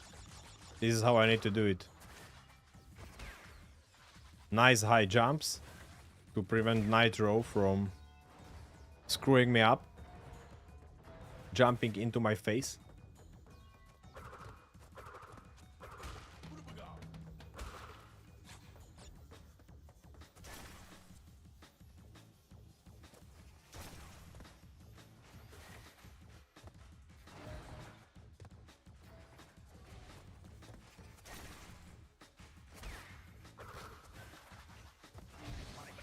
Oh my gosh.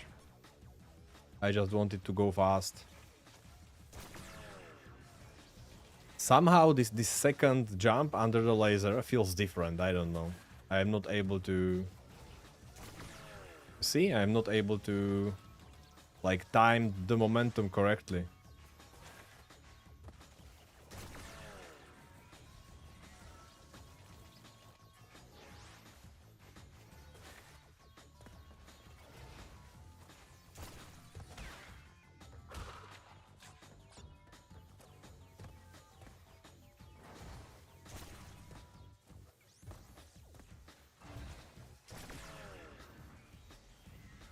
When I need to jump more to the side.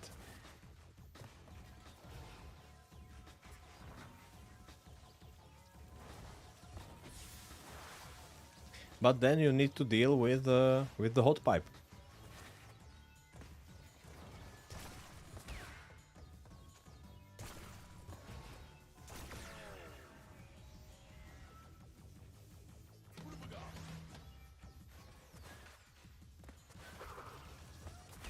Yeah, or do it like this.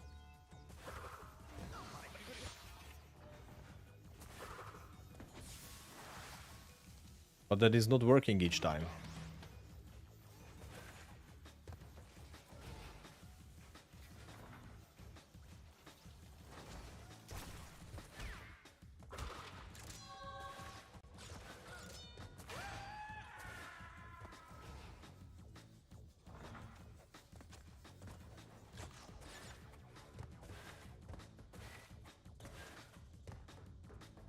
Doesn't matter which approach I choose to do.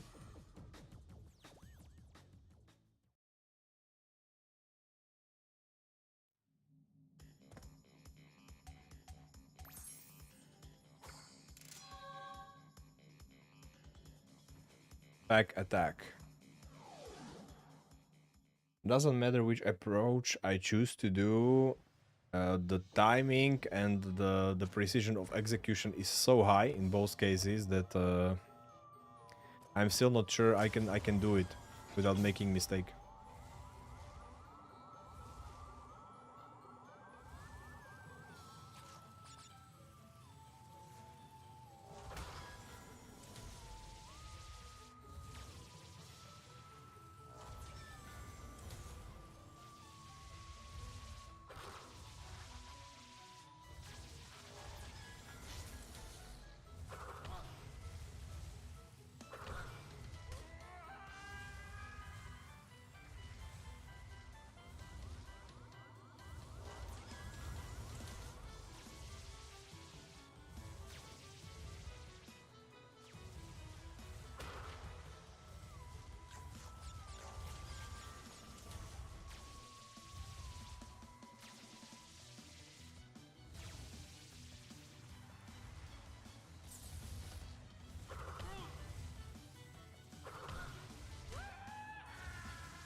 Oh, nice.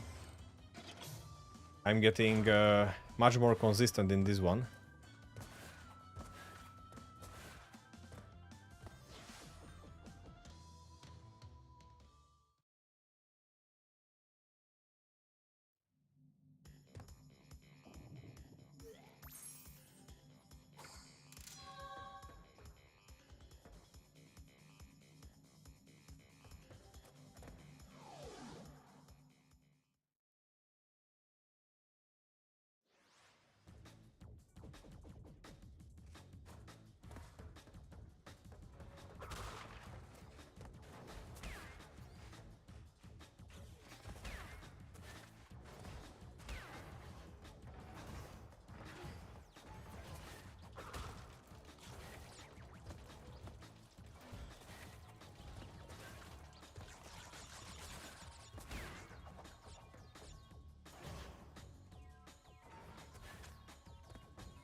Oh, I am not able to slide jump under it.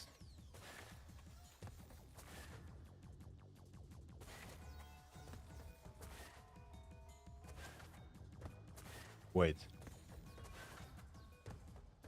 I actually can, but I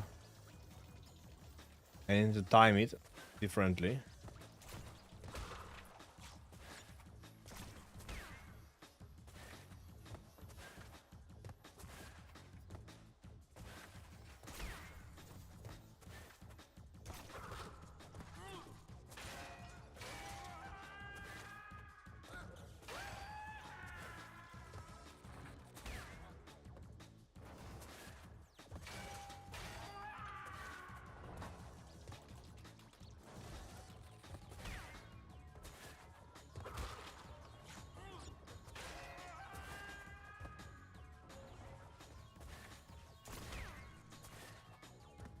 Okay, but I can do it. I can do it differently there. I can just slide under and then jump over the robot or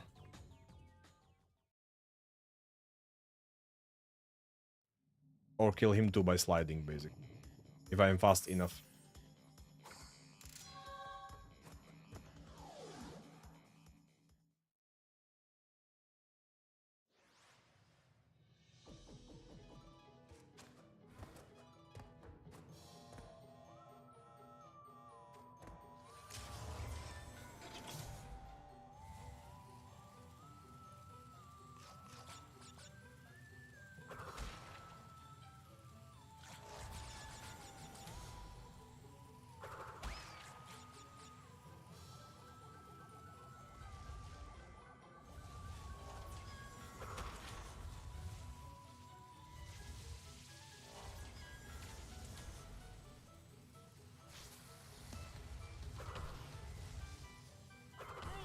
I really need to stop being surprised when timing is not as I expect it to be.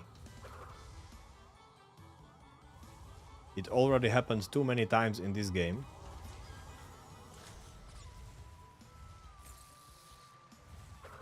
The timing of something was one way, and it was that way a lot of times. Basically each and every time I went through the level, timing worked in some specific way. And then when I entered the level for like 20th time, it was suddenly different.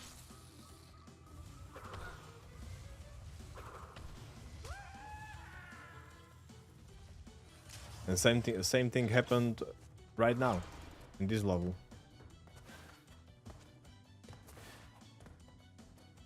Sometimes it catches you off guard so much.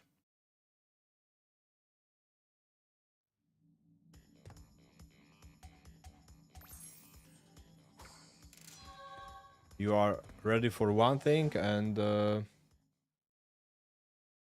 something totally different happens suddenly. You expect some movement and you are ready to react to it in a specific way.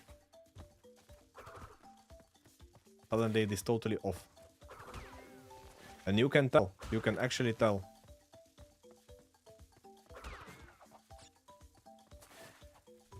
When you are running the game for like 20 times already, you can easily tell that some timings are off compared to what you are used to.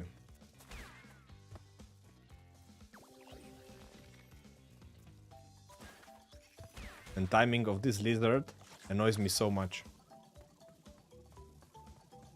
Maybe I should just jump over it and continue, I don't know.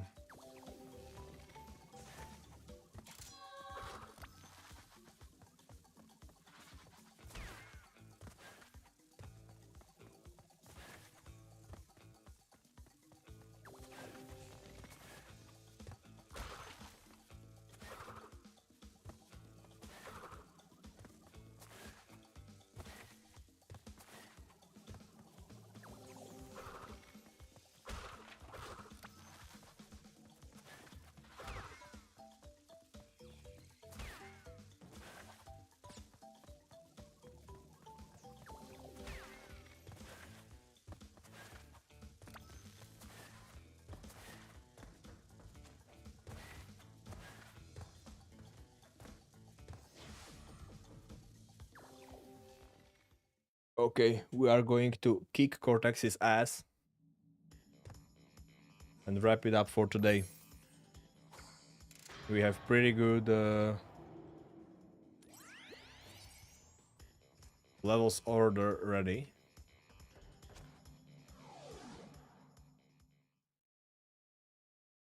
For next attempts, which are coming up in the near future.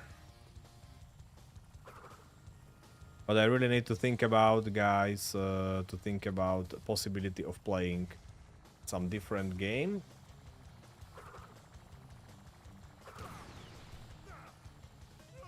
and switch back and forth between that and hunting for the runs.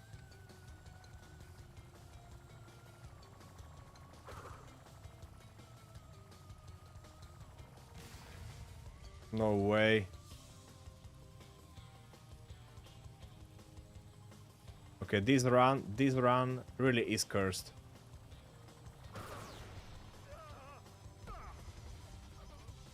When I'm not even able to do Cortex without getting hit, that is bad. Hit twice, man.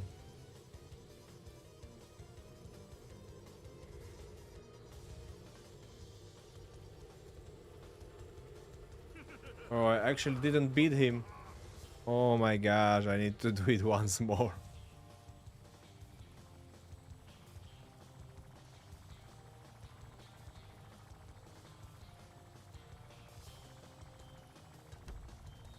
What the...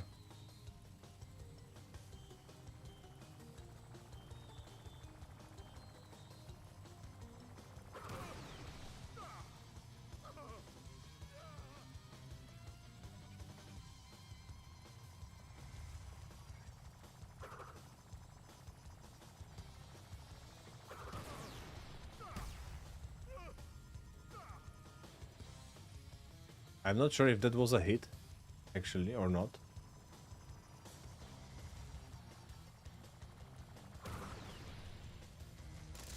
Oh man. This was so weird. You haven't seen the last of me, Crash Bandicoot. I'm going to do this fight once more. This was... man. The way obstacles were generated, rocks and mines, that was so much off. And I didn't even catch him. Last time this happened to me, that I didn't catch him, was like 3 weeks ago.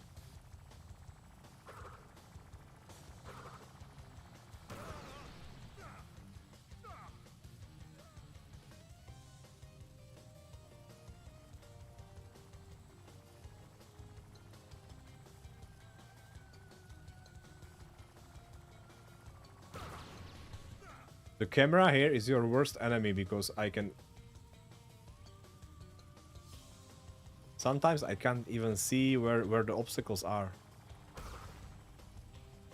Was that a hit? I have no idea.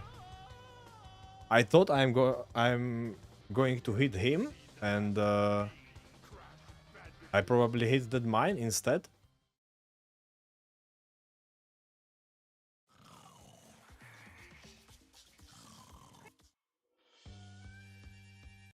Once more.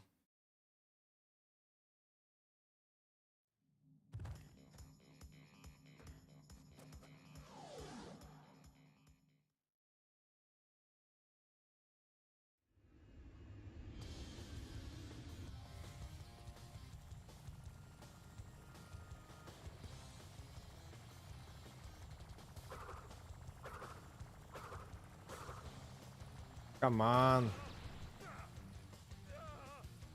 I was so close to him.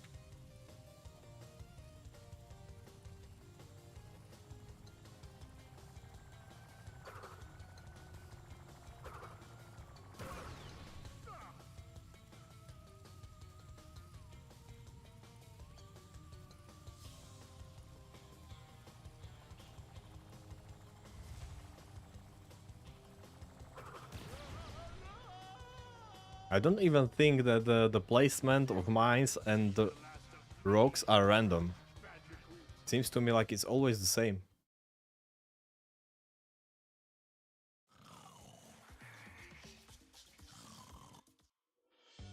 But maybe it is always the same only in this run.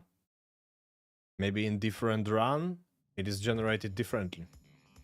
That is also an option that I did not consider. Anyway, 8 hits, pretty bad run, but at least we We made a new setup for the run. New splits. You see it? I'm basically touching him.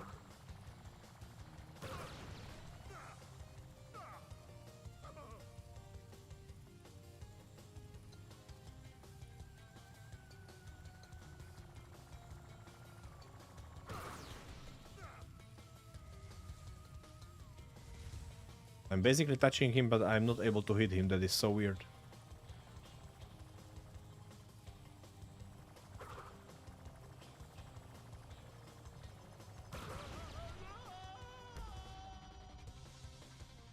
You haven't seen the last of me, Crash Bandicoot. Nice.